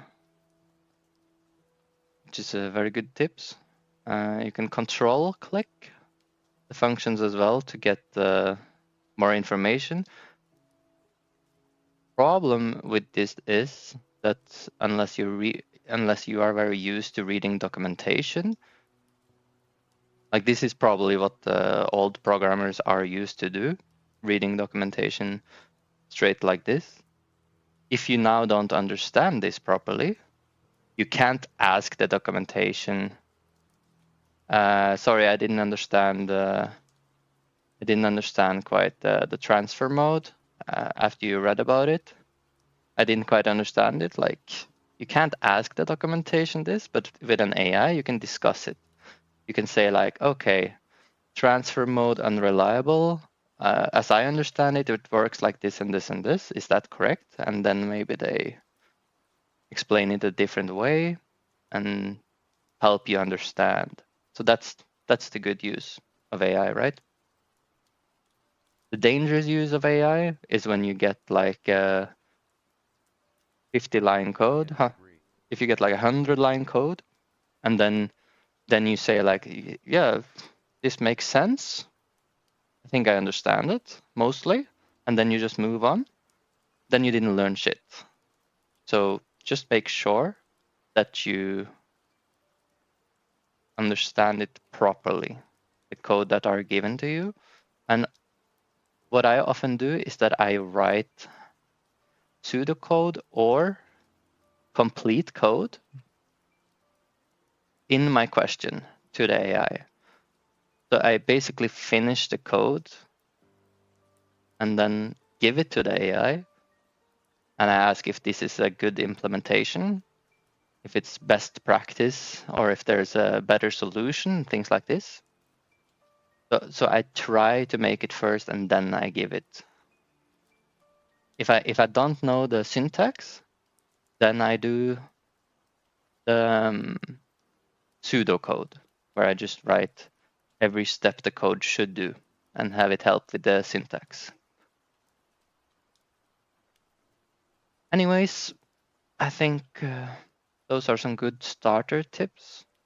When you make your, if you start making a project after learning the basics, I think it's good to just jump into a project and learn what you need to know for the project.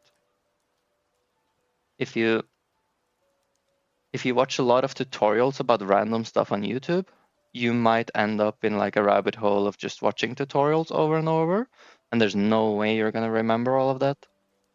If you look up specific things and learn specific things you need for your project, and you use them in practice, you're gonna remember them a lot better, at least. So I think learning things related to the project you're working on specifically is it's just a good way to progress in learning.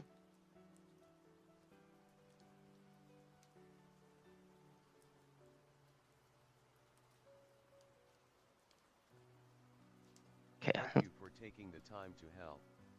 Yeah, I'm trying, but I'm new as well. So people out there will have more experience and better tips than me. So just take everything with a pinch of salt, like use your own head and think what is good advice and what is bad advice, right?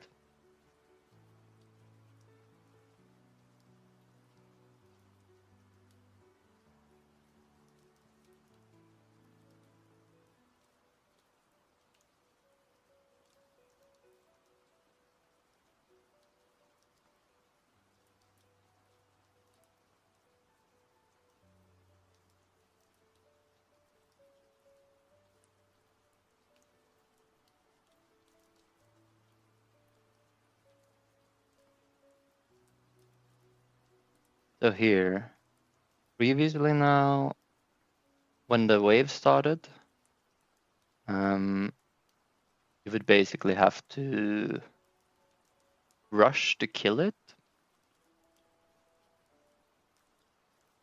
because the timer would start over again, but now the timer is stopped at 0. So the only thing we have to worry about is the dome dying or not. So even with one weapon, we can take our time, kill the enemies as they approach, making sure they don't destroy the dome.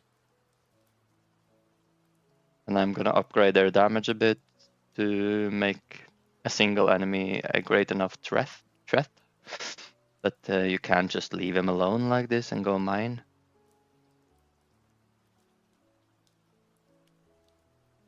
The timer is gonna restart now, and this is gonna give you more time to go mining. I think what I'm gonna experience now is that I'm gonna have a bit too much time actually. And if that is correct, then I'm gonna make it so after the first wave, we're gonna decrease the time a little bit.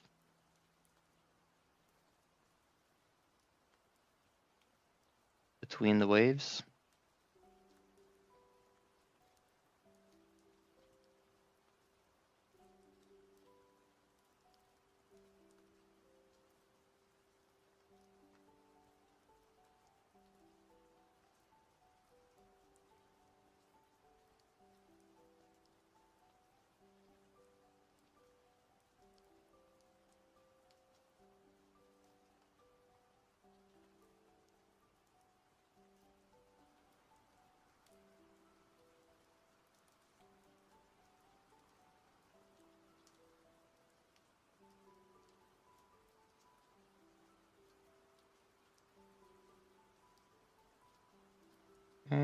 the green layer. I think I'm also gonna make this layer a little less green.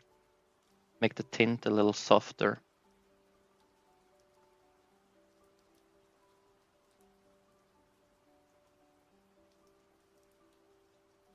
Okay, so we have to get back up and defend.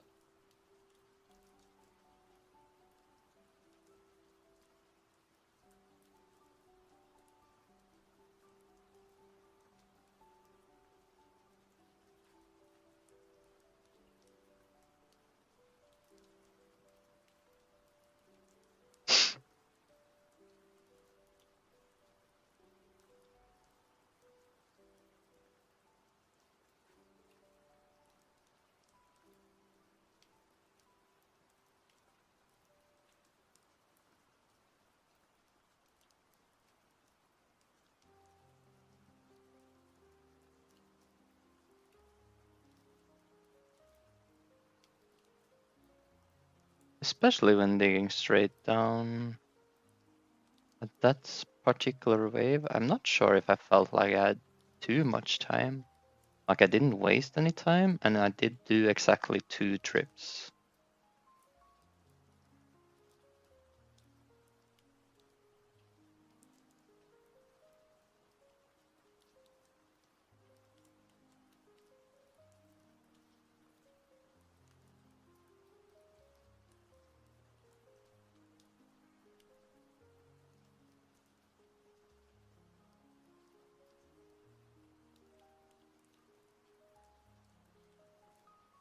Another thing in Dome Keeper is that you actually pause the game while you're shopping, and that's a pretty substantial difference.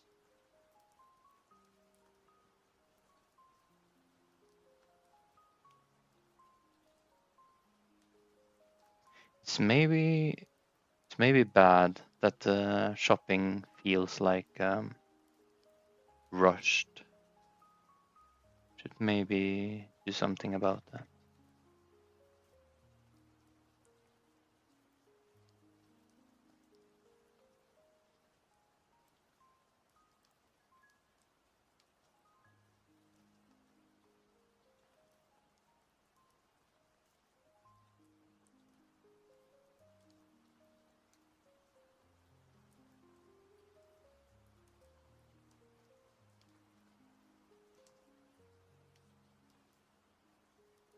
And yeah, paying attention to the small wave timer top right is very difficult. So I'm playing without sound now, and I saw one of my 2 friends that tested the game this weekend actually. Also turned off the music, which is the main indicator of when a wave have started.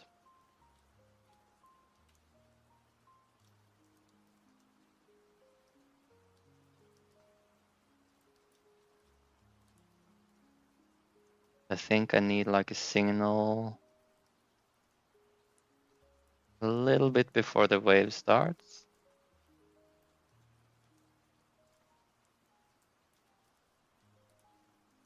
Giving the player enough time to get back up from the mine. 20 seconds before even, I think is good.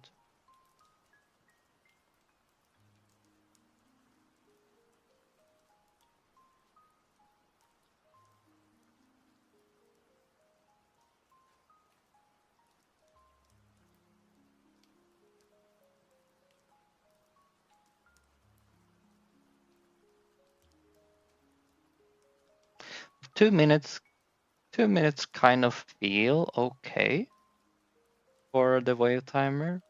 I get time to go down and mine stuff approximately 1.5 time. Like get full minerals back 1 time and then go down and get half full again and then fight the wave. So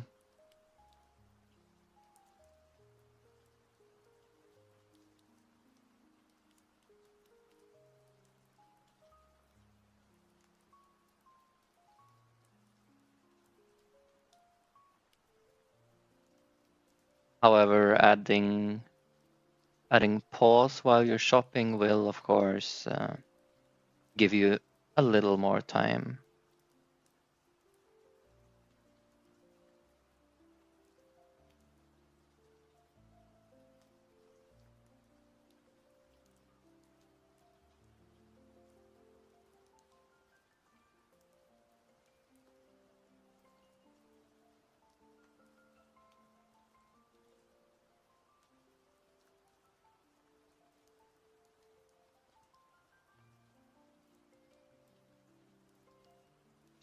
All right.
Hmm.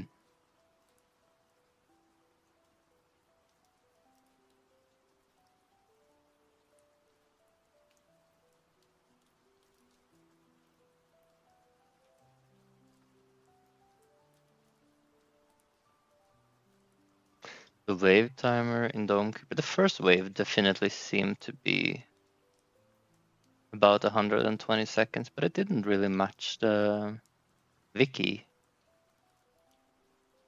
cycle.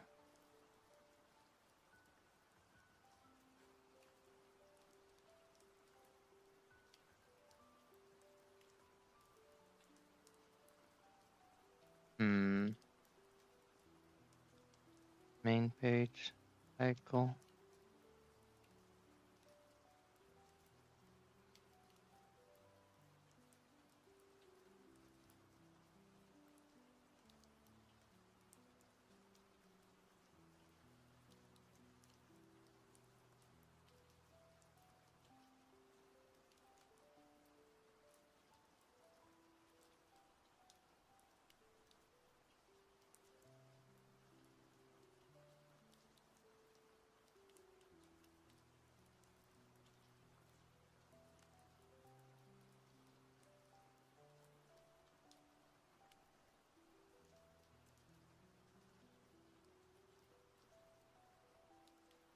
This is medium size.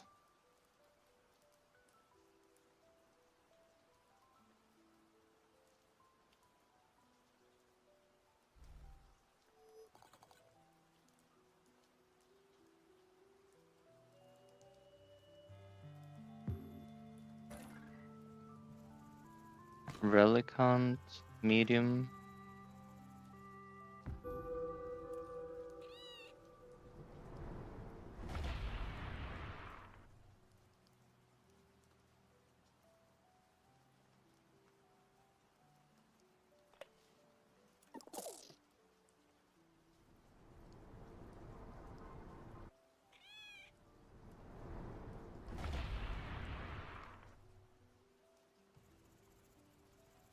Okay. Let's see the time before the first wave and before the second wave.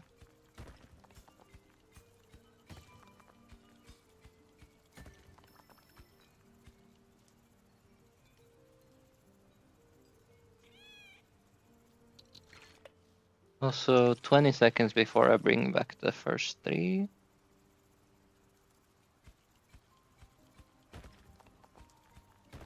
Found them rather fast though, but yeah.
There is the first one.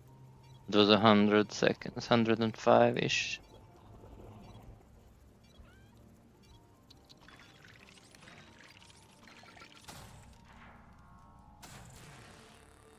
Let's reset it.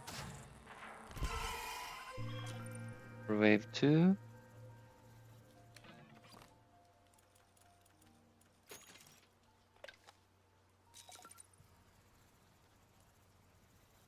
Plus minus 5 seconds of shopping.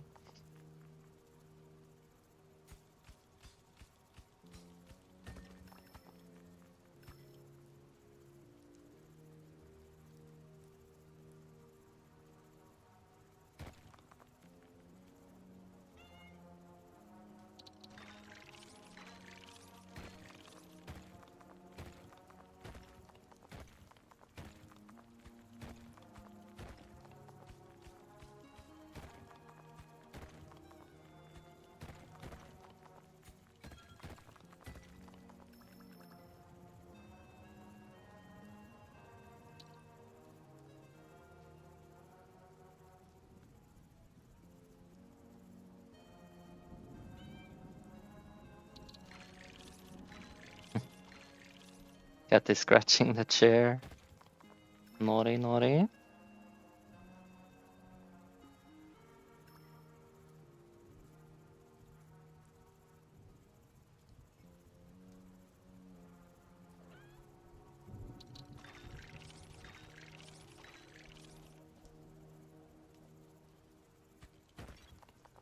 Yes, there's the second wave. Again, like 80, 90 seconds. Like, it doesn't match this. The 80 seconds, then it's expected us to have mined almost 30% of the entire map, you know?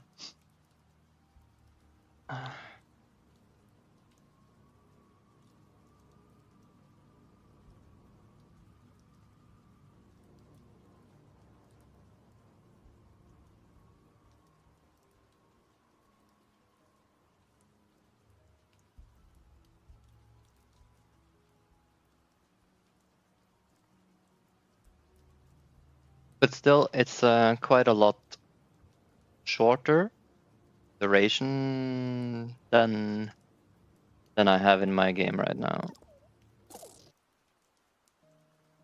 80, 90 seconds. I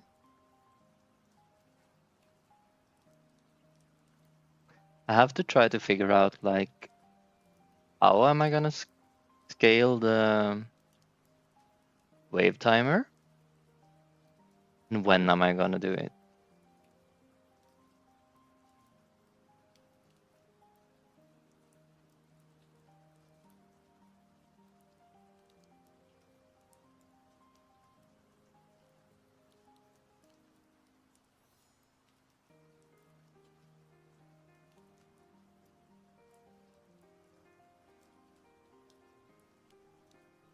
Another silver. Ooh.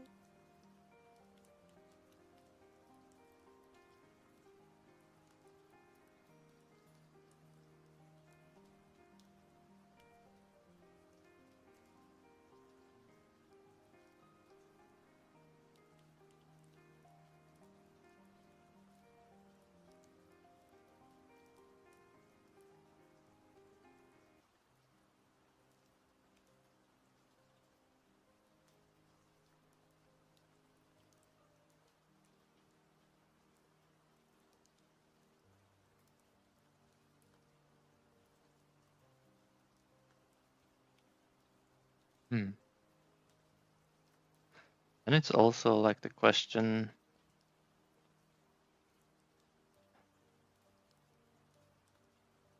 how resources are gonna scale when I get mining upgrades compared to how resources scale in Domekeeper. I'm pretty sure the gather rate in my game goes up faster than it does in Domekeeper. It's easier to mine a lot of resources.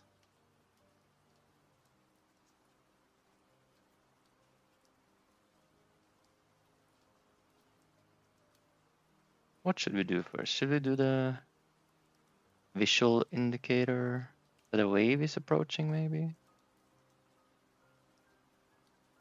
Feel like that's important. Could be a blinking icon. Could be a red flash on the screen just 20 seconds before the wave comes.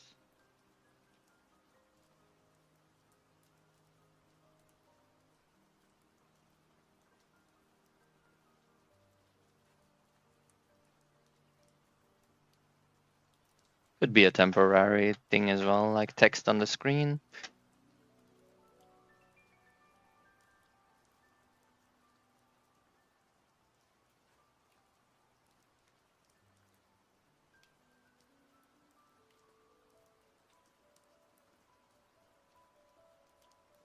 Hmm.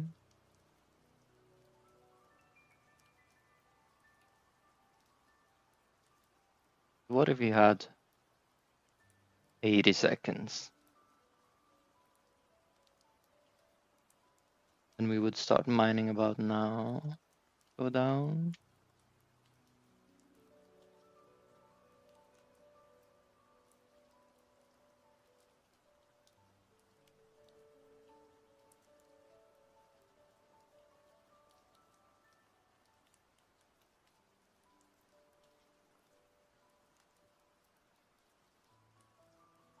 I'm guessing it would give us time to do approximately one run.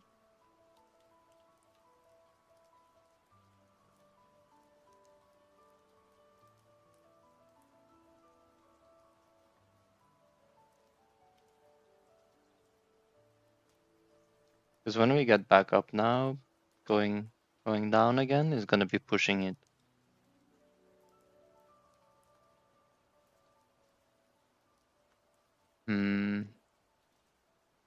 But at the same time, it is kind of nice because what always ends up happening if we have 30 seconds more than this, 40 seconds more than this, is that, like I said, we would have time for like half a run. So it feels like it always feels like we end up being rushed on the second time. Like this is a little weird, right? But stay with me for a second. I'll try to explain. If we have 80 seconds, let's say it takes us about a minute, 60 seconds to go down in the mine, get our stuff, and get back up. Now you see the timer is almost up. The enemies are about to spawn. Buy your weapons, buy your upgrades, fight the wave, and you're ready to go back down in the mine. Like the flow is very nice, right? You don't really question much like, do I have time to go back in the mine? Not really. I have to get ready. If we have 40 seconds more, and remember, a loop down in the mine, get everything, get back up, takes 60 seconds, maybe even a tiny bit more. So what's going to happen if we have 40 more seconds? What's going to happen is that you get down in the mine, you get maybe 1 or 2 resources, and then you go like, shit, I have no time. I have to hurry back up, deliver the resources. Maybe I mistimed it, so now I can't do the shopping, and the enemies are spawning, and it's all like a mess, right?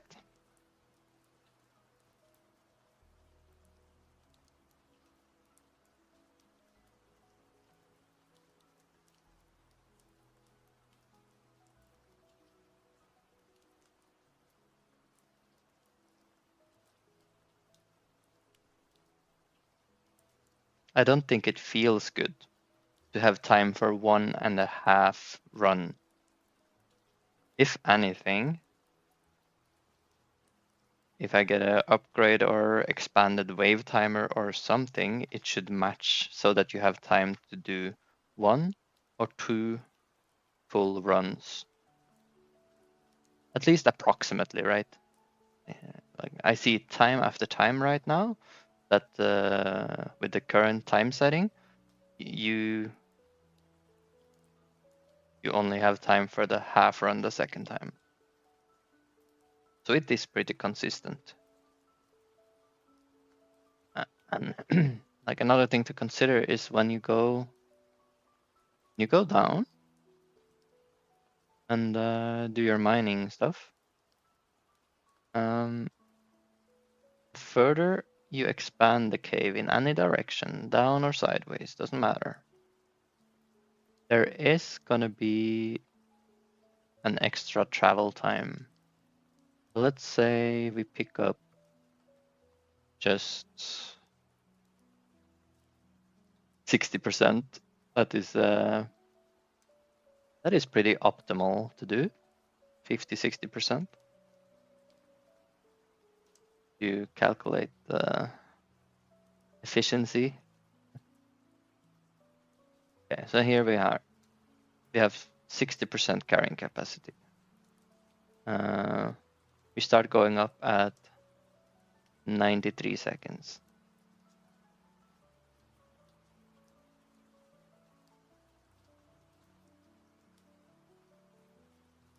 We have a jetpack speed upgrade, I think.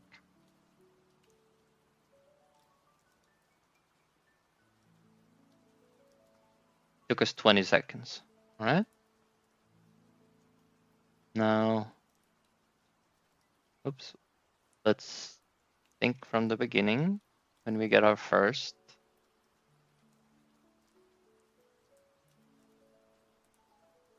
Let's do 3 as well then to have the same reduction in speed.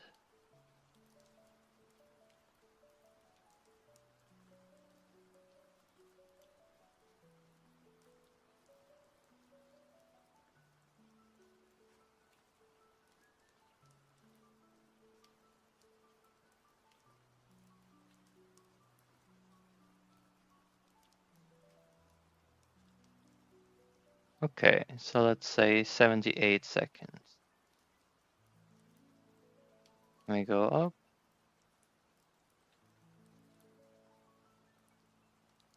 Now we used 10 seconds, right? This is gonna increase. The more we dig, the deeper or further away from this starting position we're gonna get, the more time it is gonna be travel time.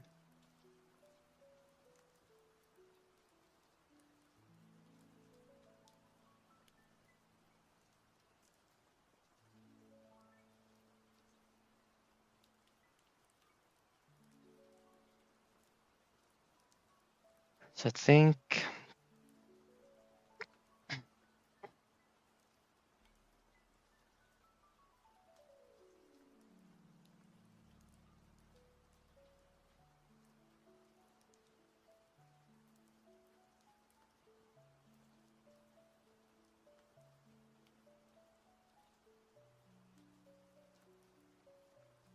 like it's hard to calculate how that would work, right? But the further away we go from the start, the more time we're gonna need. That's a fact. How are we gonna use that information?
Hmm.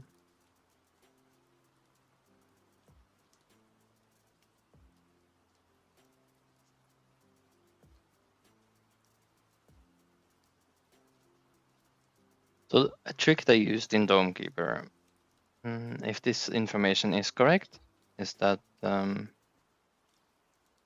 they look at the resources in each layer. Let's say this is mined resources. This is resources that is remaining. They will see like at this layer everything is mined. At this layer 50% is mined, and at this level nothing is mined. And then they will do the average of all of these. Like it's going to be like 50% average, I guess. And then they're gonna scale the wave duration based on that. And it makes sense because players will usually do the ones closest first, because those are the lowest travel time. It's like the optimal way to play, that you get your resources closest to the base first.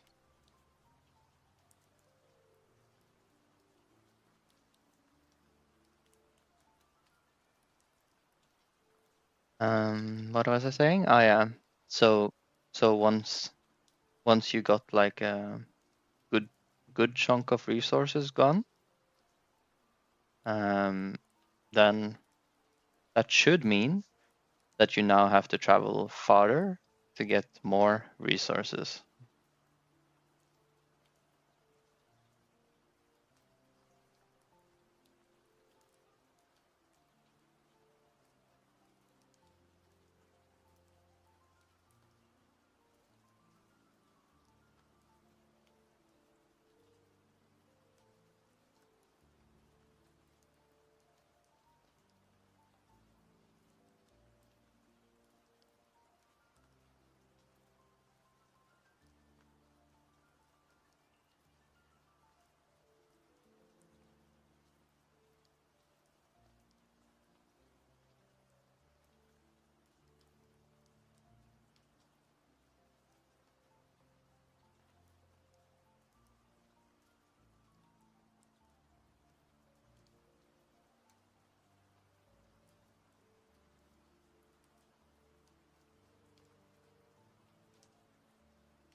How would that work in our inventory?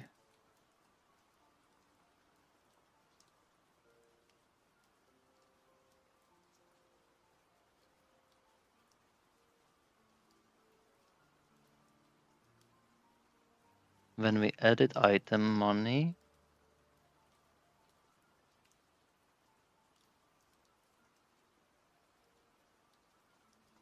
by a positive amount,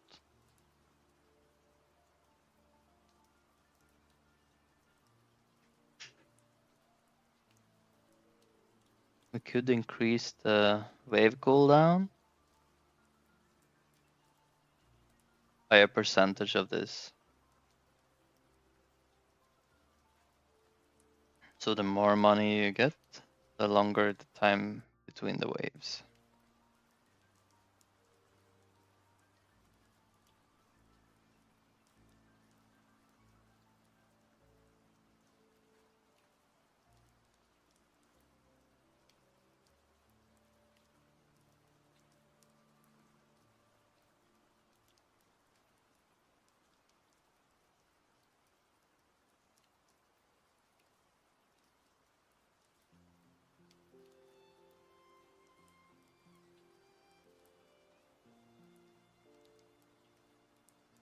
We could just try to implement it and see how it feels, you know?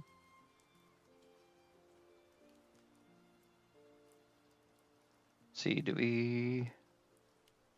A reference to the enemy spawner. Yes, we do.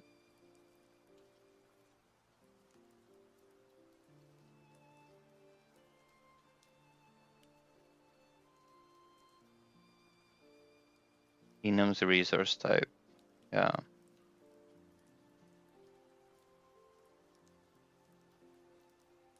If the item ID is enum's resource type, money, and number is greater than 0.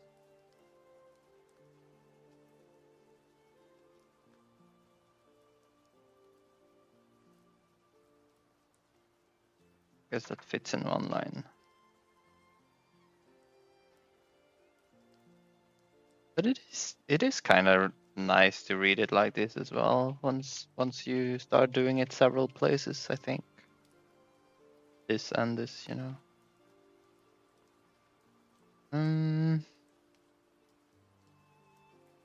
Better to do it like this then. Nah.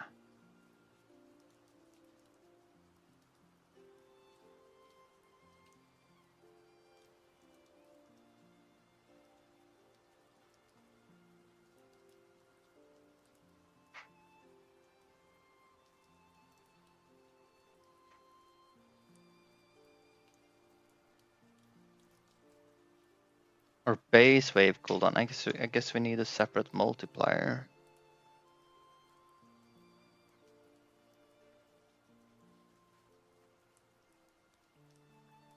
Hmm.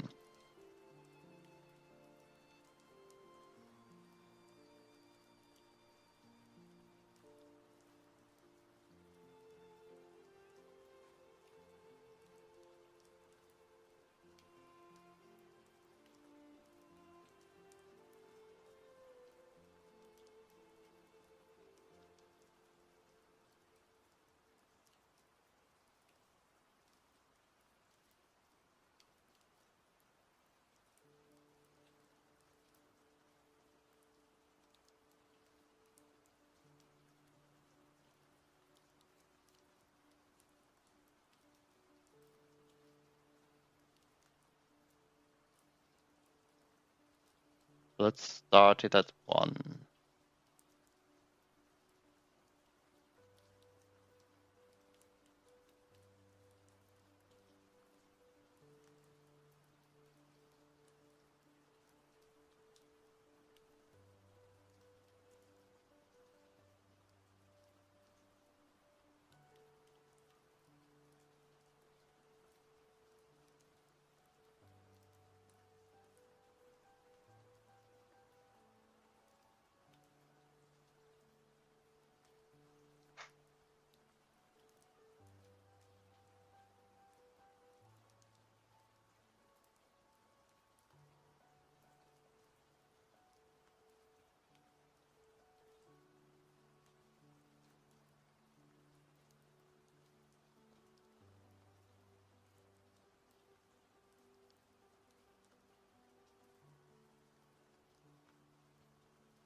I guess we should take into account the number of players when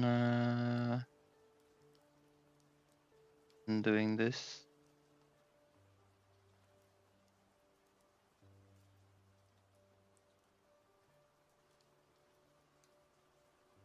If we send any kind of signal. No.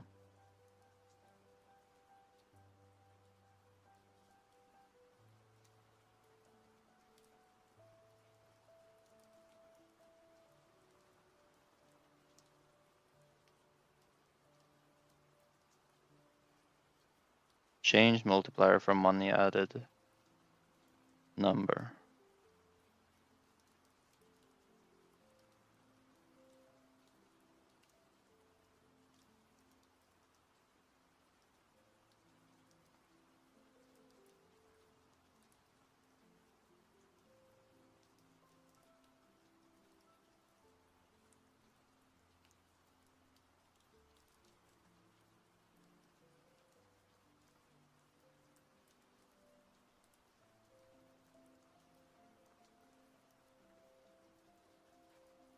What a name of a function.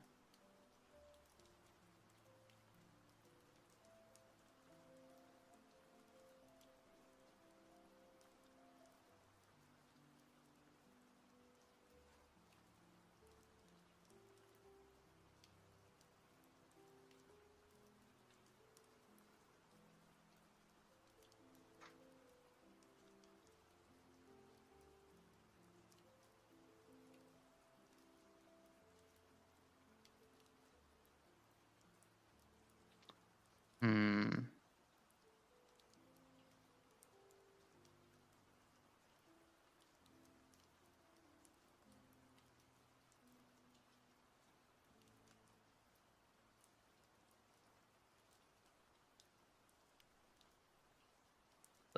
Adding, so if it's 1% of the money added, adding 100 money doubles the timer. So how much money do we usually get before we reach the green one if we go down? We go down, we usually get the pickaxe upgrade, couple of weapons, and maybe one more.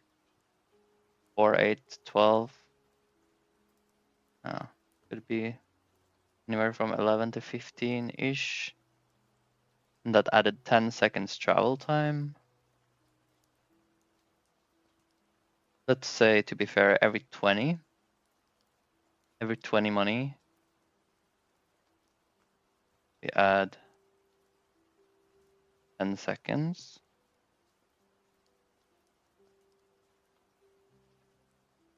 But that's not gonna be, it's not gonna be exactly the case.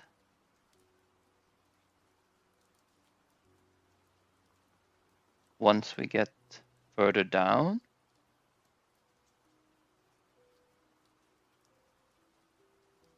Because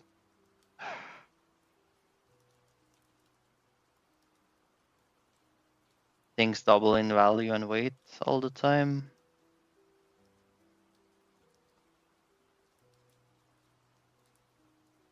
Like mining in the green zone is gonna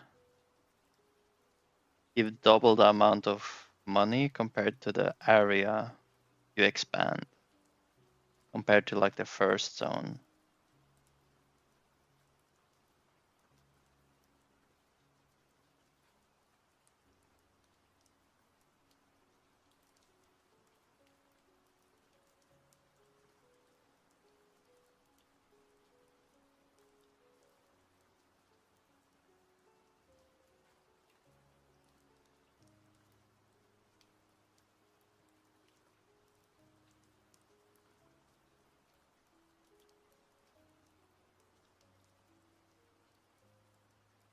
Okay, let's try to have our mathematician try to make a formula here. With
let me just try to approximate it.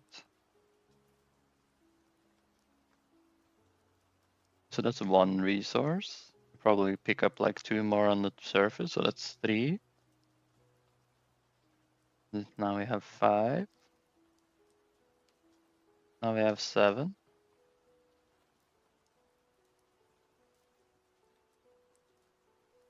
8, 9, 10, 11, 12. Okay. So it's, I think the approximation I made earlier is quite accurate. 6, 7, 8, 9. So 10, 15, right? 10 to 15 is what I expect the player to find.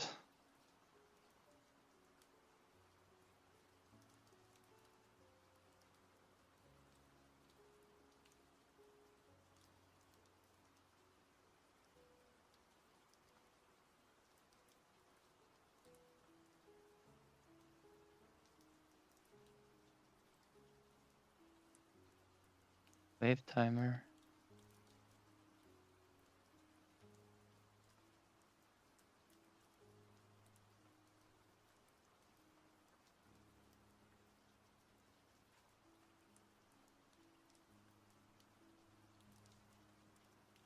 Ah,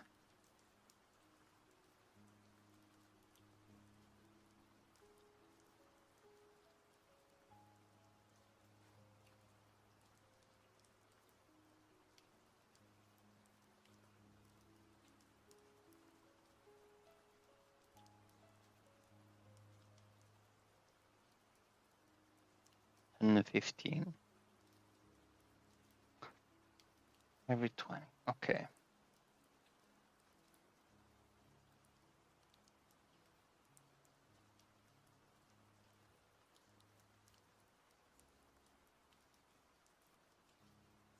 I wonder how it is in the second level though, because then you have availability of like iron, silver, gold, bronze. You have like everything available from the top of the green. The question is, are you gonna find a lot more? Of course you are. How much more?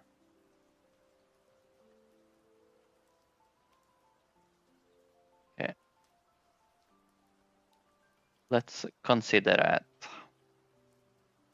Yeah.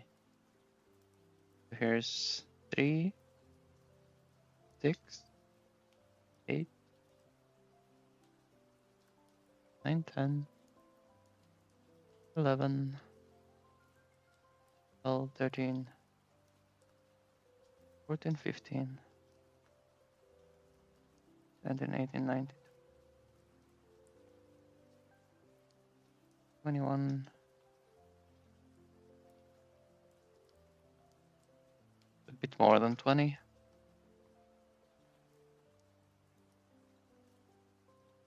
Still, it might be fair.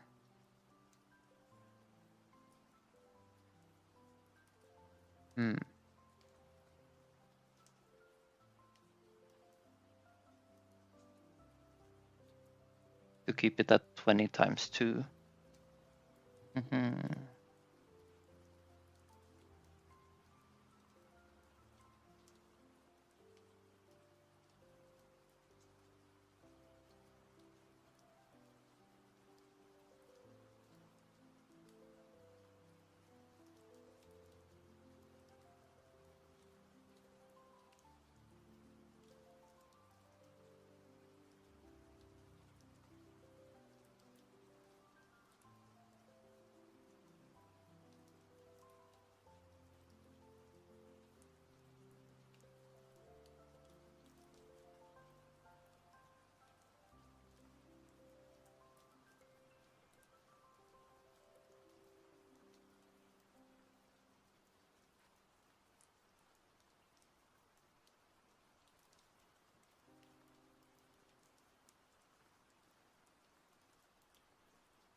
Should I have a max?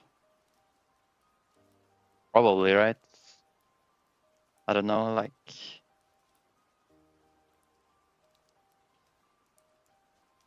We don't have to climb max yet.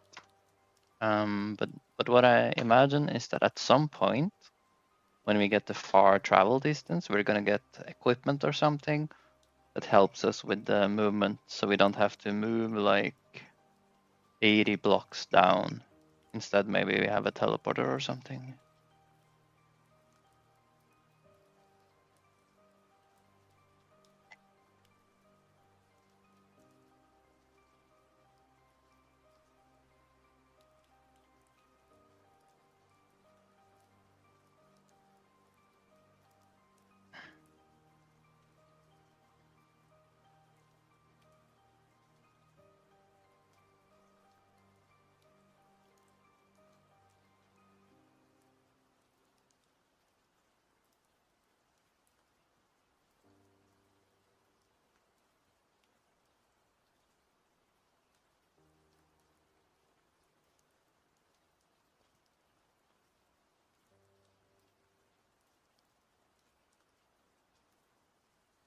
Thank you for mathing, GPT.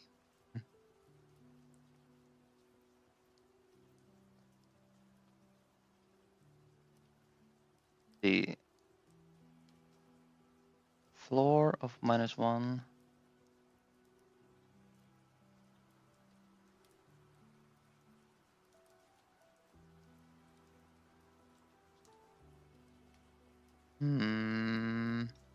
Is this the total money returned? Is that total money returned?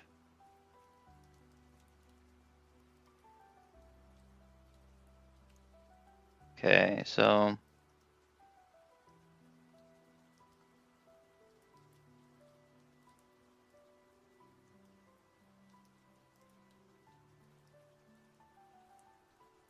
how should we do it?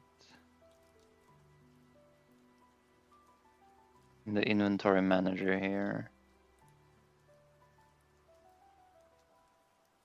we should track total money returned.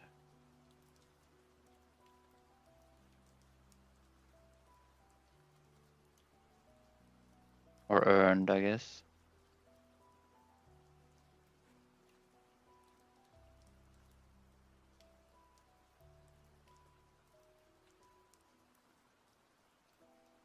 Earned per player.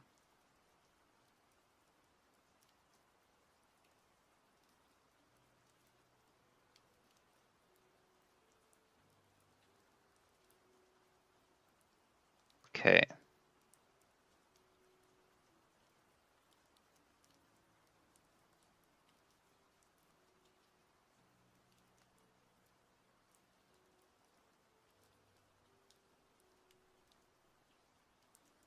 We have player count already.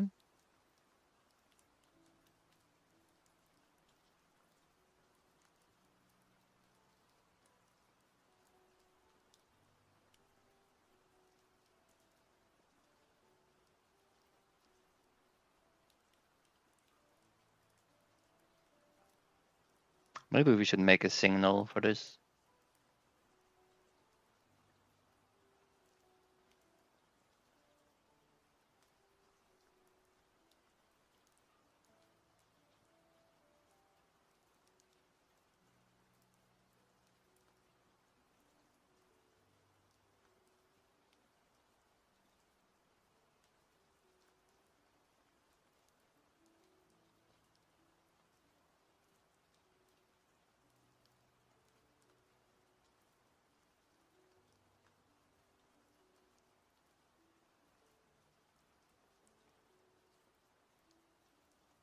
Yeah, maybe we should do that.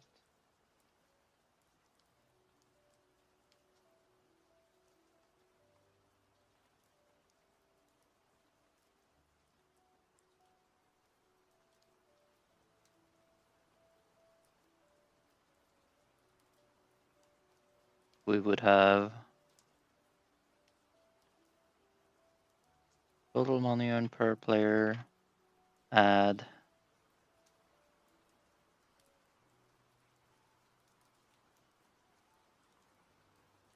Money added divided by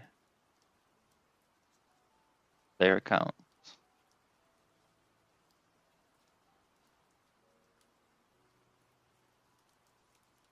And then I guess we could emit a signal. Either we emit a signal or we adjust it.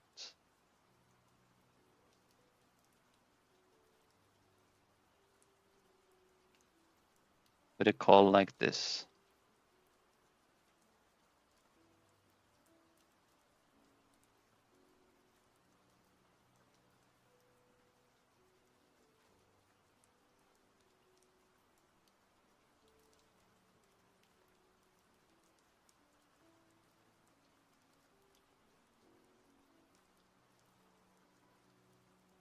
Total money per player.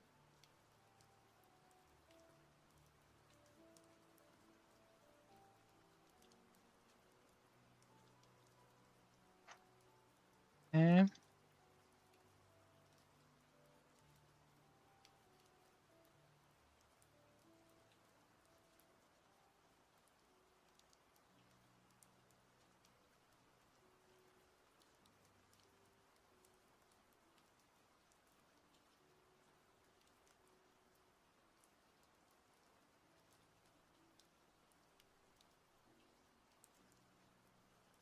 But that's 10 seconds. So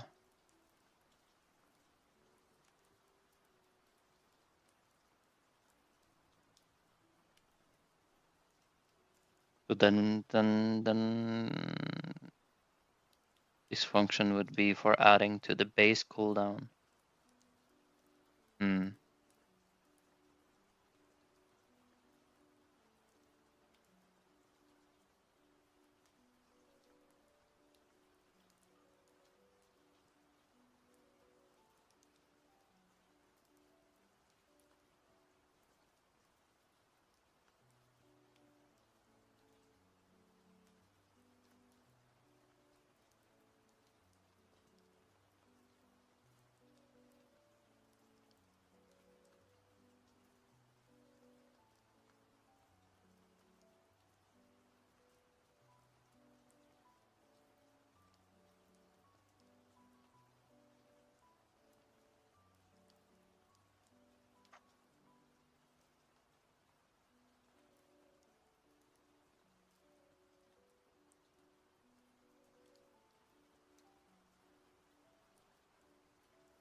Let's do 10% maybe.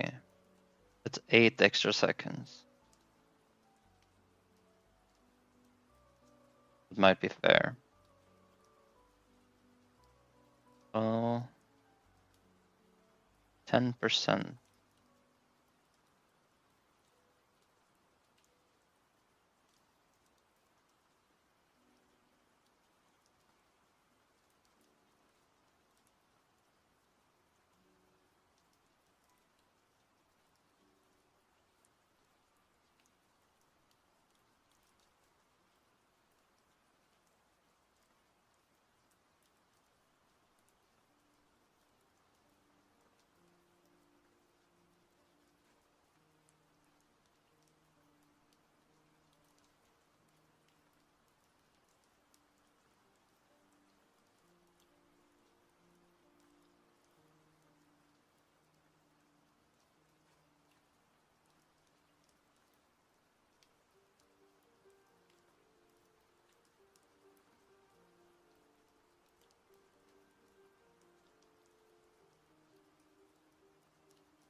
Oh yeah, that's true.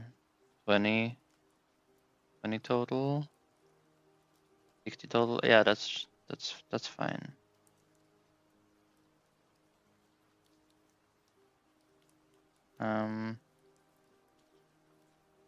20, 60.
Carte one door need heal bop bop give heal hope your day is going well smiling face with smiling eyes.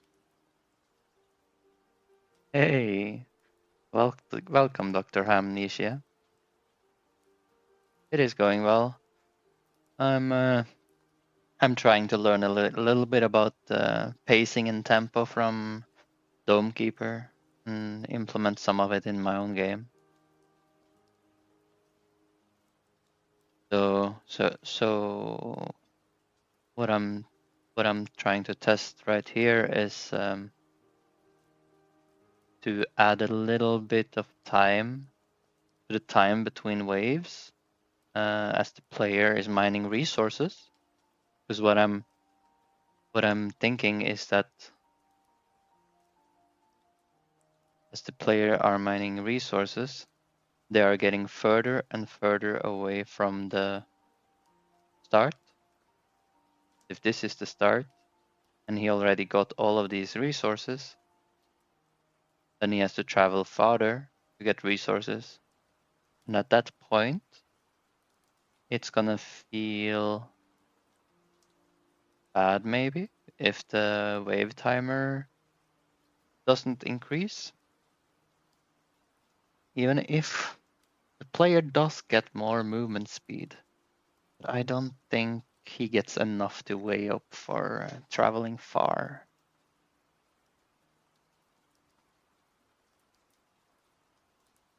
It is numbers to be tweaked though. So, The anticipation and anxiety of the coming wave and a warning timer is just delicious anxiety. yes, I need to add that.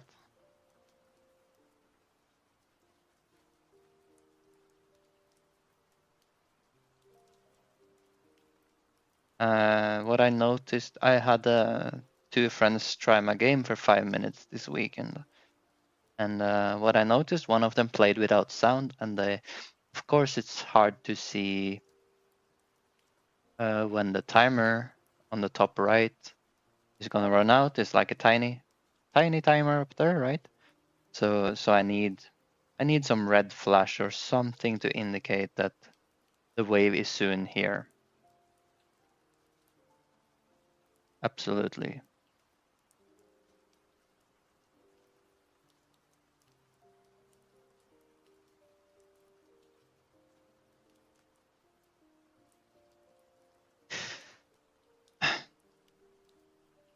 You know,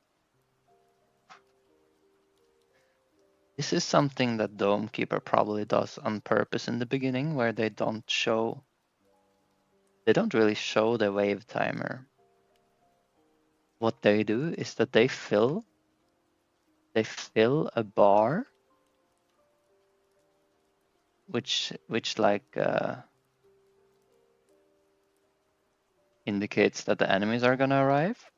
But this bar is filled maybe 60 seconds before the wave arrives. And it creates this anticipation that, oh shit, the wave is. It reads those addicted to one more loot, one more kill, more coin. You get it? Just one more, all while is warns you better hurry. LOL. Yeah, that is so typical. So so so I think that they do this on purpose, like they show the timer is almost the wave is almost here for such a long time, and the keeps the player in the dark in the beginning of exactly when the wave is gonna come.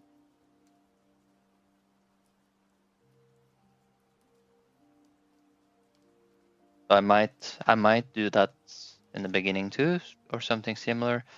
We'll see. But for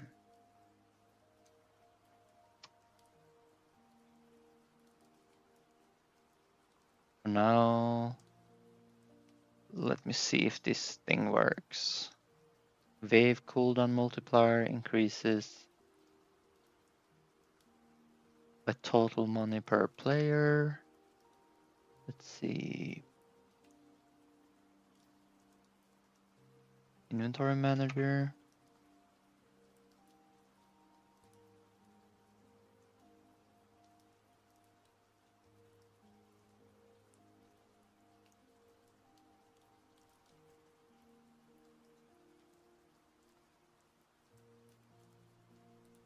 Okay.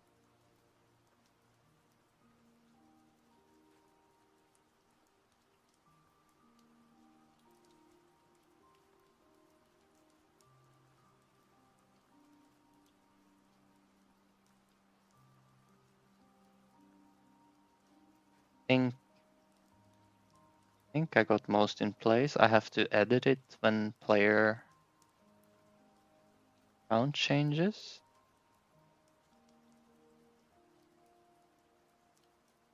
Hold amount. Hmm.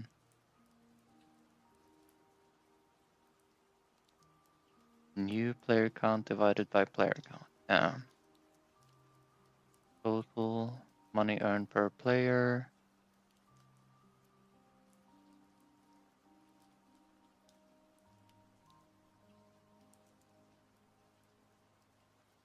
equals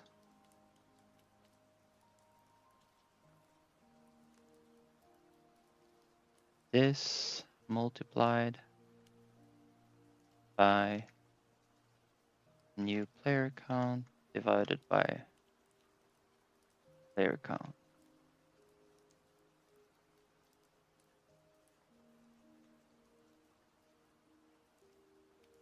Developers like yourself are actually just programming a device to stimulate the player's endorphin systems, creating satisfaction and pleasure. You are an endorphin devnologist. If you do it correctly, at least.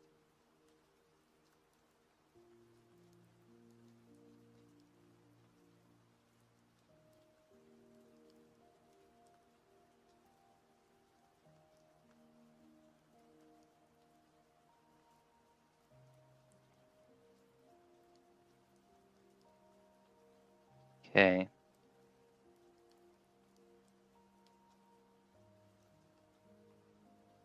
It doesn't complain. Wonder why it's not complaining that I'm using an integer in a division. Maybe it's because I'm multiplying a float with the int. Probably.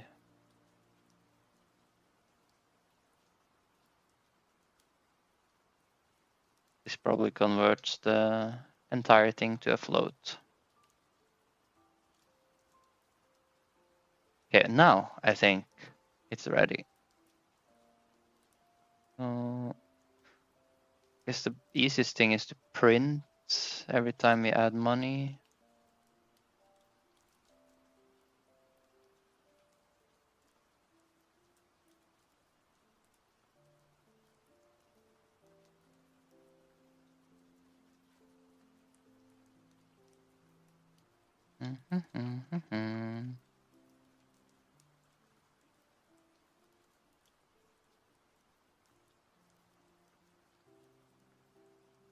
Well agreed. But humans are primates, and a monkey with a wet stick still loves sticky bug day.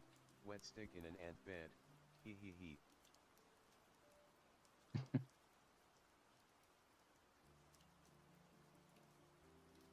we are Yes, I still. think you quite skill.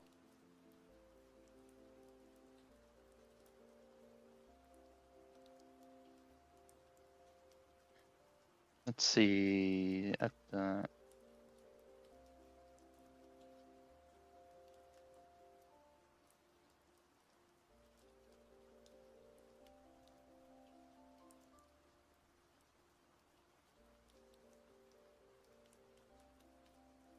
Wave cooldown multiplier 1. Okay.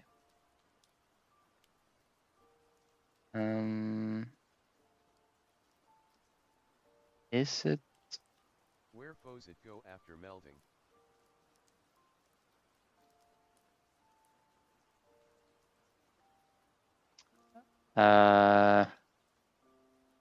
Good question.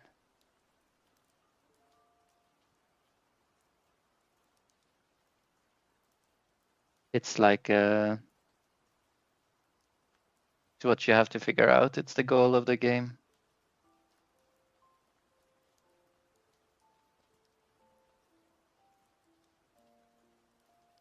Wave cooldown multiplier 1. Wave cooldown multiplier. Gotcha. 1 plus bonus steps multiplied by 0.1.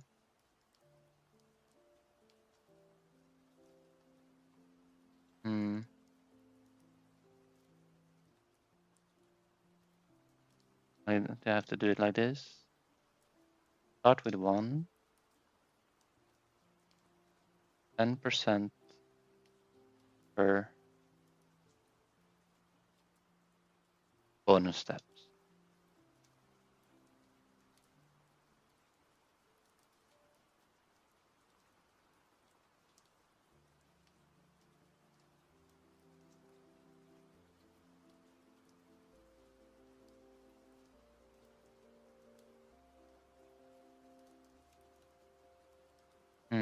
Mysterious, mysterious. Where does it go? It goes down here.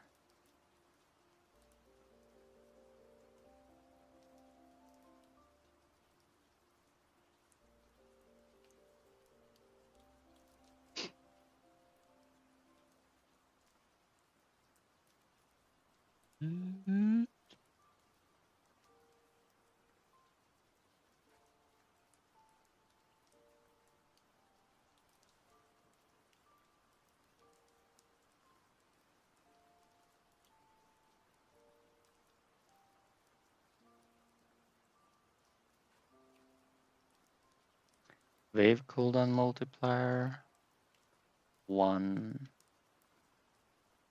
1, 1, 1.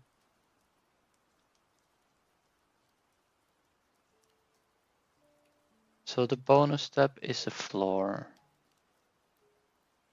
of an int here. So I guess the wave cooldown doesn't really change before we meet the threshold. That's not really what I want.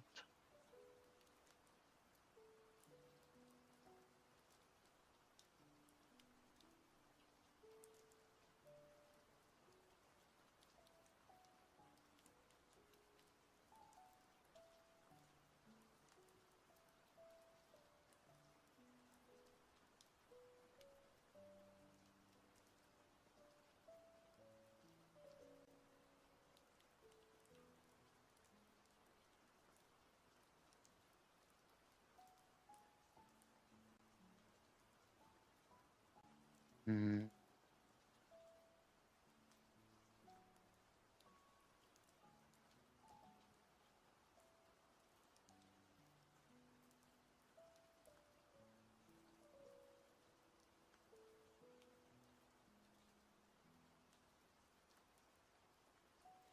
What are we saying here?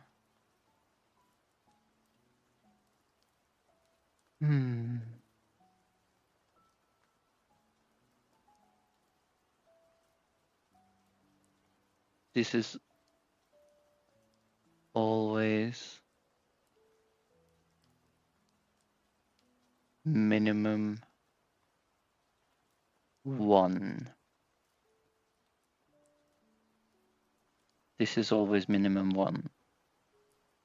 So it is 0 or a little bit above divided by 2.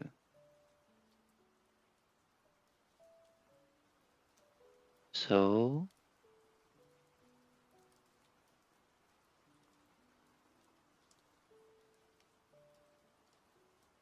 yeah, looks like this might work.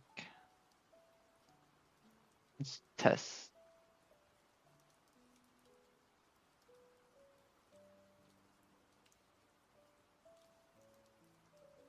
Okay, there we go. Now we have, after 1 block, we get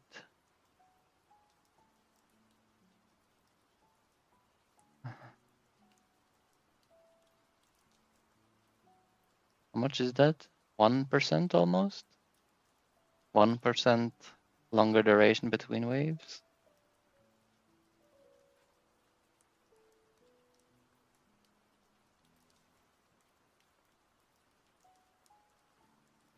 I think the base is 80 seconds. We'll have to see after we kill the first wave how far off 80 seconds we are.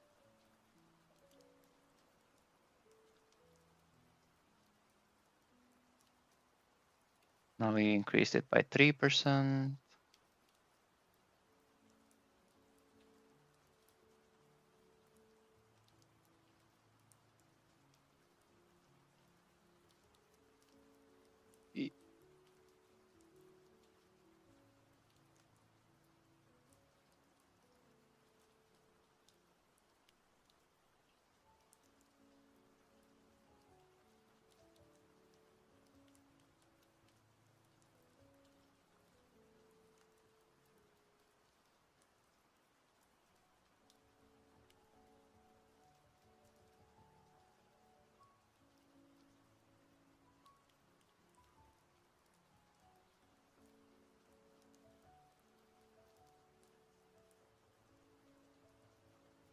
Okay, almost 6% increase. What is 6% of 80?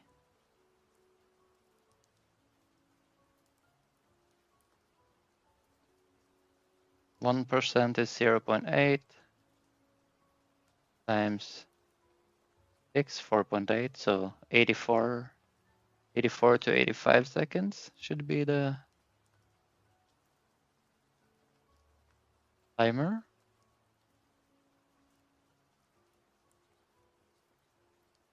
No, it's 70. It's still 80. We're not applying this correctly. Wave cooldown multiplier.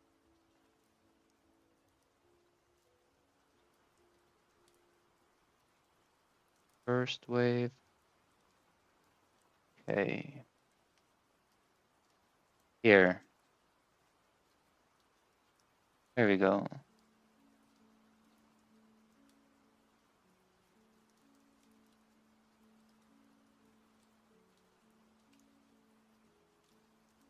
Ba-da-bum.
Mhm.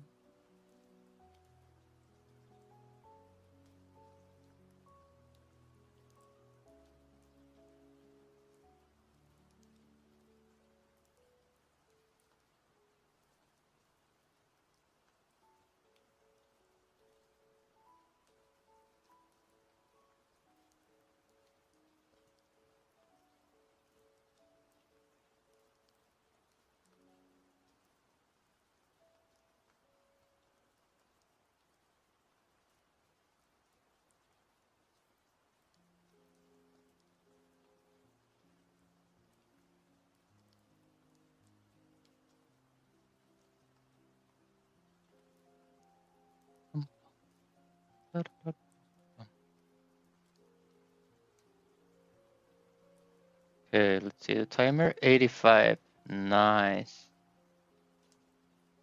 Okay.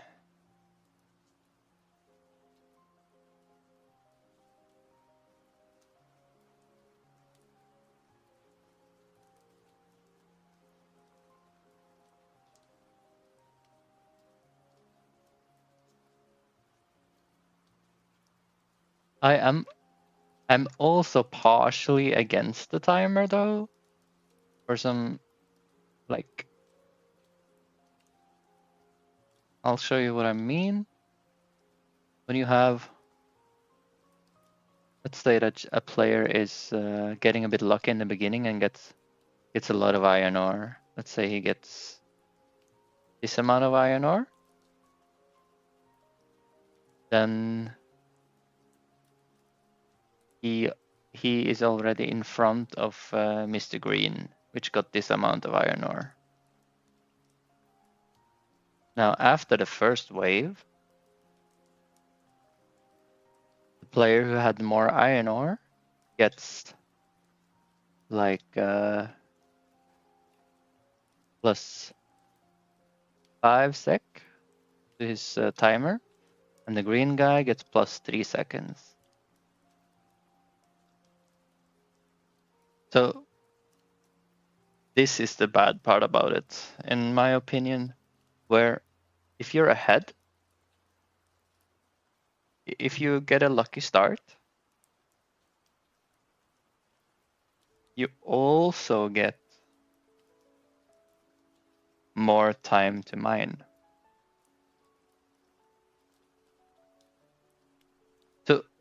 So if you're unlucky in the beginning, not only are you set back on upgrades, you also get less time compared to a lucky person to mine.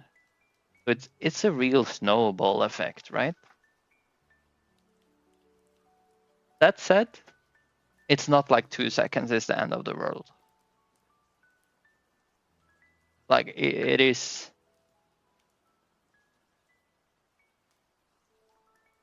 There are limitations to how much you can do in 2 seconds, right? It's just the principle that you're ahead and you get further ahead. The snowball thing that feels wrong.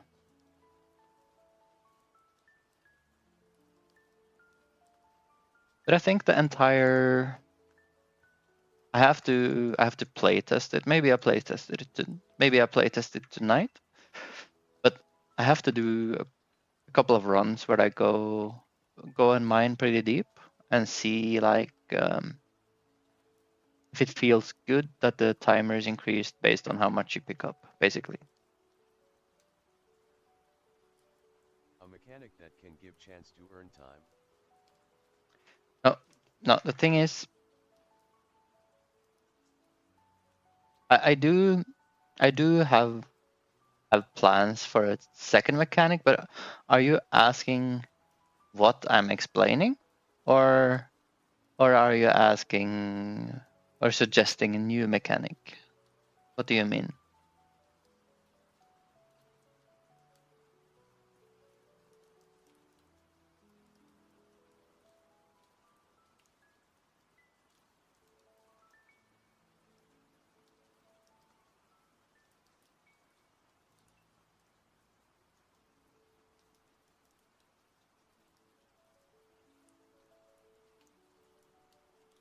Asking if time gain is already there. Okay, I'll show you.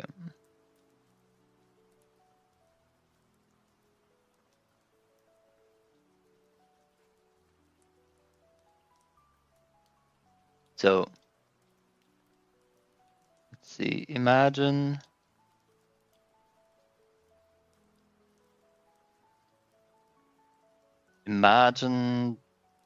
first of all, just to answer your question, time gain, I just implemented it now.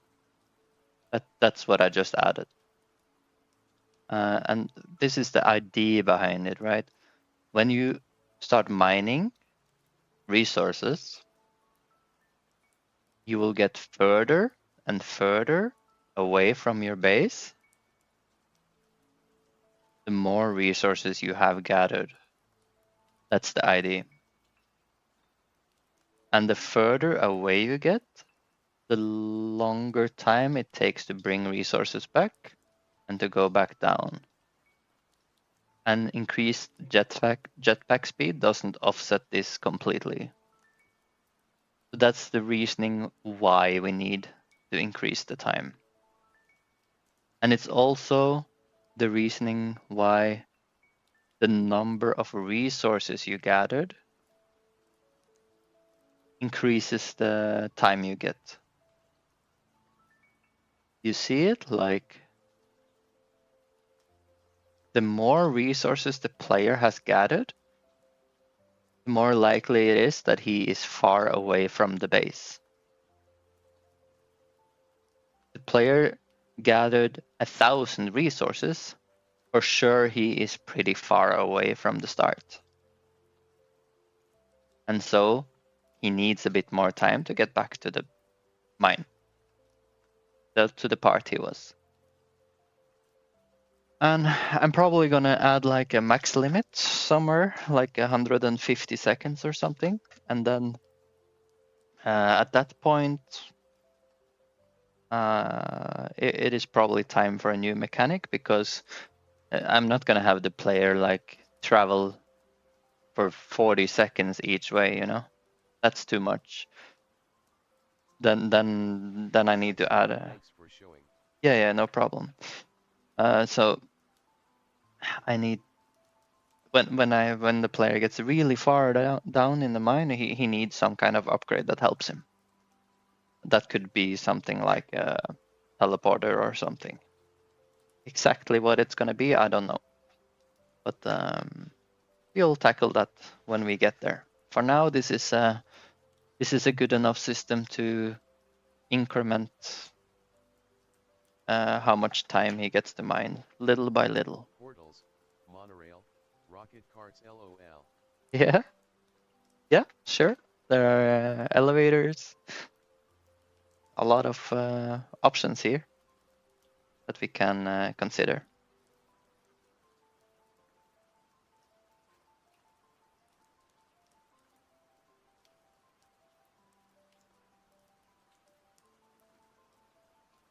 For sure. Elevators absolutely 100 points. I think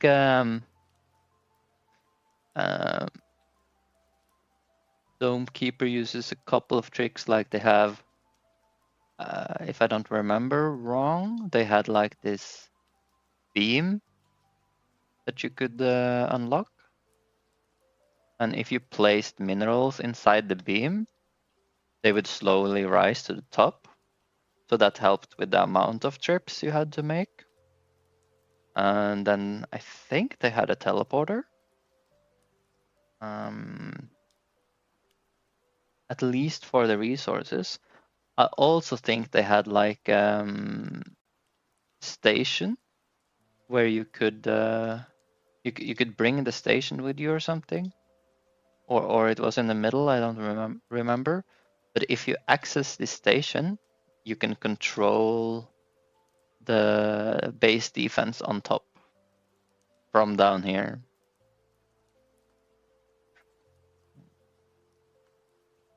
There are plenty of options, and depending on the direction of the game, we will figure something out.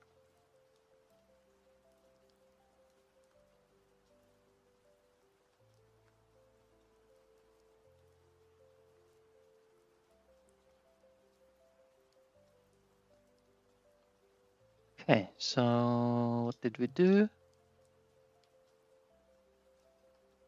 Added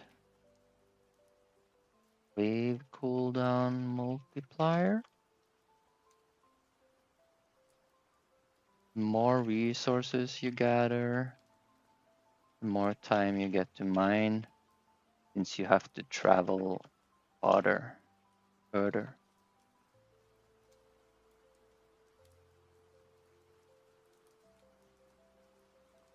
To reach new resources.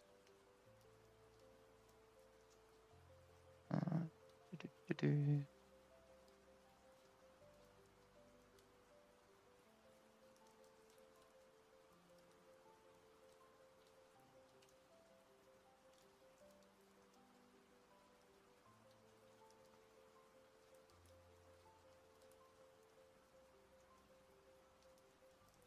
Okay.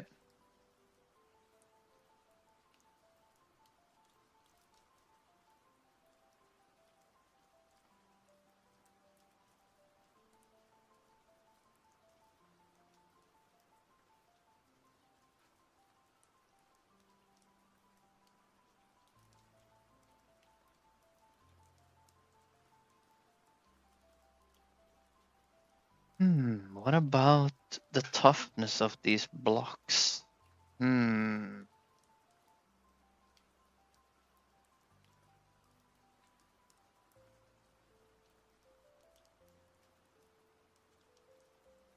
Is it something I want? The Dome Keeper blocks, they are not only deciding their toughness based on the color, like the depth level. As you go further down in the mine, there will be blocks that is a bit of a different color.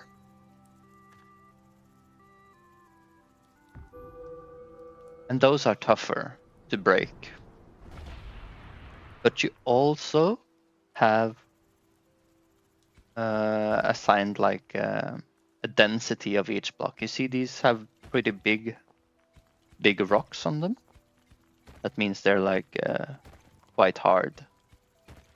See on the right side here, you see these ones takes 3 hits. Now this one took more. You see here, there you see it's more dense. It has like bigger rocks on it. Takes six hits, right?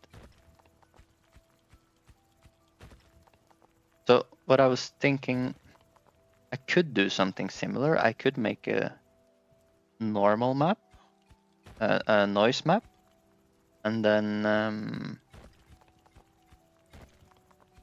like create density of the stone blocks everywhere. And that could be done for the minerals as well.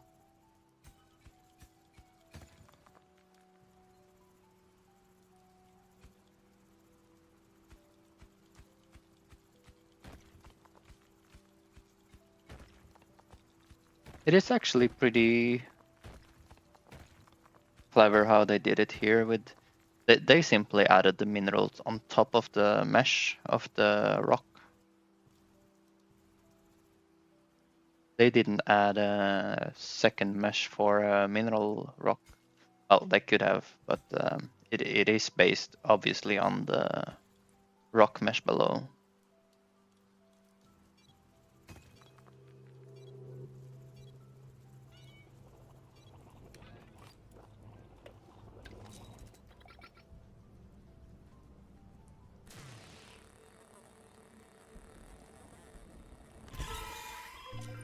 The defense here takes like 10 seconds. Well, so that's also something to consider, the pace of the game when it comes to the defending. Because if you're gonna kill the first wave in my game now, you need to spend like 30 seconds, something like that. Does the rock regolith give you anything? Water, oxygen, low quality ores? Like on the moon? Does rock regolith give you anything? You mean the regular rocks, the ones that doesn't have minerals in them? Or what is a regolith?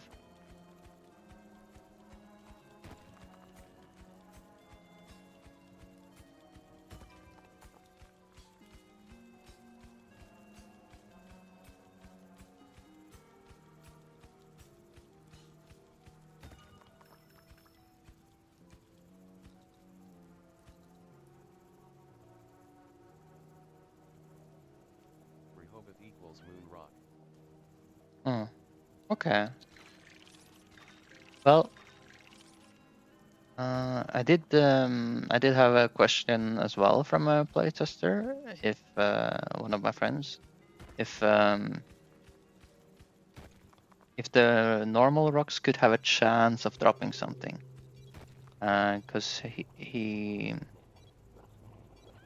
thought it would be like exciting to have at least the chance of getting something good.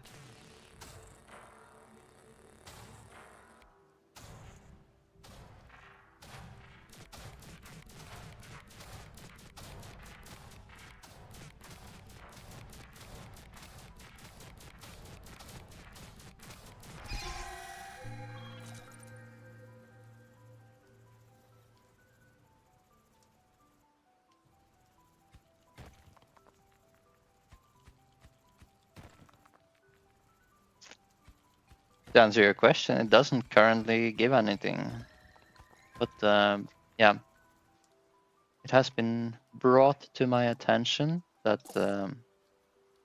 some people would enjoy at least a chance of getting something from them.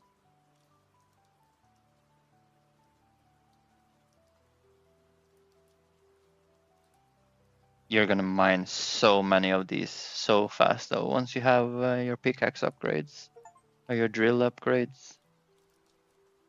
So it really depends. What are you gonna get and what is the chance of getting it?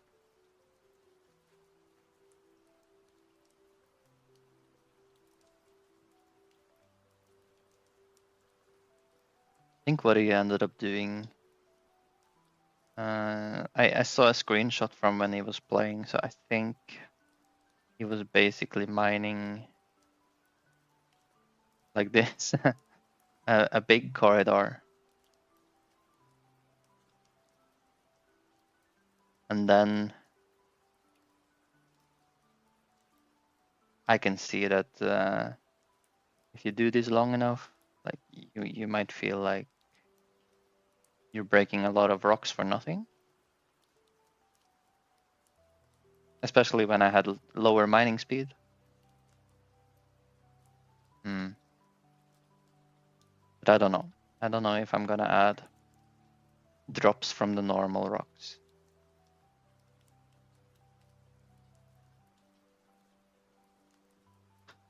I do wonder like how I would showcase the different toughness of these stones. Either I would need another type of texture, or I'll play around with the color maybe. Like make the rock like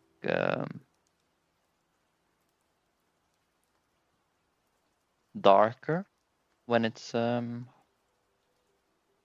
denser rock or something like that.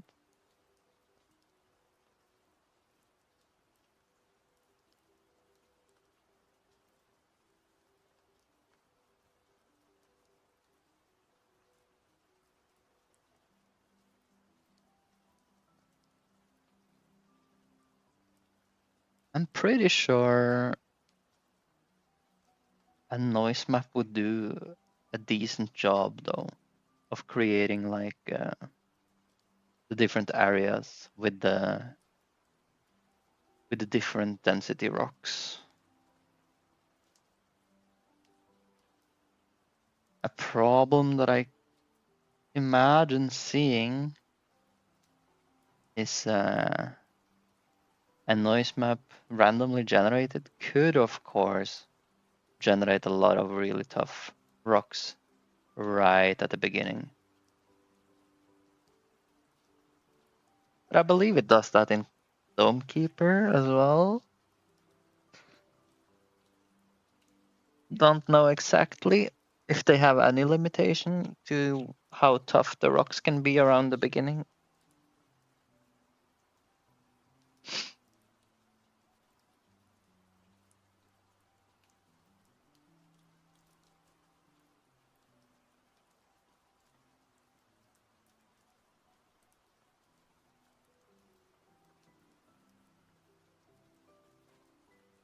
On top of that, I already got some code to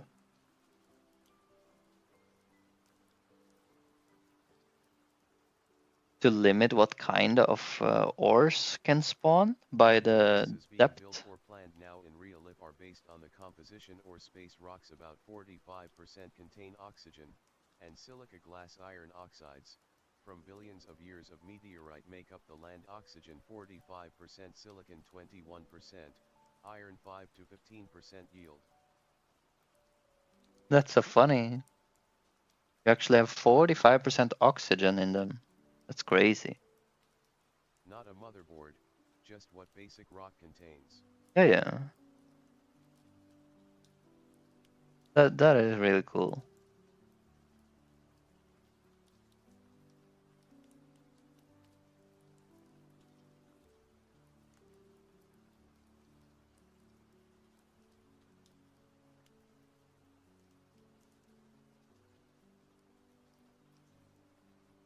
Motherload.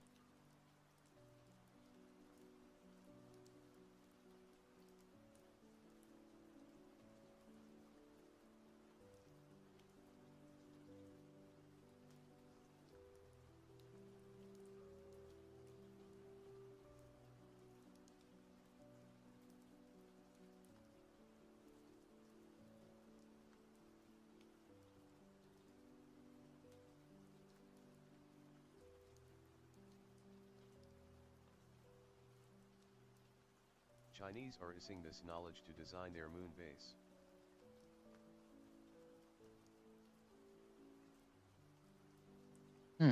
Interesting. Oxides. Interesting.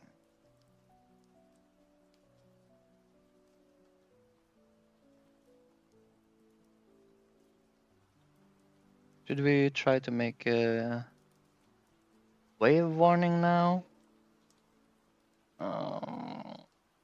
Could be just a temporary one. Like, I don't know exactly how we would do it, but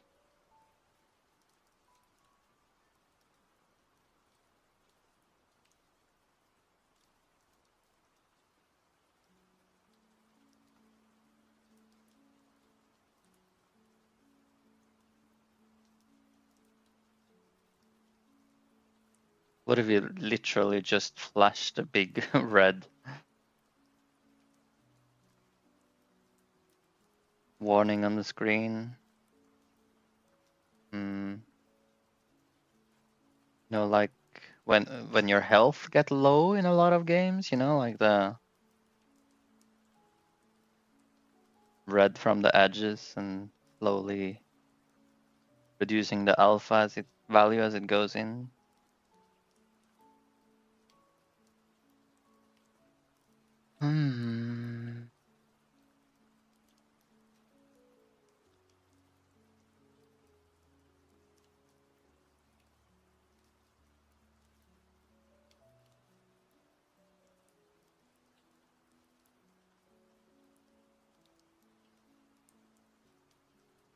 Could actually test hiding the wave timer as well as soon as we got it.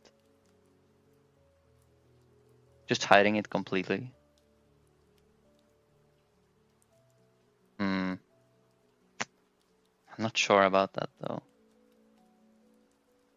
But we can test it. I think doesn't hurt to try.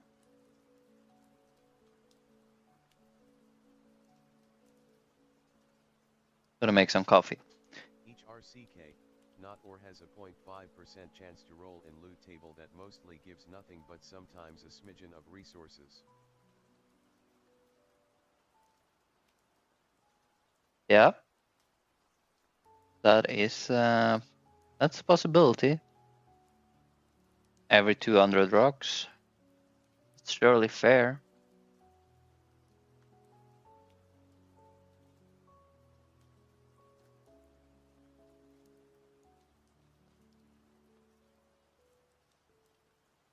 Coffee, hot beverage, hot beverage, hot beverage is delicious face-savoring food. Sure is. Once you get used to it. When you're as old as me and worked in customer service for a few years, you're definitely used to it.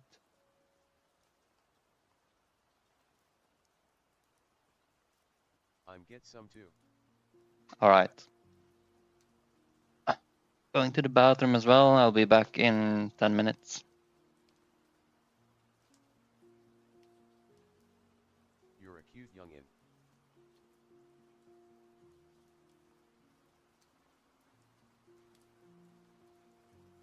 I'm 54, that's old.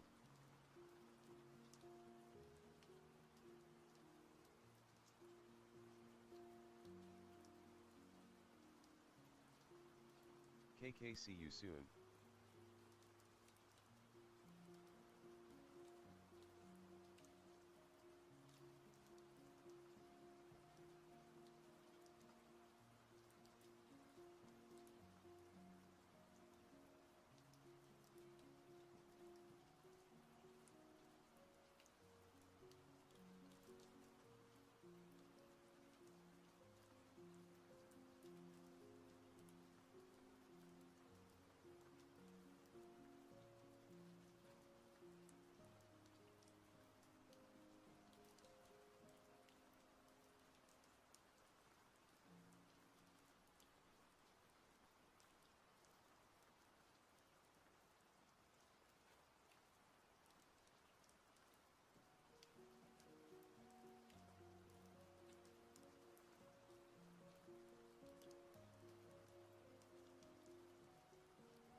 Yo.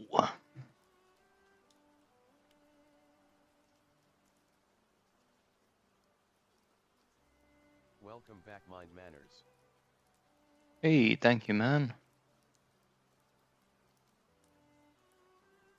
54 years old. Well, at my last work, I've mostly worked with like 60 to 63 years old. So, you're still not that old.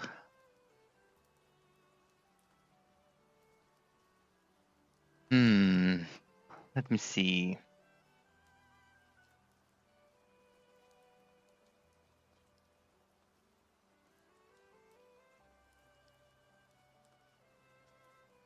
True thumbs up.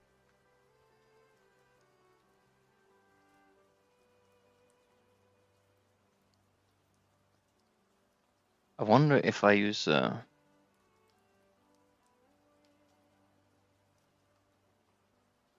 just a mesh, an image, which is a shader.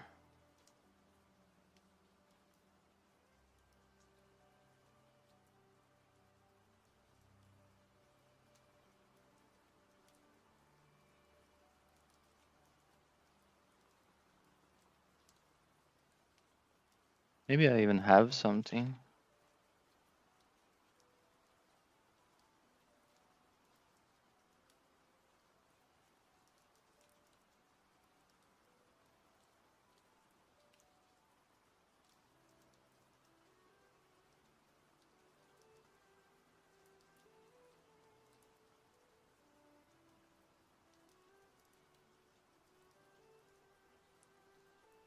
Hmm.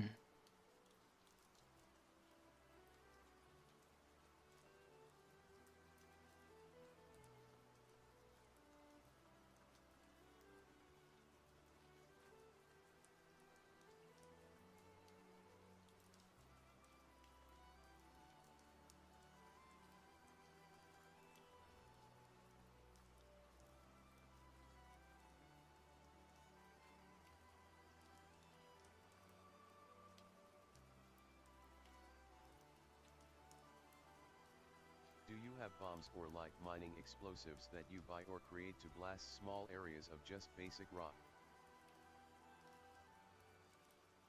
Yes, I do. I did create that. I spent quite some time on it, actually. Funny you should ask. I can show. So you have mining explosives here. I'm not sure if you're gonna buy singular ones of different sizes or if you're gonna have like a long cooldown, but right now it's just a long cooldown. Place it down like this. It glows, it explodes. Makes a bit too large knockback that I have to tune, I think. And blows up an area like this. And Very curious person don't want to pry. well, I'm happy. Like I think really most devs are happy to like show off a little bit of their work. It's a bit like an artist, right? That never really gets to talk much about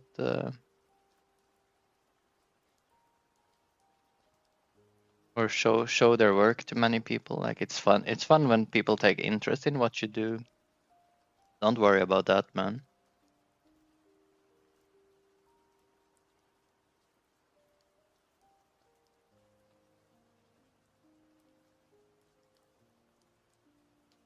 I actually don't spawn in enough for there's such a huge explosion right now, I think. Yeah, barely not. As you can see, the explosions can grow pretty large. If I upgrade my explosion this much, I actually have to spawn in a larger area before blowing it up. My he.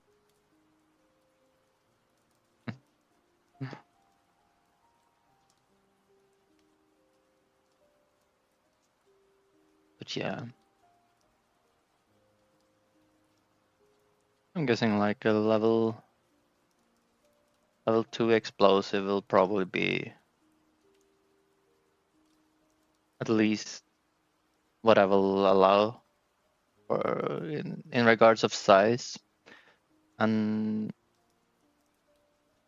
in order to avoid like a lot of rocks like this one falling, I actually merge them when they're from explosions. But that of course also means they're very heavy. Look, it's weight 50 down left there. So this one you can't carry. I probably need to add like a possibility to break them down if you don't have enough carrying capacity. Or just have the explosive only target the stones or something. My favorite type of Minecraft mod pack is stone block types. You start in a cave and dig outward. Ah, really cool. I think my favorite was Sky Island or something like that, where you have to start on a little dirt block with a tree and a little chest, and then you have to build your own islands by making dirt and trees and wood, and yeah. But that was a fun one. Like how Fallout valuations start in an underground base. Oh yeah, true. Yeah, that is cool.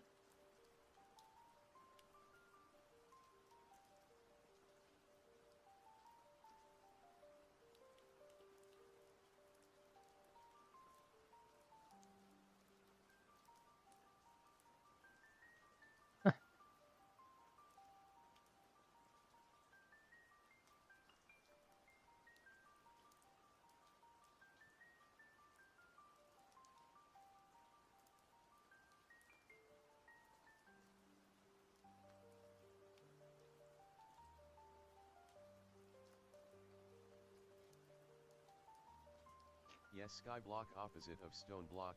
The sky ones are a bit scary, lol. To me. Oh, some people might think that being locked underground is just as scary.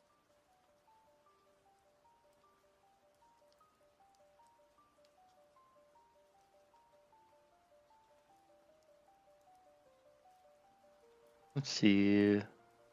Let's see what most people do in regards of these flashing health things on the edge of the screen.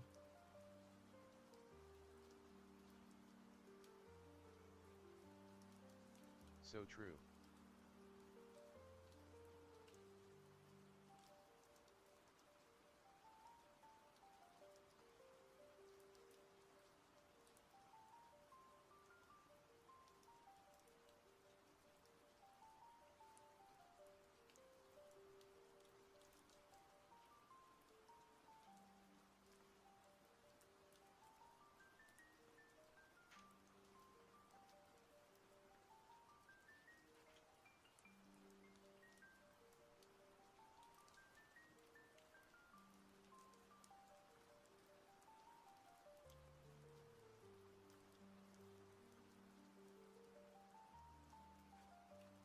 At dr_ham_Nisha, I love stone block, and yes, sky block is scarier.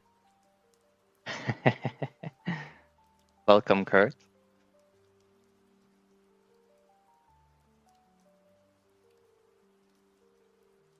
Maybe I have to try stone block as well then sometime. But I always lose my Minecraft account. I think I bought the game 4 times or something.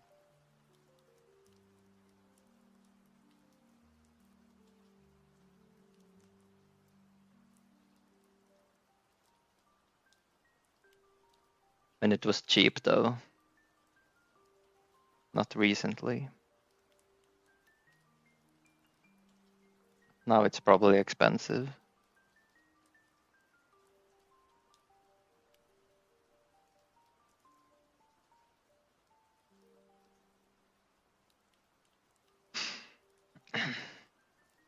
I'm glad you're taking a day off. But from the feeling, stone block is more rewarding. I bought it for 10 euros. Ah, yeah, that's cheap. That's what I bought it for as well, I Causes think. gravitational waves, thus speeds up the wave timer. Movie Tremors style timer. Dune Sandstorm timer. Thumper mechanic.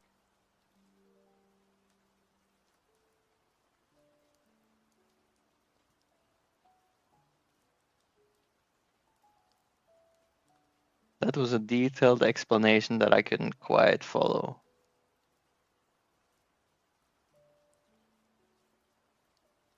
Movie tremor style.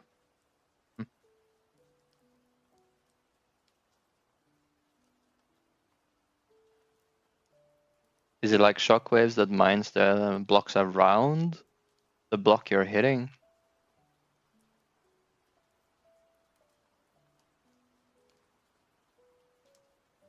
Texture rectangle or color rectangle? You can animate it. A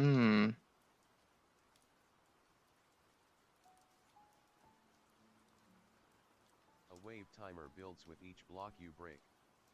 Oh no, my stone block version is so old it's from 2019 to 2021 or something. Hmm.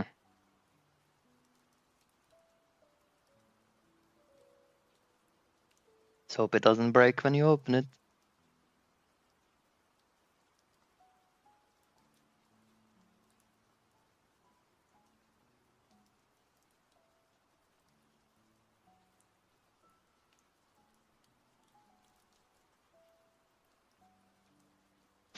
Yeah, let's just make it like super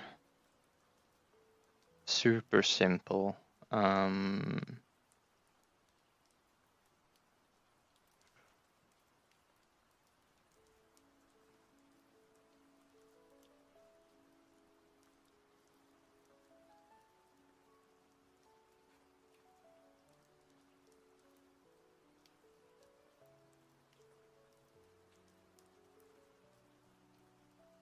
Can I fit to screen, I wonder? Yes. I'm not gonna spend a lot of time on it, so I'm just gonna try to make it as simple as possible. I can try to play around with animation player though. I haven't done that often.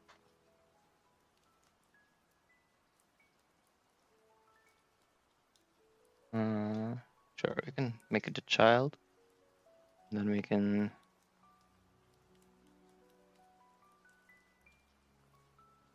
root node, color rectangle, yeah.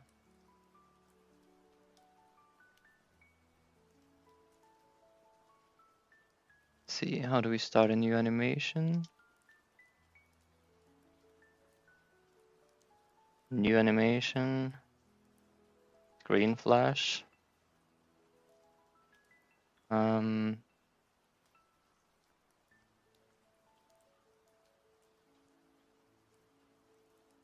So property track, color rectangle visible, I guess.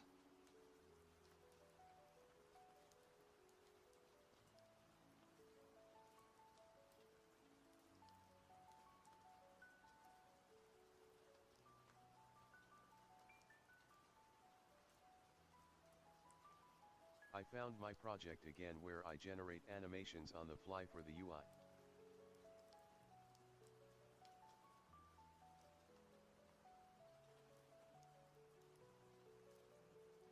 You found your project where you generate animation on the fly for the UI.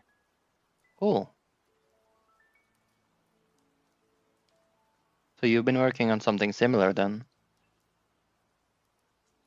I was just about to say I was happy that you were taking a break from joy of missing out.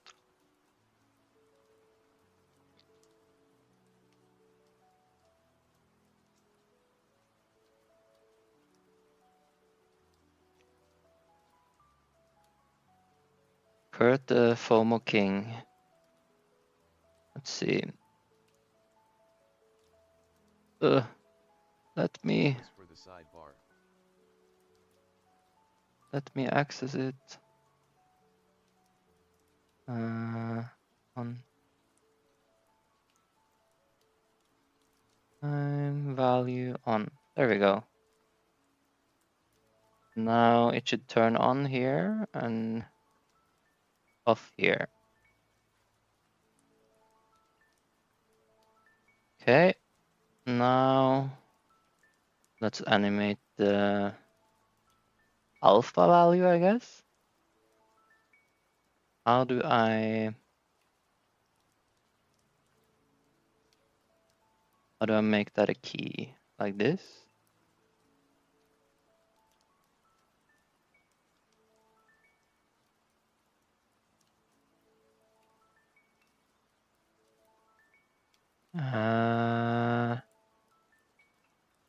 Value 0. And then make a key at 0.5. And we make a key at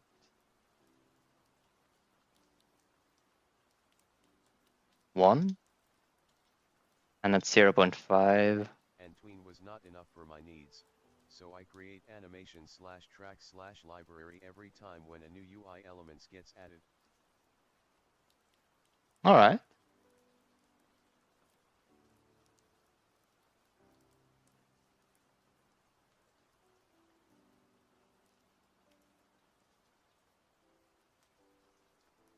Animations do help UI a lot.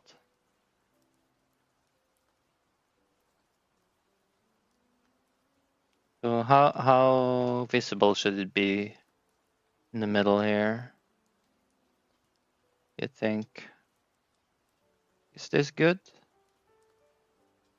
At the maximum value? Or should it be like more or less? It's only gonna be there for a little bit. I guess I can play it. Play the entire thing, damn you. And a vignette shader.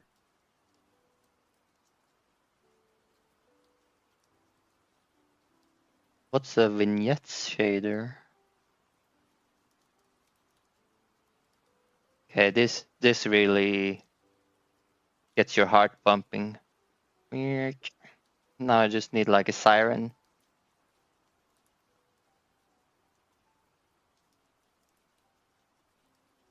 So should I replay it a couple of times, or what should I do with this thing? Single flash or many flashes?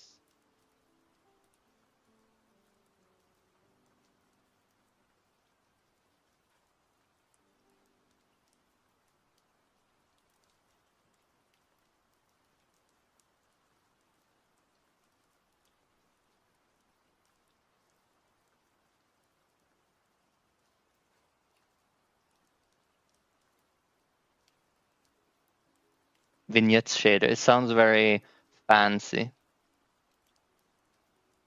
Ah, it is actually what I was thinking. Vignetting shader is so sexy to me. Instead of black red. Yeah, that is pretty cool.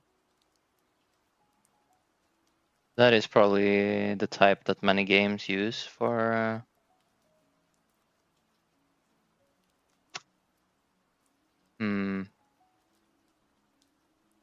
I guess I could. These are uniform, then they are exposed, right? In the inspector, so I could key them as well in an animation player? Or does the shader do the animation as well? Yes.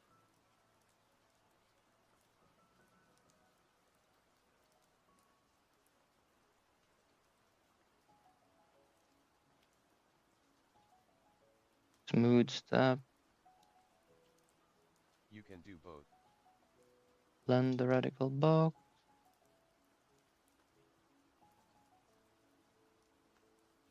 Yes, it looks like this one is mostly. But this shader doesn't animate. Yeah, that's what I was thinking.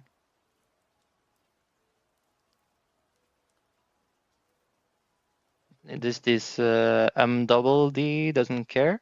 that we use his code? Who is this guy?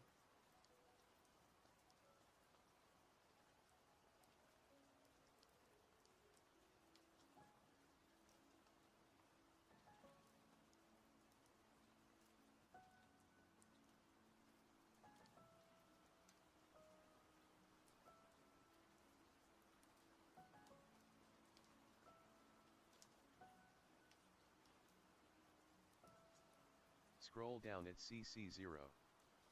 Ah, okay.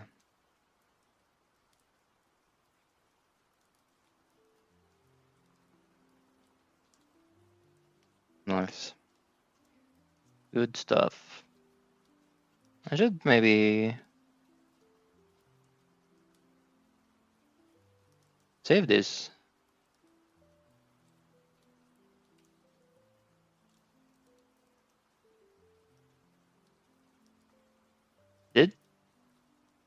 Did some kind of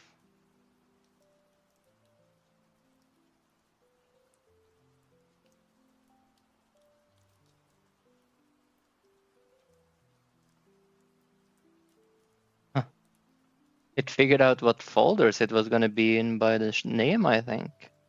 That's kind of cool. It's not like super high-tech technology or anything, but still, like fancy, right? Unless I saved something else to shaders recently. Did I? No. Did it create the folder as well, maybe? In the right spot? I wonder.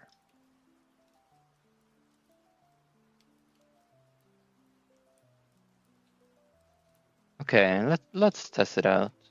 So this shader. We never WLLL no. Shader.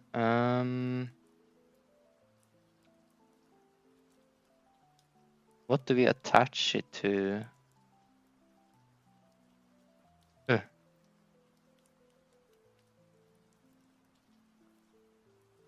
Does it say? Oh no.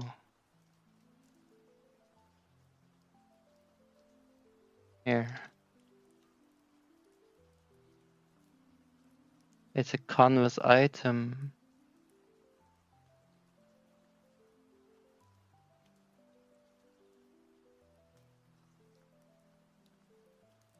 Hmm.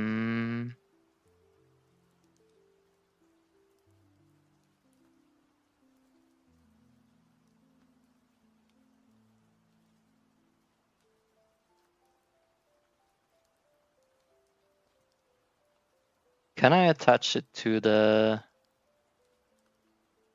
color rectangle, or should I make something You else? can use a color rect or a quad mesh. Okay. Can use a color rectangle. Um.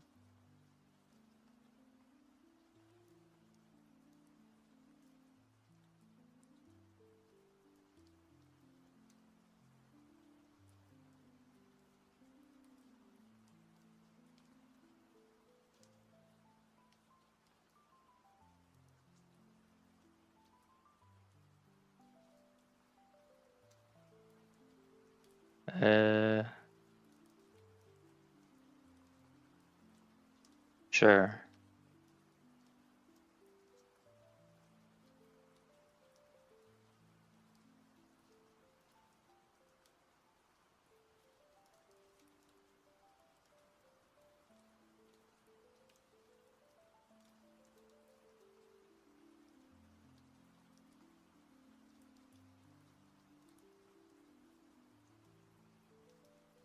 Is it a material then? Shader material?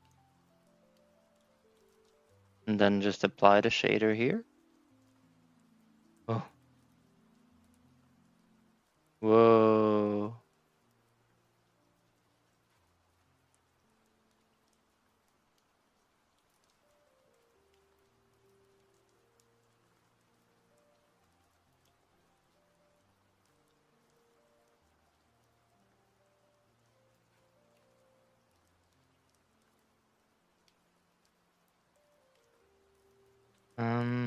parameters.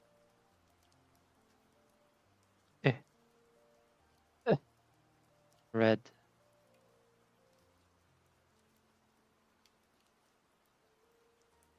Bright red or a bit dark? Guess it depends on the color in the scene. Uses screen_UV.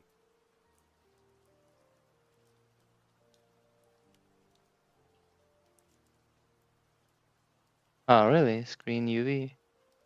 I don't know exactly what that does.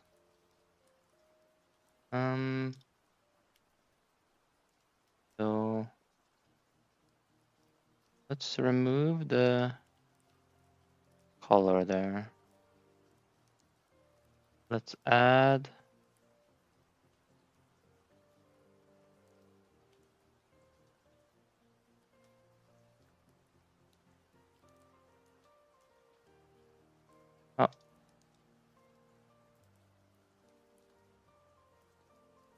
didn't I have the option to key this here? Key material. But that is not enough. I need to access the color.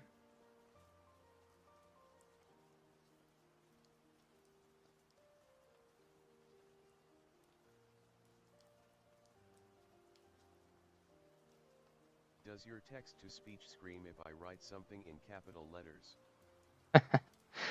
No, it doesn't, it seems.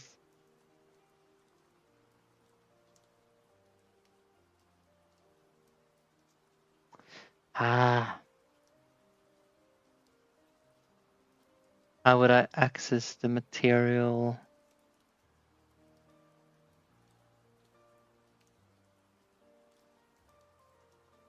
Color.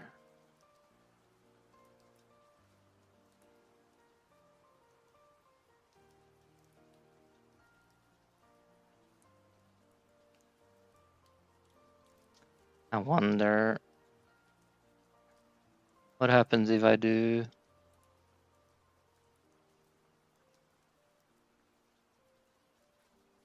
this. I go over here. 5, I guess. And I add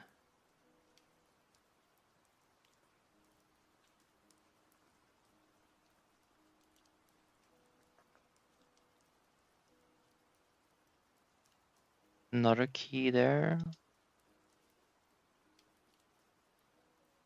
I don't think this is gonna work. Let's see. And now put it 50.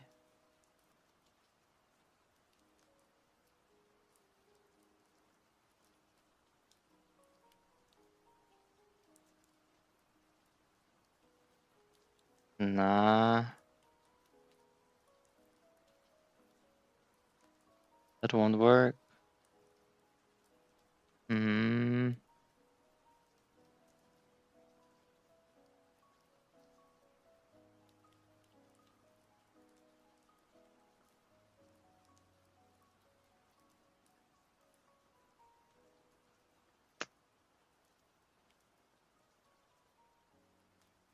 I think you can write stuff like material, color, stuff like that.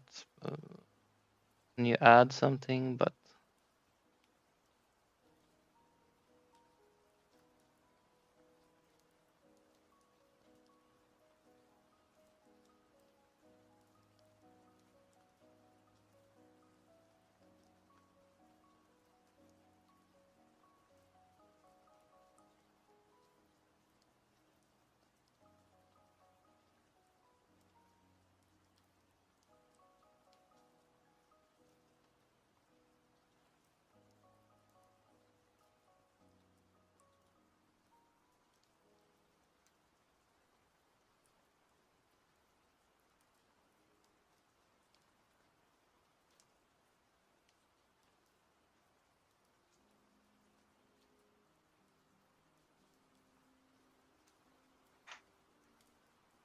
In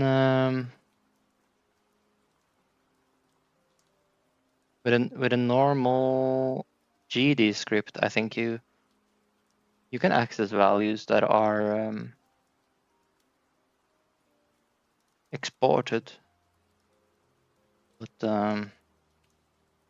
I don't know about these uniform things. I guess it's this one maybe. But this is color. Is it this one? Or does it have separate color? It has a separate color. And changing that one won't do anything. Hmm.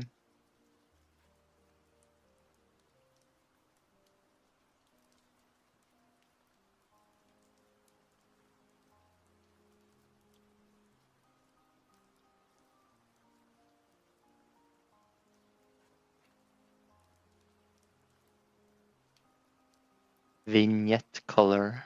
It's not exposed, so I can see it. Can you edit its modulate? Just joining, so I don't know what you've done. Trophy, congratulations. You've received 100 messages today with Restream chat. Restream chat. Welcome, Legendary Ninetales. I just got a shader from Kurt that I wanted to try and use, which is going to be used for a red screen flash on the edge. I thought I would animate the alpha values on the shader. Oh, now the key. Oh, the key is available now. How did that happen? Well, if the key is there, then the problem is solved.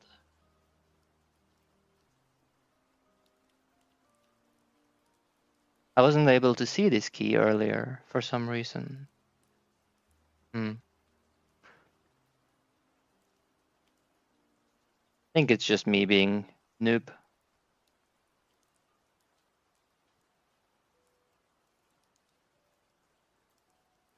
Okay, now we can test. Oh no, that's horrible. Ugh.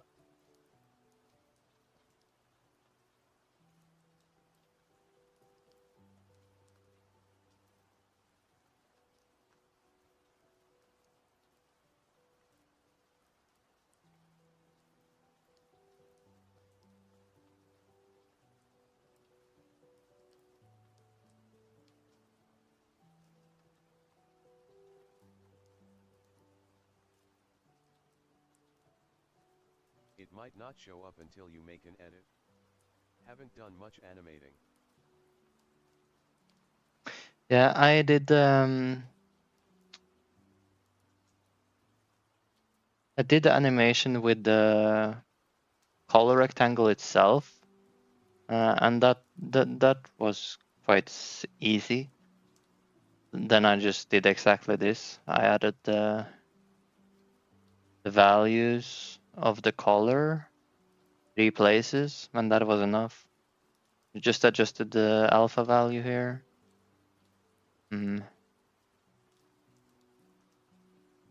But it didn't work for the shader.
Maybe I have to change these things.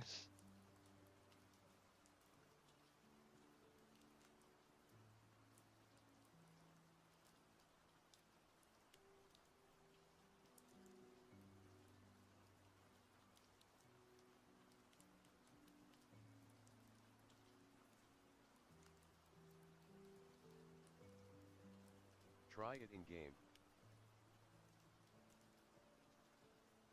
I can see it changing here now with these values. Now I just need to find out what looks good. Maybe like this.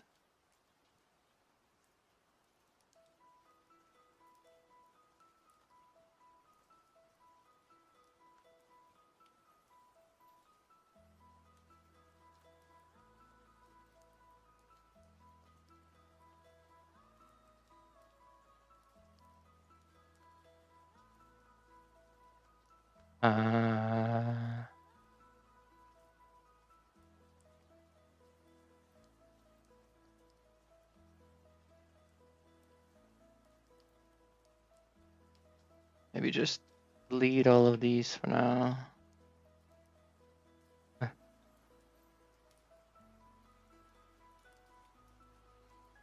So let's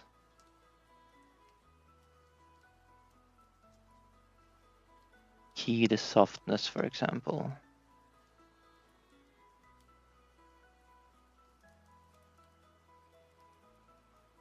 At 0.5, we put the softness. Can I?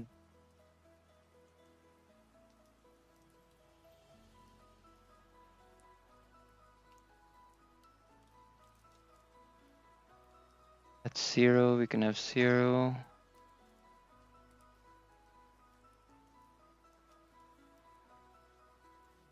And 1.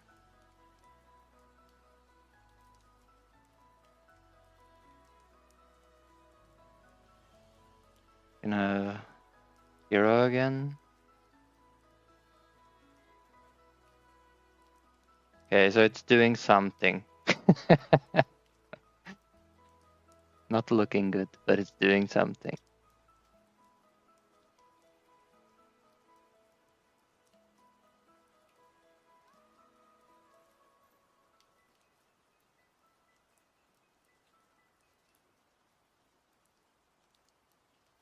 Zero.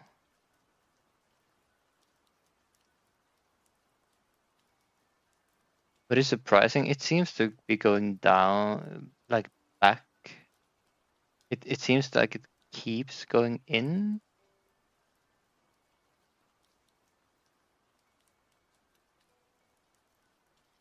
If I take it too far away, it's completely.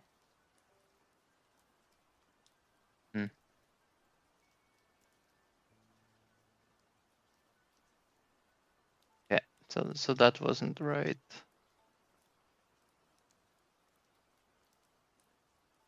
Visible track above. True, yeah. I just want to see like how does it act. Yeah, it keeps going into the middle.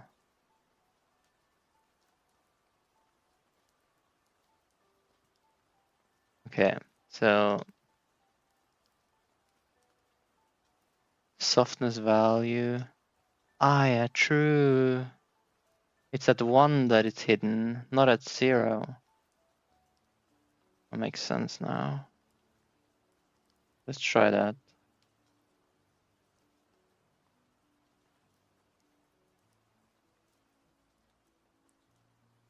One.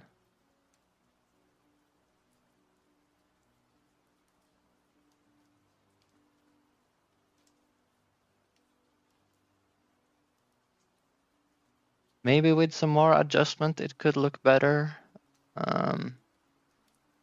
Like we're only doing the softness right now.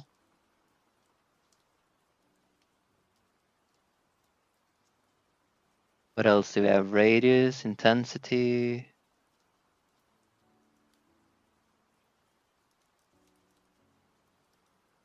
Its first try, it's close enough.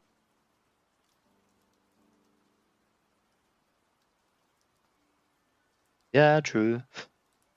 But I'm still like in doubt if this is Is it better than the screen flash, I wonder? Let's take a look at them side by side here. If I do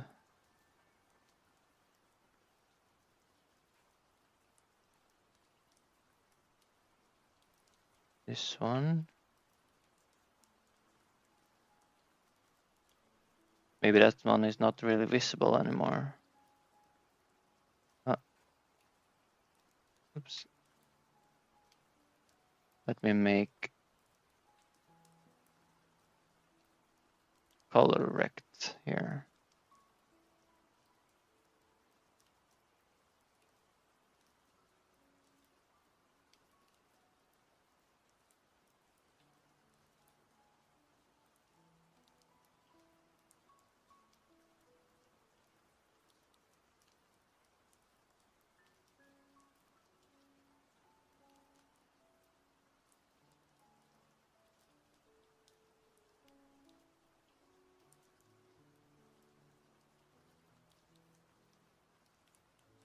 Not tree.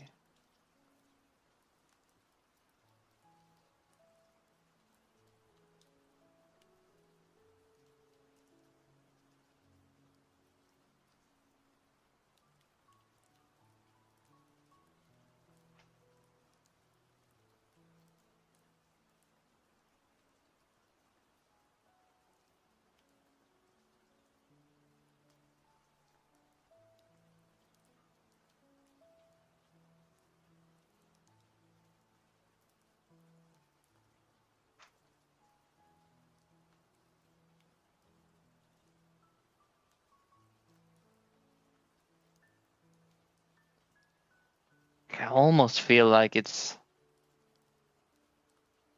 better with the full screen flash. Like as a one-time warning, but I can see the potential in the other one though, but I think it has to be tweaked more to look better than this.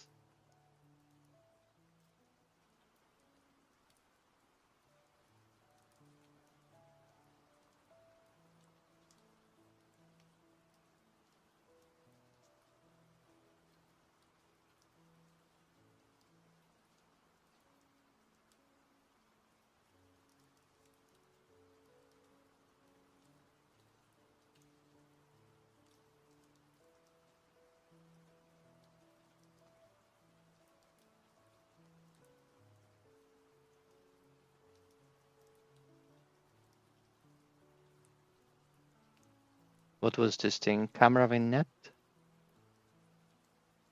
Camera vignette. Either.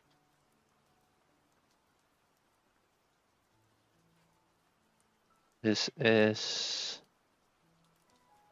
screen flash.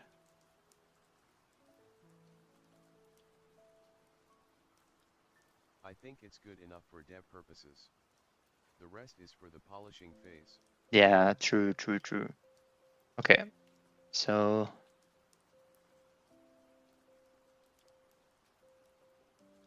do we have a...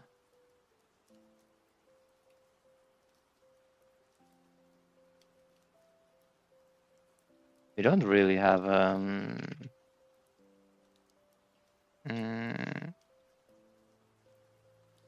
controller, like a manager for all of this, do we?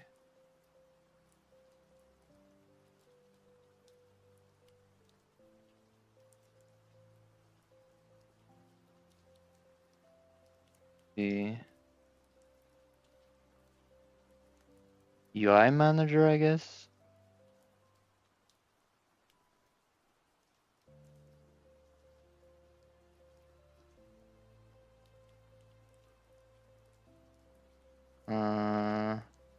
If you like horror games, you can get Amnesia, The Bunker, Soma, Amnesia, Rebirth, Amnesia, A Machine for Pigs, Amnesia, The Dark Descent and Penumbra for $15 on Humble Bundle.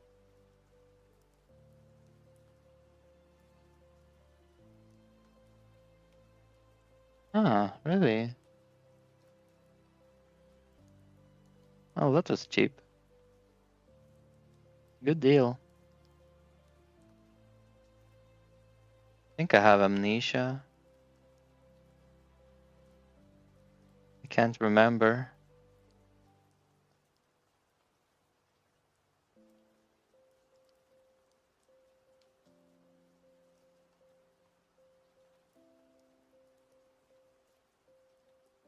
Isn't it called Animation Player 3D? LOL.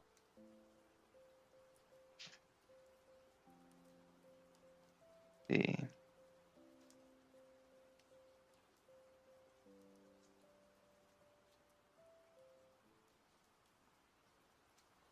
Carte 1 yes, Carte 1 yes, Carte 1 yes. I think Bunker is the newest one and it's on sale for 50% off and it's still $12.50. damn. Yeah, really strong bundle there.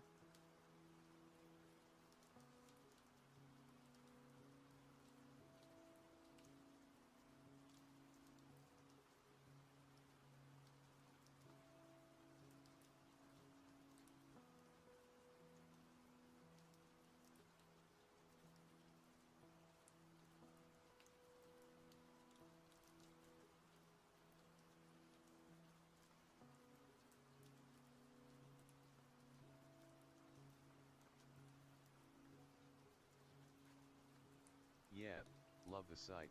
They also have good deals on assets. Ah, cool. Maybe I should check it out sometime then. Humble bundle.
I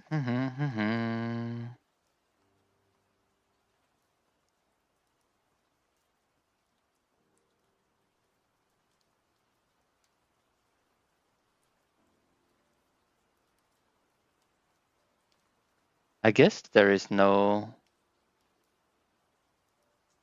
probably no signal for time remaining, is there?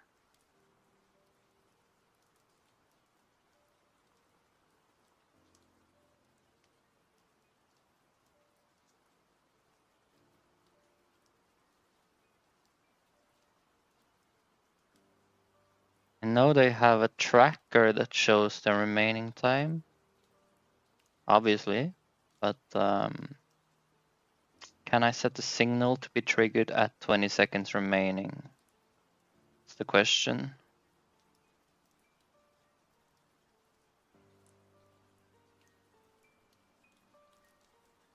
So wave timer node,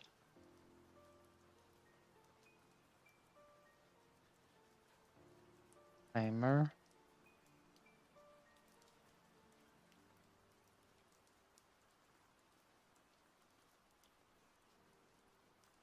This is the get time left. I could, of course, do get time left if less than 20 and screen flash hasn't been triggered, do the screen flash, but it's like, I just want the one time check, you know? Maybe I have to create a second timer.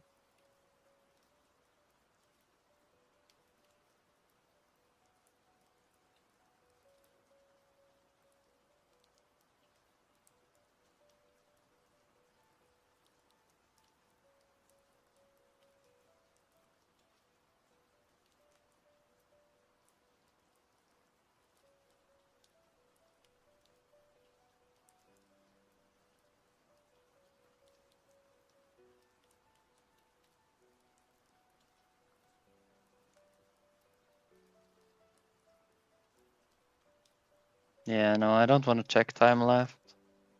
Like, I don't want to do this every frame. I would rather just make a second timer. If it's cheaper anyways.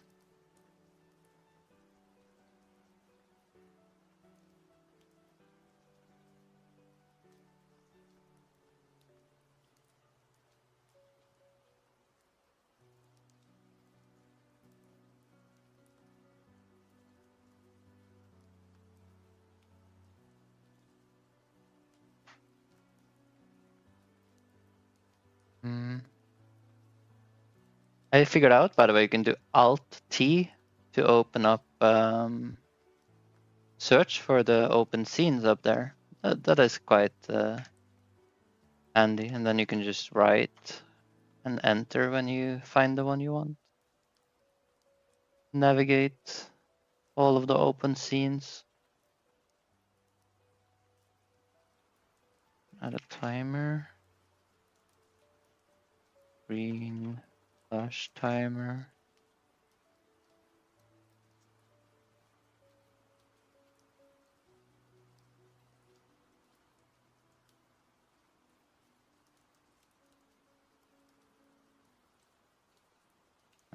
Screen flash.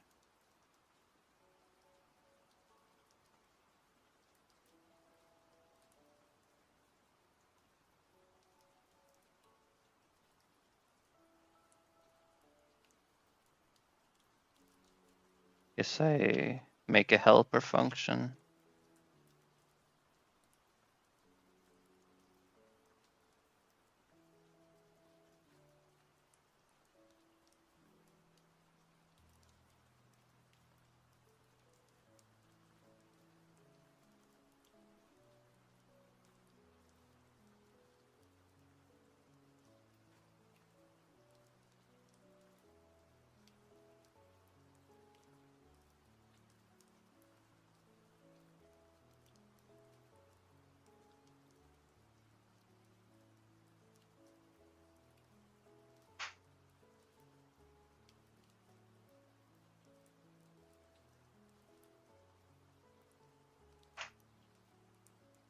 Hmm.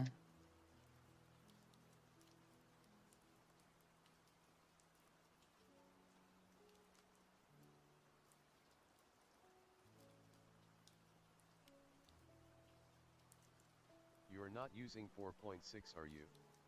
Your editor layout is different from mine.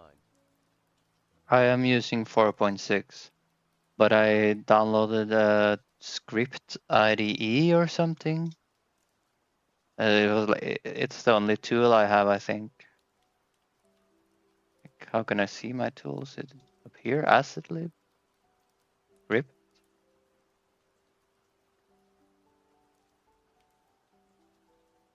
This one I have script IDE, and it makes the layout a little different.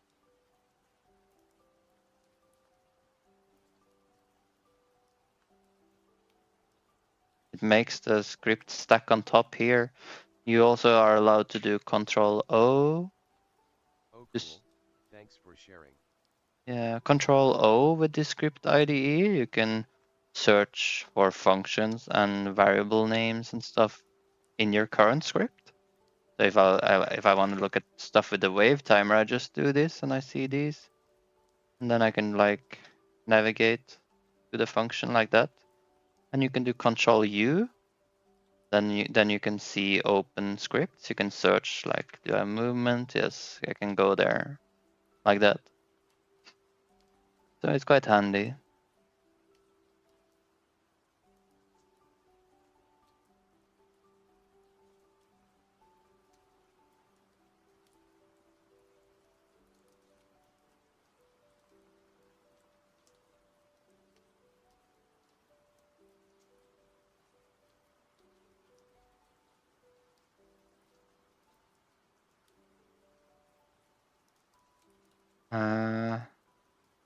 Wave warning timer.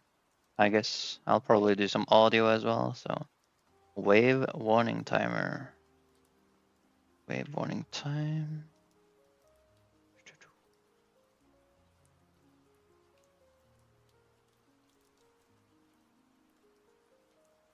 Pull down. Wave warning time.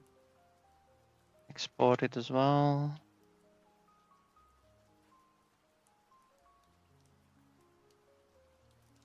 Maybe I shouldn't export it.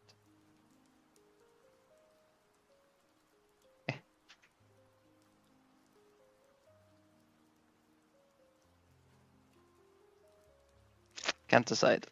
I kind of like the sidebar that shows the scripts and there is a filter methods under it, but yours does look more like a normal IDE. Yeah, I got recommended this one, and I did like the old one as well. The one of the benefits, I guess, to this one was that it's easier to get it wide.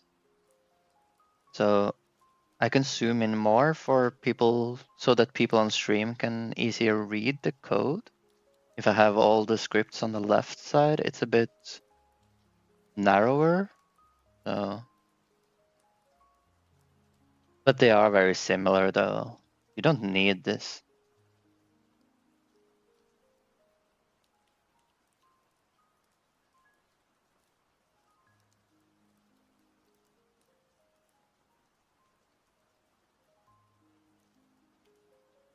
Wave warning timer.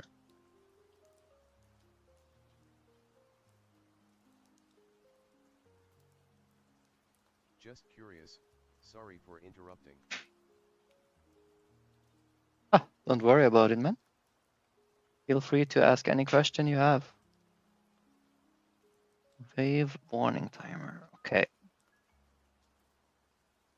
Now that we got this in place, we need to connect to the signal, I guess. You can do that in ready.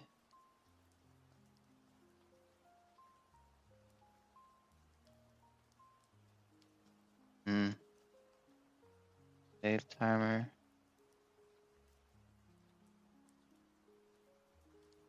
See timeout connect. That's how we do it.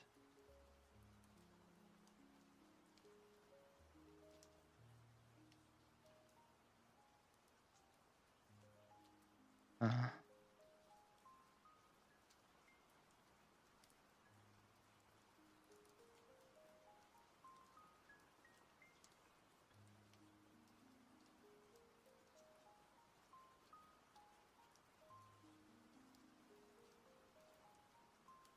and wave warning.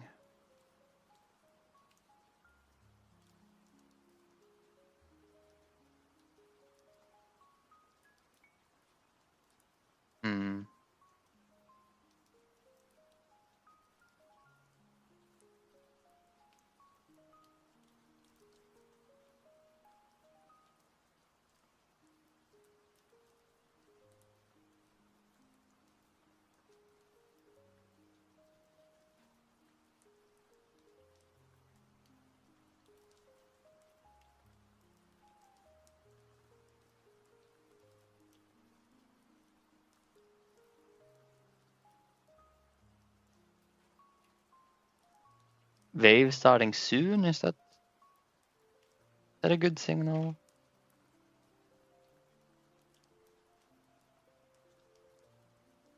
I guess that's fine.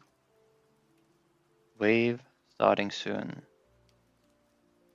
Enemies, weapons, equipment, base shield mining. Okay, let's do it under enemies for now. Here we go, signal. Wave starting soon.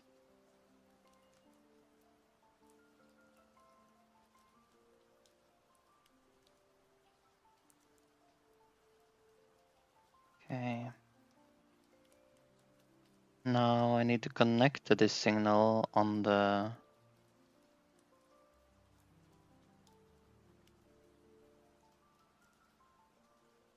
UI manager, I guess.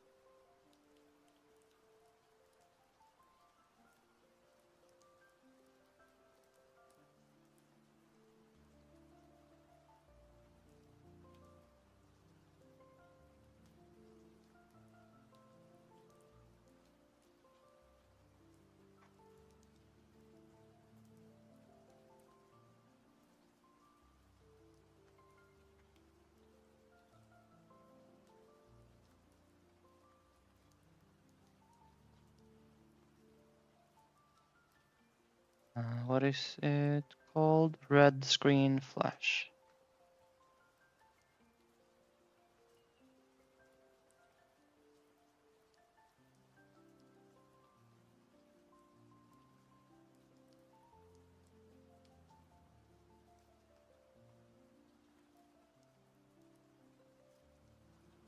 Send wave warning.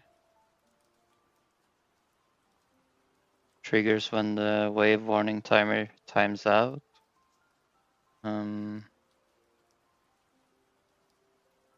Times out wave warning time before the wave start timer. Okay, 10 seconds. Let's put the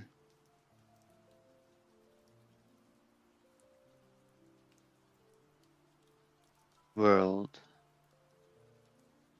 enemy spawner. Let's put it to like 15 seconds spawn time.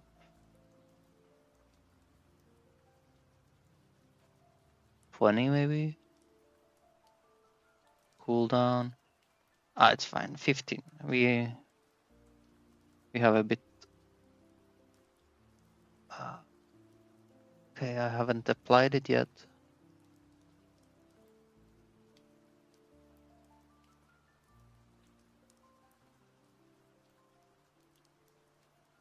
Wave warning timer. Okay. Also, I thought I had renamed it. Did I rename something else? I wonder.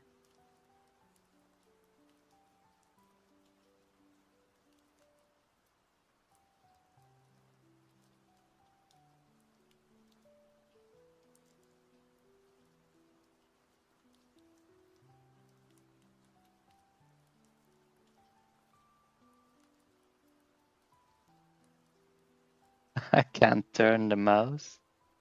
What the hell?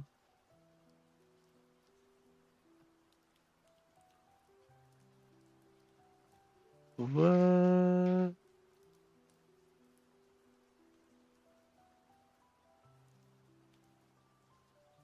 Adding a UI element and your mouse doesn't work? Great.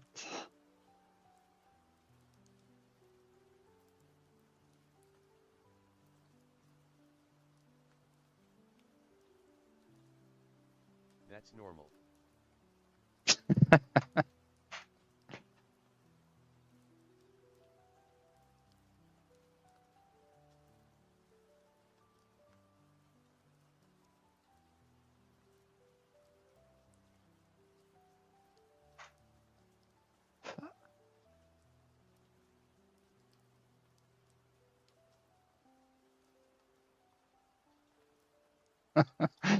That's crazy, actually.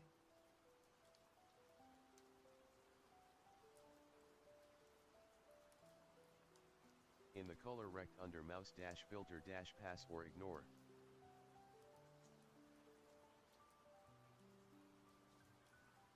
Okay, thank you. Jeez, I would have been I would have been stuck on this thing forever. Like, what happened?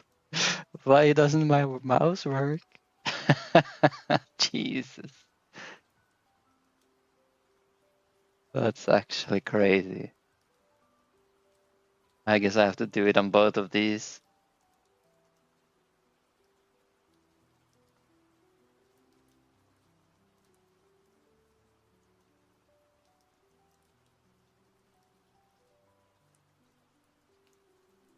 Could you imagine if you weren't here? I did this thing and then I would like try for 2 hours to figure out what's going on, and I would have to. Silly that it's defaulted to stop. Could you imagine you weren't here? Like Everone. 2 hours, 2 hours later, I would have to like go back to the to the version of the game I had before today because I couldn't figure it out. Jesus. Oh, I can move it. Nah,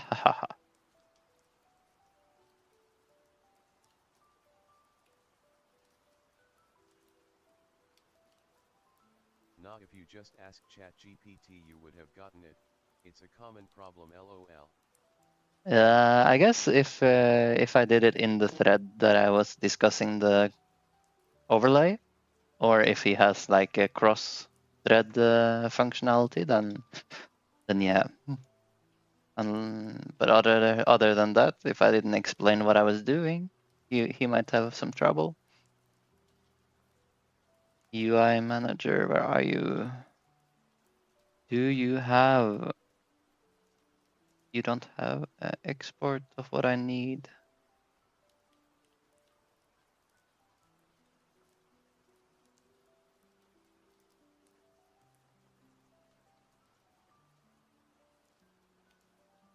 Do I have 2 UI managers? That's crazy.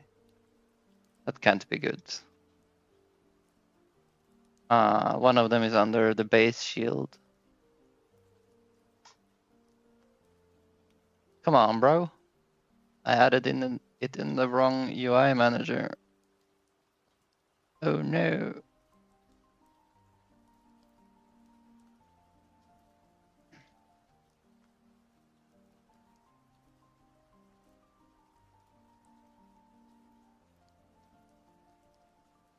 Okay.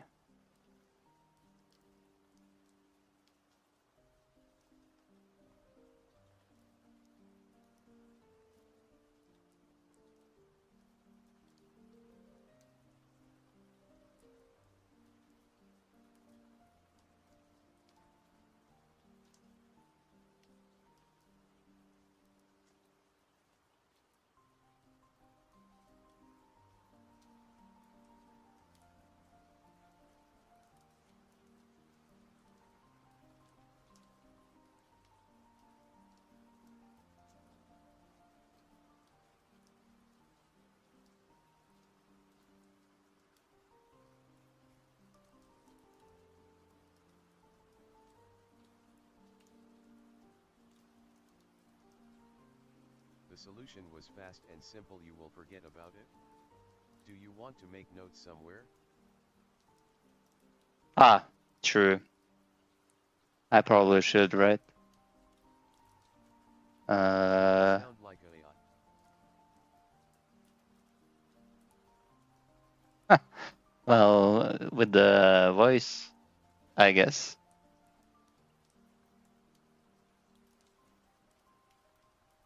With the TTS. Cheap.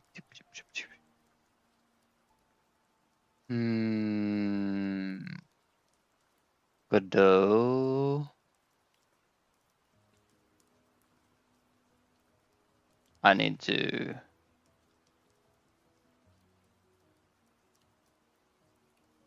like sort this stuff one day. UI.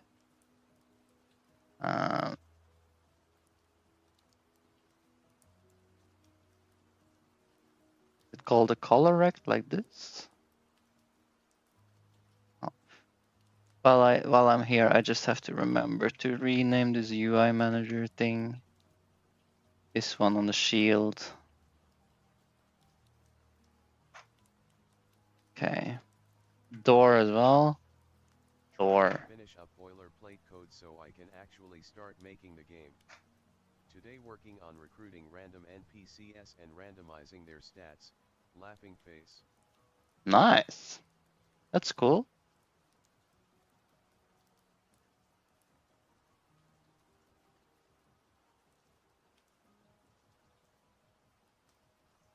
Yeah, you need the building blocks, right? If you're gonna make a building. Makes sense.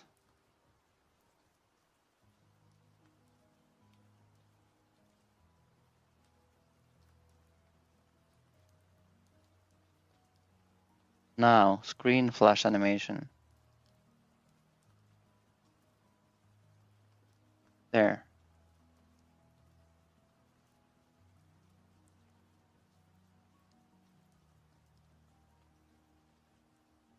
And I guess it's not enough to say play. I guess we have to say that it's gonna play the screen flash, right? The eye manager. Red screen, play. Green flash. Is that how you do it? Play takes a string name. Alright, you can set a speed as well. That's cool. Okay. But I don't think I can call RPCs in a signal like this.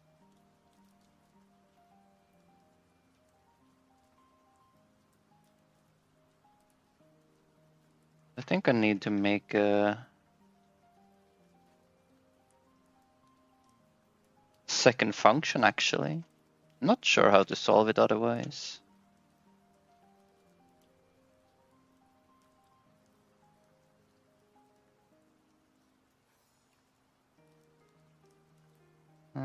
Ready. If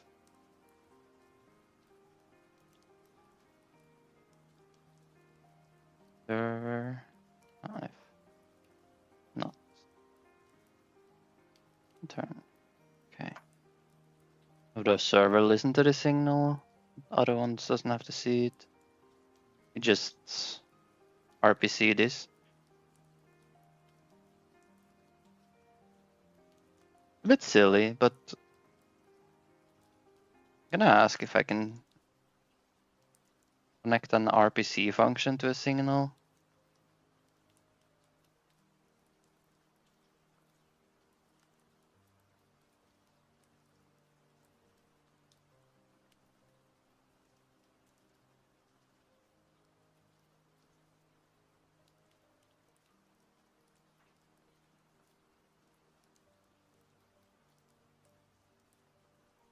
Rum-pa-pa-bum, ba-bum. 5 seconds before screen flash. Oh, we can do this funny thing again. Flash diction.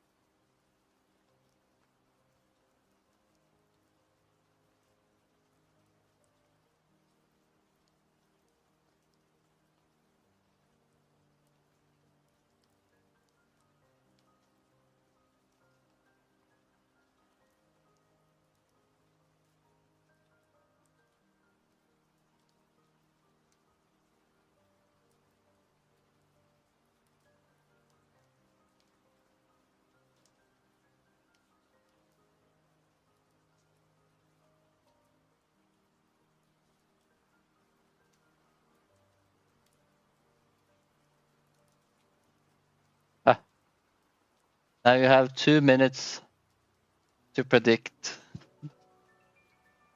I'm gonna stop working on it here. I think it's gonna work on the next try. Do you think that the screen flash will be working after 5 minutes from when I start working on it again, or do you think I will take longer?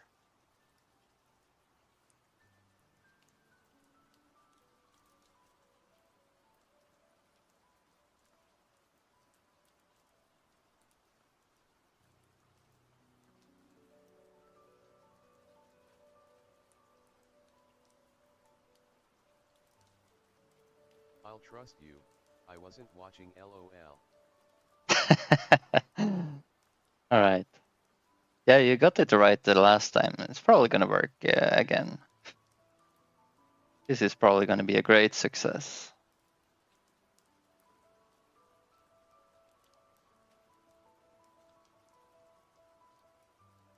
I see people have a lot of channel points here. 10,000.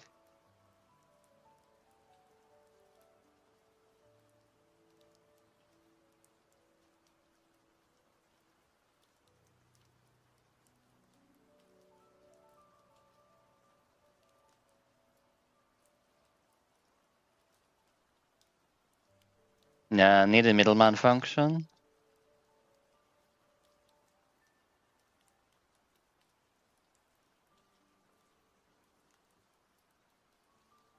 Yeah.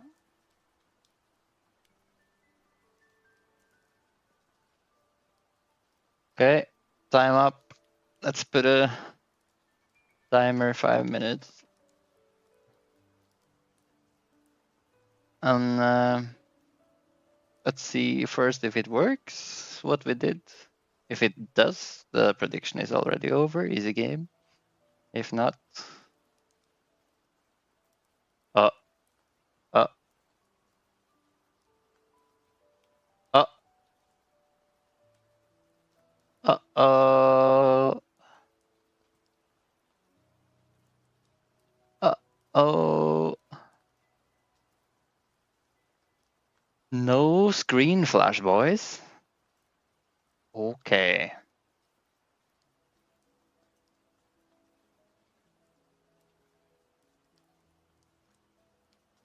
That means you guys are in trouble. Let's see. The animation looks good. It's called screen flash.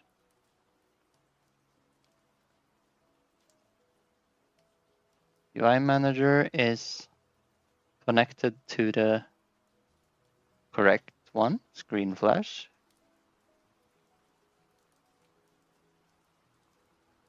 Send red screen flash.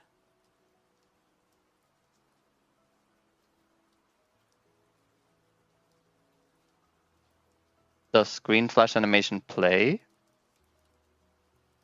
Screen flash.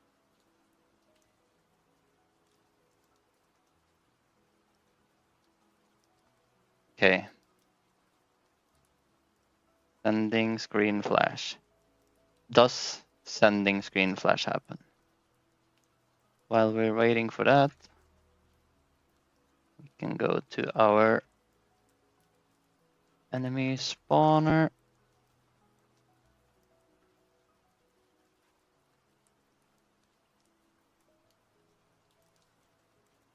Send wave warning.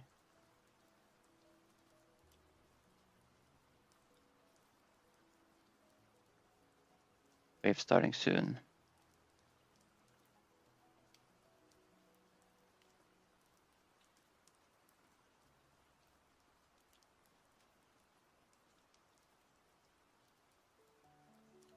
Wave warning timer, timeout, connect.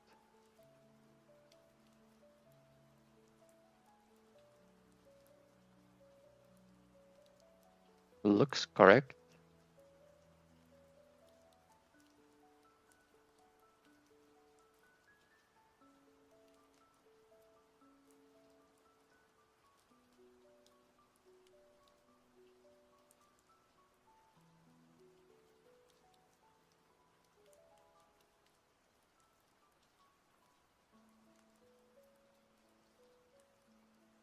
Yeah, this doesn't run.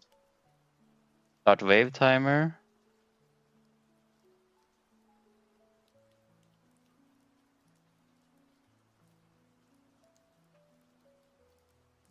Uh, uh, uh, uh, uh.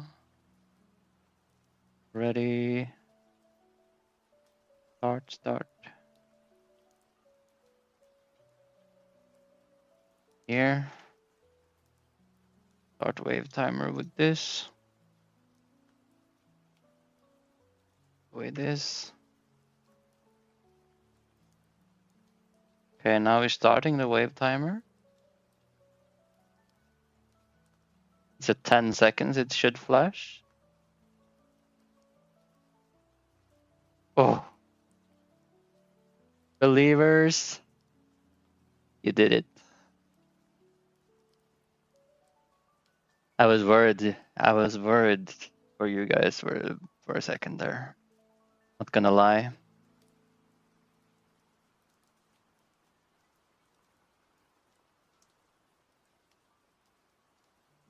Let's go. Oh, you guys barely made it. I wonder if I lost. Since no one else bet, would I just lose them all? LOL. I guess so.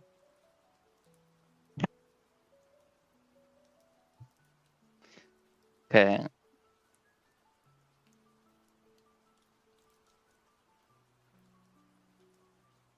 Let's get rid of these stupid print statements.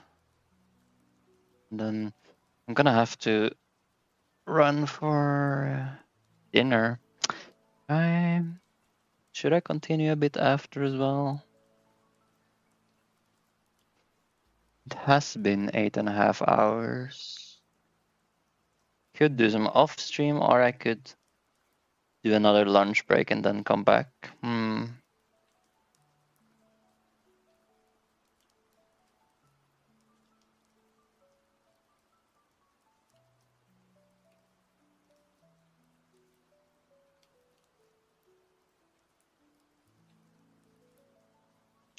I guess I will send you guys if there's someone good online. Let's see. Following. Jotson is back on. We can jump into his stream. We'll be excited for next stream. Hey, thank you for that, man. Yeah, we're getting to a point where we're doing some design now more than just coding the pieces. It's exciting. Like especially, I especially have to try and get up. Smiling face with smiling eyes. Okay, hand. I especially have to try and set up like a playtest for Thursday when a friend of mine is gonna try it. Thank you for watching though, and I'll see you guys tomorrow.